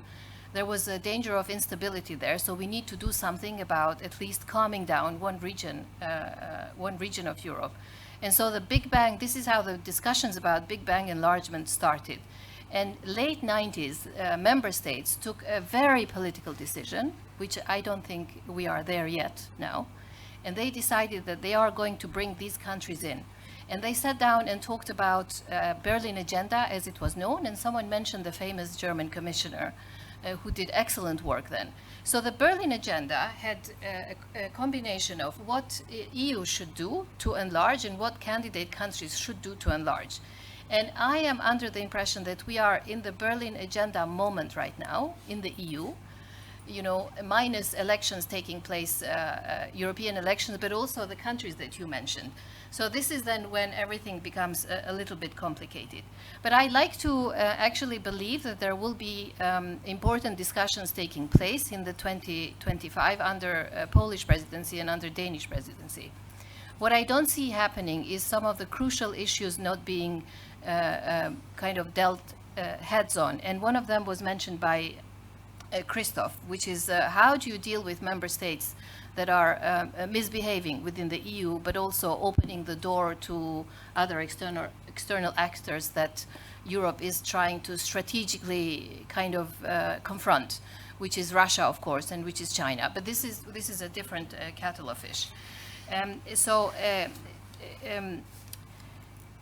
So the Berlin Agenda, yes, I mean, the Berlin Agenda moment is there and is happening. But then maybe just as a last point, and then I can come back. But there are also, apart from, yes, there are also member states that I mentioned, part of these two groups, but the current elections taking part in some of the member states and the results that we have seen, but also the upcoming elections. For example, there will be elections in Austria. And there is the fear that a similar example of Netherlands will turn up in Austria. Okay, maybe these governments, like for example, you know, the government in Sweden, which is a combination of populists and Democrats, still is going ahead with the geopolitical rhetoric. Same in Finland, but it could be that these countries, like Netherlands and Austria, will want to put a brake on enlargement because of the positions of the government and how they see different developments taking place, but also because of the ideology in what they believe in. Again, this is a topic for probably not for today, because we also don't have so much of the time.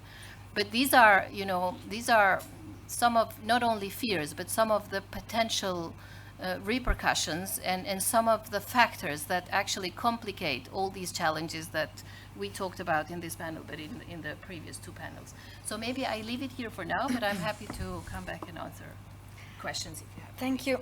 Thank you very much. Somehow I would have a lot of interest in opening a discussion of rethinking it, how we perceived our enlargement in the 90s and later on, indeed, first as anyway ideological or ideal project of reunification of our continent, and then anyway as a peace process that we could extend to the Western Balkans after the conflict of the 90s, while now it is rather a security issue that is moving the enlargement process, and it is changing the nature, and I wonder to what extent it does, meaning getting far away from the Copenhagen criteria into something else. And this is, I think, where we would go with our last panelist, Nicoletta Pirozzi, head of the program on European Union and Institutional Relation Manager of the Istituto Affari Internazionali. Nicoletta, can you share with us your reflections on this geopolitical context in which the new enlargement is supposed to take place, or in combination with these reforms of our union? The floor is yours, Nicoletta. Thank you very much, Luisa. Of course, it is not easy to be the very last speaker of this day before the conclusions and with such great panel of experts. But anyway, I'll do my best. Well, I will start by saying that clearly this process of enlargement is very much the product of the current geopolitical environment, and especially the environment created by the Russian aggression against Ukraine. And in fact, if we read the European Council conclusions of December 2023, we read clearly, and I quote, the enlargement is a geostrategic investment in peace, security, prosperity, and stability. Well, the geopolitical context in which this enlargement takes place is very much different from the geopolitical context we had with the previous big enlargement at the beginning of 2000s. We all know that, but just let me remind a few elements of this change. First of all, the United States are not anymore the only power at the global level. They are still the only superpower, but there are also other poles of power that are actively influencing the international environment. These different centers of power conduct a very aggressive foreign policy and trying to exercise their influence in the European Union neighborhood, much more than it was the case back then. And then we have Russia, which revealed itself as a systemic rival with imperialistic objectives, which have been displayed clearly through actions of disinformation and misinformation in European democracies, including the Western Balkans, and also through military might in the European Union eastern flank. So I think that if the European Union wants to be really serious in its commitments towards the enlargement and towards the candidate countries, it has to be very consequential when it comes to its commitment to foreign and security policy.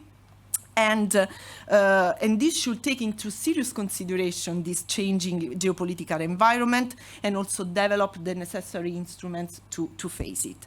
What I mean by then, I think mainly 4 elements. So first of all, we have heard it already, and there is a lot of talking in Brussels since a few years ago. The European Union needs to become more strategic autonomous. What does it mean? Of course, we do not want to reconsider the transatlantic alliance. We need the US. We have to revive the transatlantic alliance as much as possible, but at the same time, the European Union should be able to articulate a foreign policy which is aligned but also distinct from that of the US, in particular in its neighborhood. And also, we have to be able to reinforce those strategic sectors, which we often hear, so digital, raw materials, energy, that can ensure that the European Union remains, on one side, a relevant actor at the global level, and also an appealing model for the candidate countries, for those countries that look at the European Union as a model of well-being and development, at least so far. Second, we need to develop adequate capabilities in order to offer the new member states appropriate security guarantees. This is crucial in the current geopolitical environment to counteract foreign aggression and interference. Among these, I think we have to equip the European Union with enhanced financial resources in the field of defense. This cannot be delayed any longer in order to be able, first of all, to exercise deterrence, which is a priority at the moment, and second, also to respond to military attacks in the European continent. So far, we have developed very specific and temporary instruments, including the European Peace Facility. It worked quite well in a situation of emergency, as it was the Russian aggression against Ukraine. But now we have to be serious about a proper EU budget on defense, and also considering, of course, the idea of having common debt for defense matters. At the same time, we need to devote much more investments when we talk about strategic communication, countering disinformation, misinformation, because the European Union has not done its homework on this so far. Of course, we have to talk about, very frankly, about foreign policy instruments and decision-making. It is true that qualified majority voting is not so viable if we look at the positions of the different member states. But some forms of qualified majority voting should be considered and applied, in particular in two sectors, I think. We should consider qualified majority voting when we talk about intermediate steps of the enlargement process, because it is true that, this needs to be decided by all the 27 member states, but then when the process is started, in order to make the process effective, we have to think about these alternative forms of decision-making, and also to have qualified majority voting when we talk about sanctions regimes, because this has been one of the main instruments the European Union has used in order to counter foreign attacks, foreign interference, but as we know, it is still the hostage of vetoes by single member states. Finally, we should multiply efforts in order to address the many crises and conflicts that are still alive in the neighborhood. The European Union should be much more active on those, especially because they are clearly fueled by foreign actors, from Serbia, Kosovo to Transnistria, and so on and so forth. And this requires, as a bare minimum, to have some reinforced diplomatic capacity at the European Union level, a reinforced role for the High Representative, a reinforced diplomatic corps in the European External Action Service, but also requires the European Union to be creative and have also additional fora through which the European Union and its member states can influence the political direction of the continent for the future. I'm thinking about the project of the European Political Community, which is still in an embryonic stage. I don't see it in any way something that can be detrimental for the enlargement process, but really an additional forum that can help the European Union, and not only the European Union, to have some stronger say when we talk about the future and the fate of the European continent. So I think this should be the main issues to be addressed in the foreign and defense policy field. Of course, some of them can be more easily implemented. Some of them requires a change in the treaties. And we are not in the best position at the moment. We will see what the next European elections will bring. But of course, this would require at least a stronger political initiatives by the funding member states, possibly joined by other member states in the European Union, in order to make this wishful thinking reality. Thank you. Thank you, Nicoletta. Also for kind of acknowledging that there is so much to do that is probably at risk of being wishful thinking. So let me be provocative for the last round, and I address you all with a couple of notes that are a bit politically non-correct, let me say. So we are in a world of giants, and we need to be stronger, but at the same time, the Qatar Gate showed us that even a tiny little state can do divide et impera. So we are very fragile if we don't stick to our principles, and we don't have mechanism to enforce that these principles are upheld. And the credibility, we lose it immediately. Even when we talk about strategic autonomy, Colangeli at the point refer to the fact that even when we talk about strategic autonomy and we think about critical raw material in the region, if we don't stick to our social and environmental rules, we will lose completely the credibility in the region, even in that field. And we have seen how much sensitivity there is in the public sphere. In the case of Serbia, it was very, very clear that people want to see the benefits of any policies and are afraid that these benefits will be taken away from them, starting from raw materials going ahead. And the last point, and last two other aspects that I think are very controversial, is that we look for an external enemy to compact. So Russia was a perfect example to be altogether aligned in foreign policy, but that's the only one. There is no other field in which we have any common ground. And even when we speak about disinformation, most of the problem comes from within. Basically, it is our either member state leaderships or candidate countries leadership that is very much using disinformation for their own political agenda. So we do have a lot of challenges, not only in terms of reforms, but also in terms of political coherence that is very, very important to convince public opinion in both sides to support this process. Those are my doubts, and I leave you, each of you, to give an answer to them, choosing what you prefer to. So, starting from you, please go ahead. Thank you, Luisa.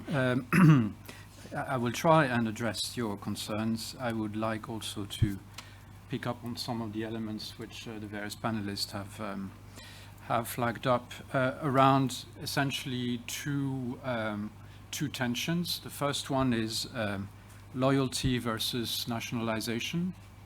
And the second tension, it's openness and ownership versus exclusion and parallel worlds. I'll try and explain myself. On loyalty versus nationalization, and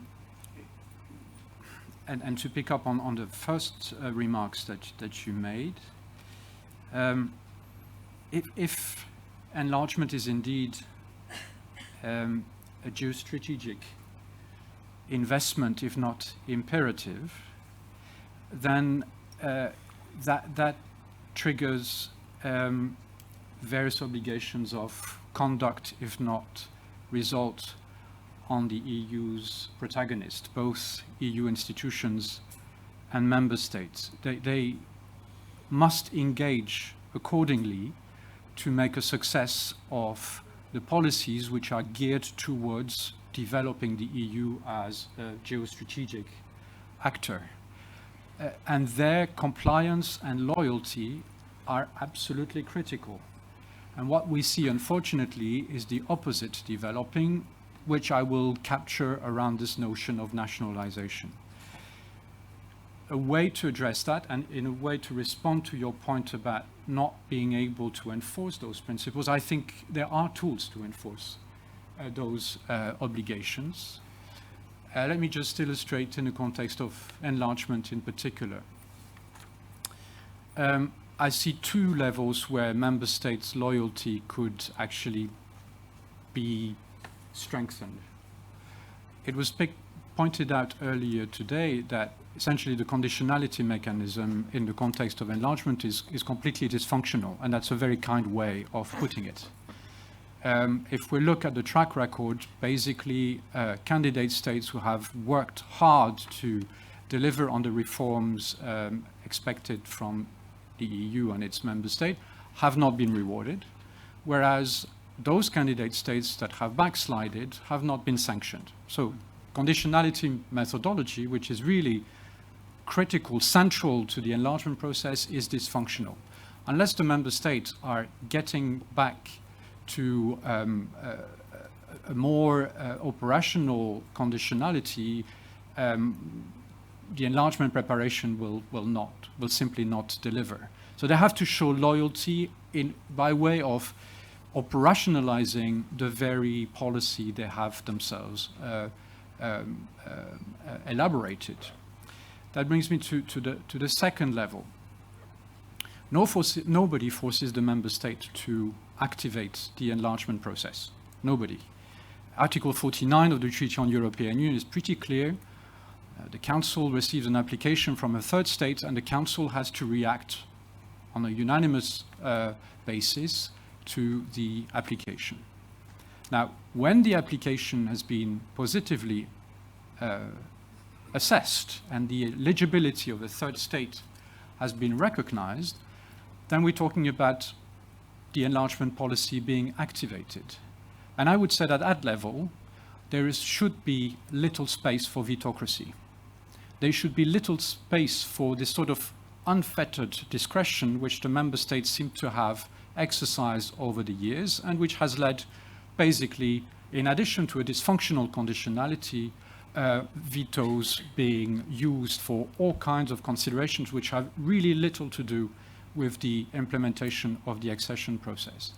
So whether QMV might play a role there, I'm not entirely sure. But what I notice is that although Article 49, the accession procedure, talks about two instances, two stages where member state can block the process, what we have seen in practice is an inflation of decision-making instances, so to the extent that we are talking about several dozens of instances where member state can exercise their veto, so that the whole enlargement process has become a process not to fulfill a geostrategic policy aim, but it's a process which is unfolding in the shadow of the veto threats of the member state. Now, there is a profound tension there, and this nationalization really has to be addressed. My suggestion would be that if a veto is exercised by a member state which has really, in practice and in reality, very little to do with the accession process, that veto should be circumvented by the other member state. So I'm not suggesting qualified majority voting because it is predicated that it's okay to have dozens and dozens of decisions in the accession process, which I dispute. Article 49 does not require that. It's purely institutional practice.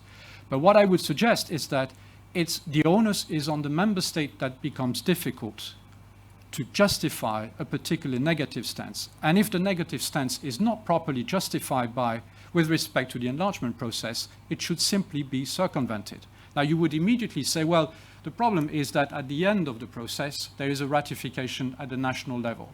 And that member state that might be circumvented will have difficulties. I think that at that level, we could actually raise the question of membership of that particular member state. But that's for another debate. But I suggest that we cannot simply resign to a constructed reality of the multiplication of decision-making procedures in the context of enlargement, the dozens and dozens of unanimous support required in the context. Again, if the EU member states and institutions are really serious about the geostrategic nature of enlargement, they have to deliver. And their discretion must be circumscribed so as to make sure that they loyally support a policy which they have themselves activated when they responded to the application of the candidates. 2 words on openness, ownership on the one hand, and exclusion, parallel worlds on the other. Conditionality is not functioning because member states are not taking it seriously.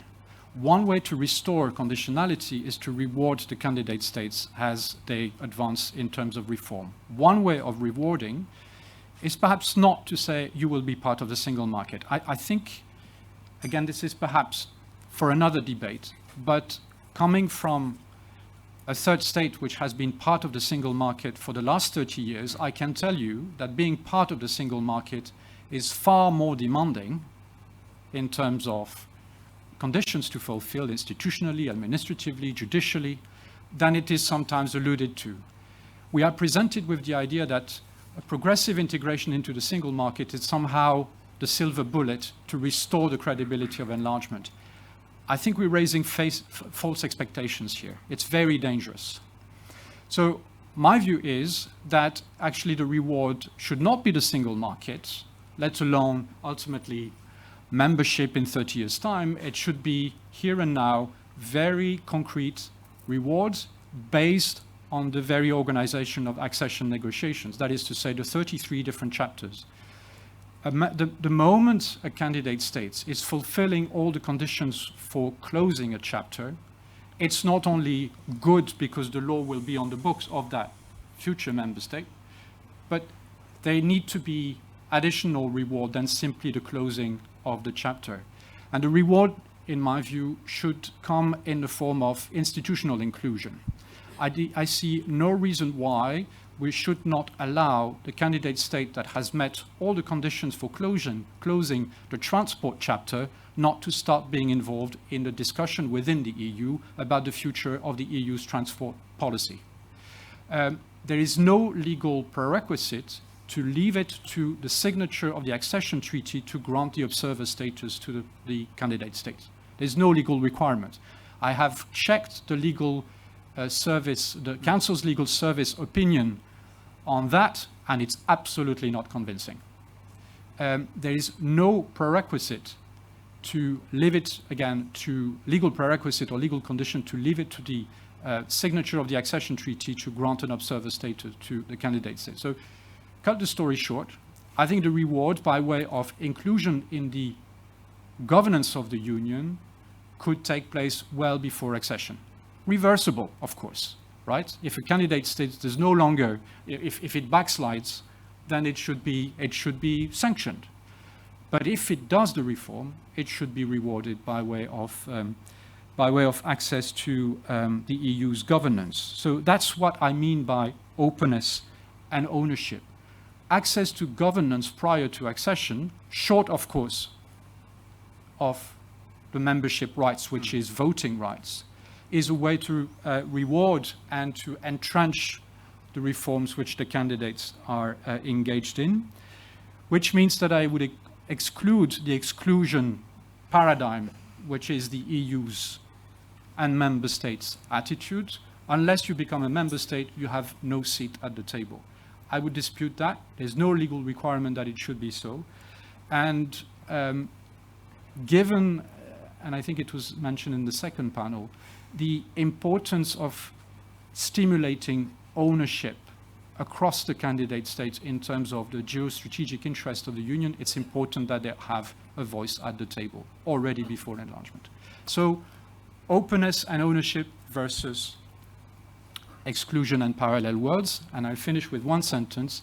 Yes, internal reforms has to take place at the same time as the preparation of enlargement, but this notion of parallelism is, in my view, problematic because it basically it suggests that the two processes are completely separate. They're parallel worlds. Now, you don't create ownership among the future member states with the reforms of the Union if you keep them outside the room. This was not the case when the Convention on the Future of Europe met, which drafted the Constitution of Europe. Now, the Constitution never really entered into force, but there was a precedent there. Representative of the countries from Central and Eastern Europe, although they were not member state yet of the European Union, were part of the Convention. I see no reason why this precedent has been completely ignored in the current conversation about the future of enlargement. Merci, Christophe. I immediately give you the floor, Sergeant, so that you can give your views on the various topics. Sure. What he said. Whatever you want to. That's the easiest way to summarize it. Our model is showing what Christophe was mentioning. We even made a step forward in a way of saying, okay, we are aware that we are lacking a trust, and there is no way that we can prove that there will be no doubts with regards newcomers in the sense of respecting the mood within the council. So we even offered to say we are willing to abstain from the veto rights for a certain amount of years, to put it in the accession treaty. And a couple of governments in the region openly supported that in order to prove that they are honest in their wish and desire to join the EU and to contribute to a constructive atmosphere within the council, saying we're not going to abstain development and decisions of majority. So I fully support what Christophe mentioned. We need new Agenda 2000. Angelusha was talking about Berlin Agenda. Agenda 2000 was the plan which basically defined what is the task of the newcomers and how the EU is going to prepare for the next enlargement. And by the way, sitting in the company of a constitutional lawyer, accession treaties might be a very useful mechanism for introduction of the new mechanisms for deepening of the EU, because they are source of primary EU primary legislation. So that speaks into the favor of what Christophe said, that these are not two separate projects, but they're very intertwined and they can work in a very synergetic way. So, Sergeant, sorry, I have to be extremely rude because Angelusha is leaving. So I'll give the floor back to you in a minute after she concludes with a couple of sentences. Forgive me about it. Of course. I'm sorry, Sergeant. I mean, it's not that I have God knows what intelligence input to share. Everything that is very important was already said. And I think we're all on the same page that, you know, we need to climb this huge mountain. But what I want to add, maybe a couple of things on the values, on foreign policy, and then bring the region into that. I think, you know, I agree what all the previous panelists have said, that the geopolitical need is there, but to be able to push for this geopolitical strategy, it's going to be difficult with actors who don't share the same values. And here I particularly have Hungary in mind. And how to deal with that? Yes, Christoph laid out some ways on how it could be done. But I think then the danger is that the countries hiding behind Hungary will not come on board. So I think that is the issue about these Article 7 and all sorts of other instruments that are at hand. On the common foreign and security policy, unfortunately, we haven't seen instances where that exists really. And I think Palestine-Israel is a great example of the non-existent European foreign policy. And that is then it's problematic when it comes to the region, because this it plays really well with regards to the Western Balkans, the lack of common and foreign and security policy of the EU in the region. And during my previous remarks, I wanted to also mention that it was great that there was this attention after the Big Bang and during early 2000 about the region and the need to bring the region integrated closer to the EU. But then at one point the patience was lost and the interest was lost, and the EU was left to, the region was left to its own devices. And today we have a situation where, yes, Montenegro could be a front runner, but Montenegro is being pulled back, in a blatant way, because of internal politicking and because of influences from other regional countries. So this is the situation, and my fear is that we are going to see the same situation again. A lot of focus on Ukraine and Moldova, and not so much focus, or not the needed focus on the region, because it's just too sticky to deal with. I leave on a very negative note. I am very sorry, but actually one good thing that I realized it's taking place in Brussels when I visited recently on QMV. There are a lot of efforts on QMV with regards to the general QMV on foreign policy and taxation, but there are a lot of efforts on QMV with regards to enlargement. And almost everyone apparently seems to be on board, but there are 4 countries that are not on board. And these countries are, of course, Hungary and Greece and Bulgaria and Cyprus, which leads me to the issue of bilateral issues, which will also be something that will hamper the developments or integration of the region closer into the EU. Thank you very much, and thank you also to Sergeant for waiting and having been interrupted. So back to you, Sergeant. Well, have a safe travel. Thank you. I just wanted to raise two more issues apart from one that I mentioned, and the one is the Agenda 2000, or rather Agenda 2030, that is required at this stage in order to prove the credibility of the both sides. After Thessaloniki and 21 years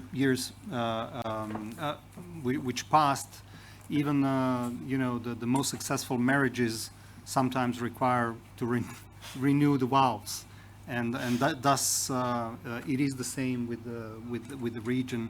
We need to set something fresh on the paper and make commitment on both sides. What are the tasks which are going to be fulfilled in order to move forward in this joint endeavor?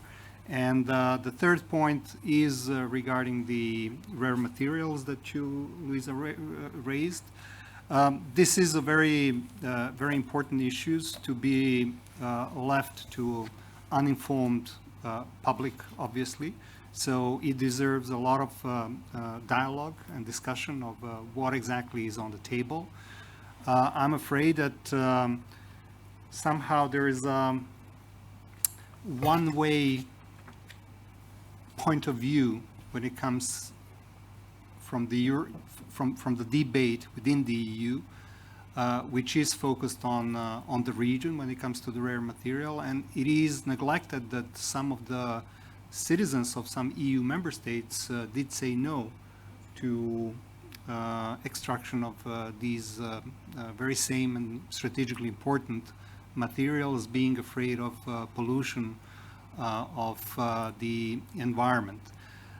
Now, It's not that, you know, a polluted area kills, it's corruption that kills, that enables pollution to become a norm rather than the incident. And living in a region where democratic institutions are still fragile and underdeveloped, where rule of law is being relatively applied, this raised a lot of concerns. And it doesn't prove that the political and institutional setting within our community, within our region, will provide us with the environment in which this, you know, dialogue, societal dialogue, will take place, and where we will have a informed public which will be able to say, yes, we recognize the importance of this extraction of this material, or no, we are persuaded that we are not fit to actually approve such a move because we do not trust our governments that they will respect the rule of law and behave in the way that the European governments are behaving. So in the essence of it all is the rule of law, is democracy, is the dialogue, is free media, without which there is no open dialogue. This is a precondition, I would say, for any debate with regards such important strategic decisions like the extraction of rare materials in our region, is bearing in mind the very negative consequences on the environment. And not only on the environment, unfortunately. Nicoletta, you have the last words to conclude our panel before we leave the floor to the questions. Well, I will be super quick because we're already beyond schedule. Just to underline that, in my view, the strength of the European Union as a model really resides on one side on its values, and particularly democracy, and on the other side on the club effect that membership creates.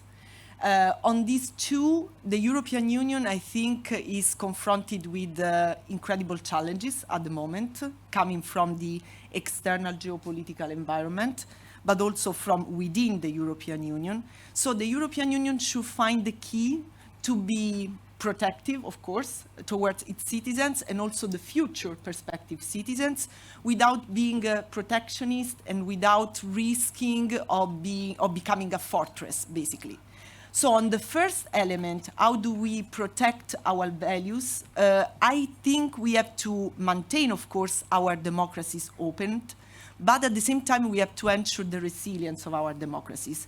And that's why I underlined very much the role the European Union should play in order to building the internal vaccines against misinformation and disinformation, which at the moment I think are the greatest challenge we face as democracies. On membership, of course, especially after Brexit, we became very strict about membership, and we drew some very hard lines between ins and outs. Because, I mean, we were shocked by this event and started to reconsider the EU model, the integration process, and so on and so forth. But I very much agree with what Christophe was saying, in the sense that we have to be creative and we have to be flexible when it comes to membership, and in particular try to offer something that it is particularly appealing for candidate countries. And I very much agree that this is participation in the EU institutions that can be done in many different ways. We can start by engaging more the political forces of candidate countries in the European Union parties and groups, in the European Parliament. We can think about pre-summits or pre-council meetings, especially on foreign affairs and general affairs. There are a number of institutional, solutions that we can find. But still, just making the most of what we have to offer as a European Union, which is our institutional setup, our regulatory power, and try with that to face this geopolitical competition that we have in our own continent. Thank you. Thank you, Nicoletta. And because your last words, I think, would be concluding our conversation, because unfortunately I miscalculated the time.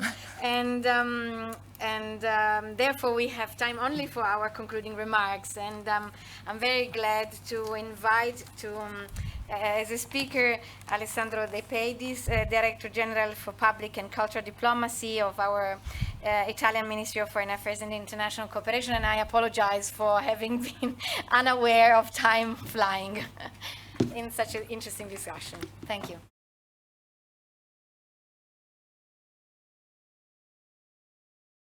Good afternoon, ladies and gentlemen. I'm really pleased to close this very interesting workshop on the perspective of European perspectives of the Western Balkans. The second edition of this meeting, promoted by the Istituto Affari Internazionali and Osservatorio Balcani, Caucaso Transeuropa, supported by this ministry.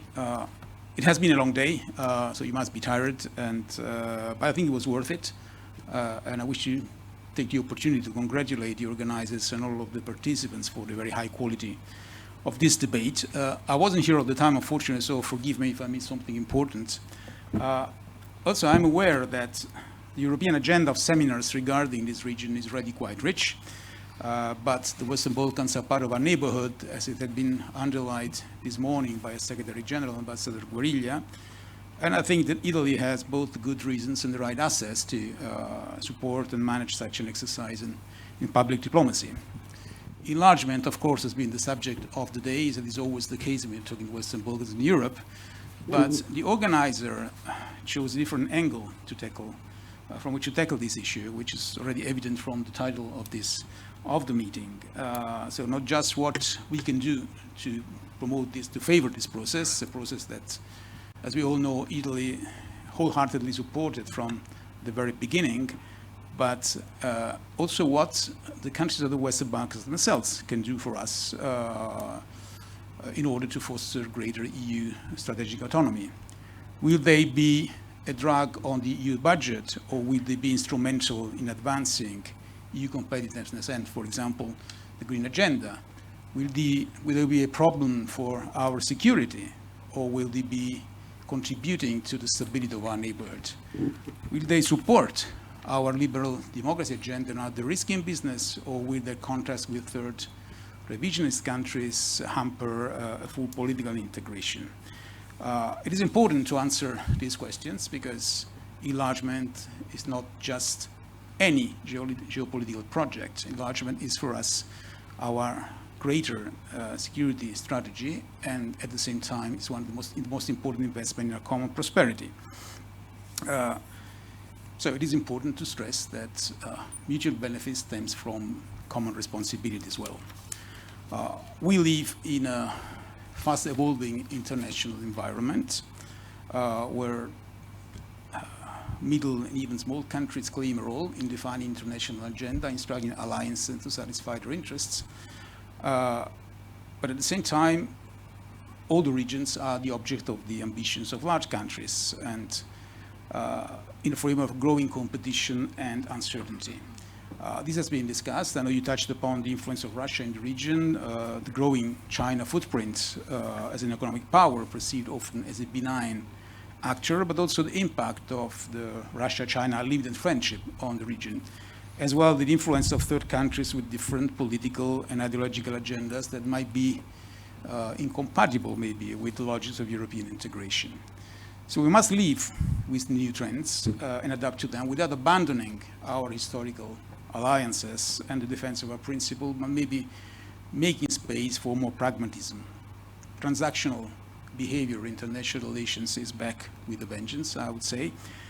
We must accept the fact that even close partners dealing with our competitors or rivals are not necessarily turning their back on us, turning their back on the EU, but probably just trying to avoid taking sides in a definitive way.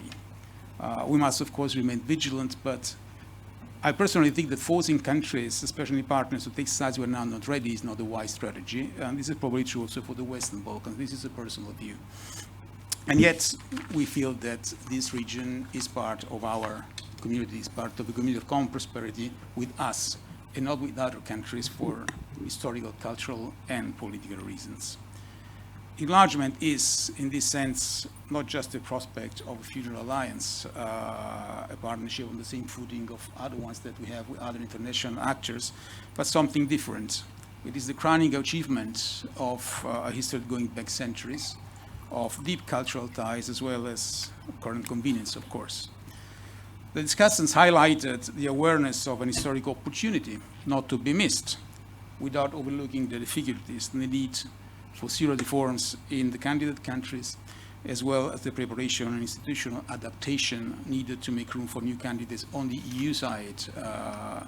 The last remarks from one of the speakers underlined this functionality of the conditionality mechanism, the abuse of national vetoes, for example.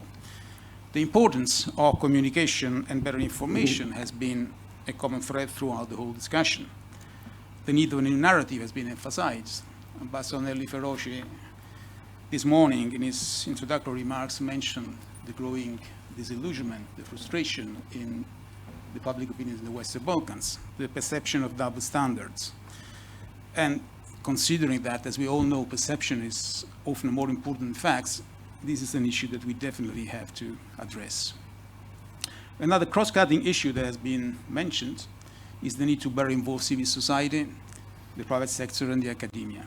Now, these messages fully resonate with what we do in this Directorate General for Public and Cultural Diplomacy. Public diplomacy starts with listening to others.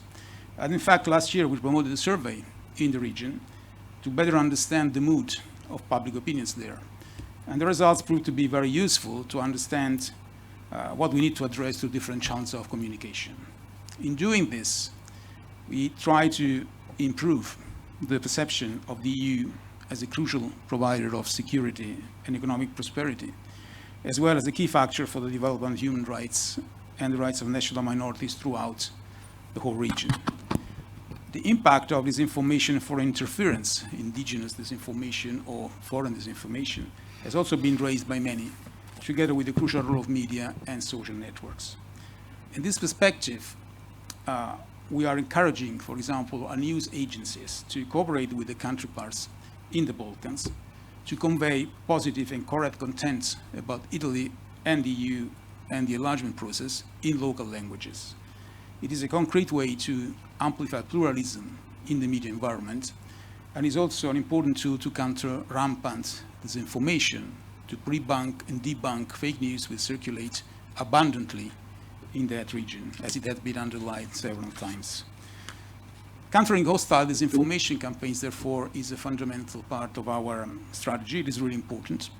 A simple example we do, in Serbia, according to a recent survey carried out by NATO, only 32% of the people who have been questioned declare a positive image of the EU, 32%.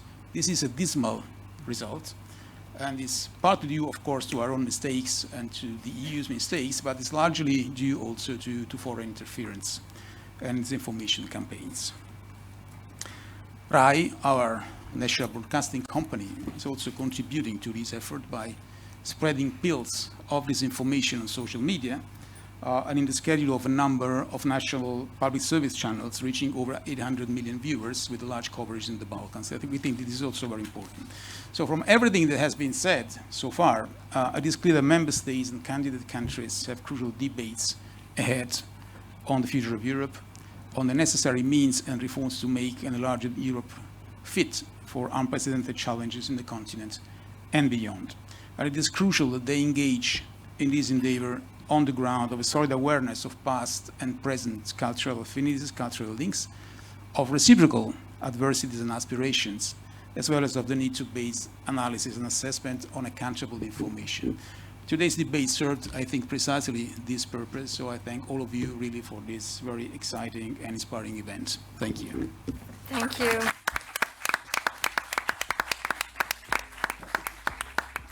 Thank you, Director De Pedis. Thank you all for having been here for so long. It has been really a very rich discussion and a very fruitful day. And let's return soon to this conversation on the Balkans, hopefully in in a better future.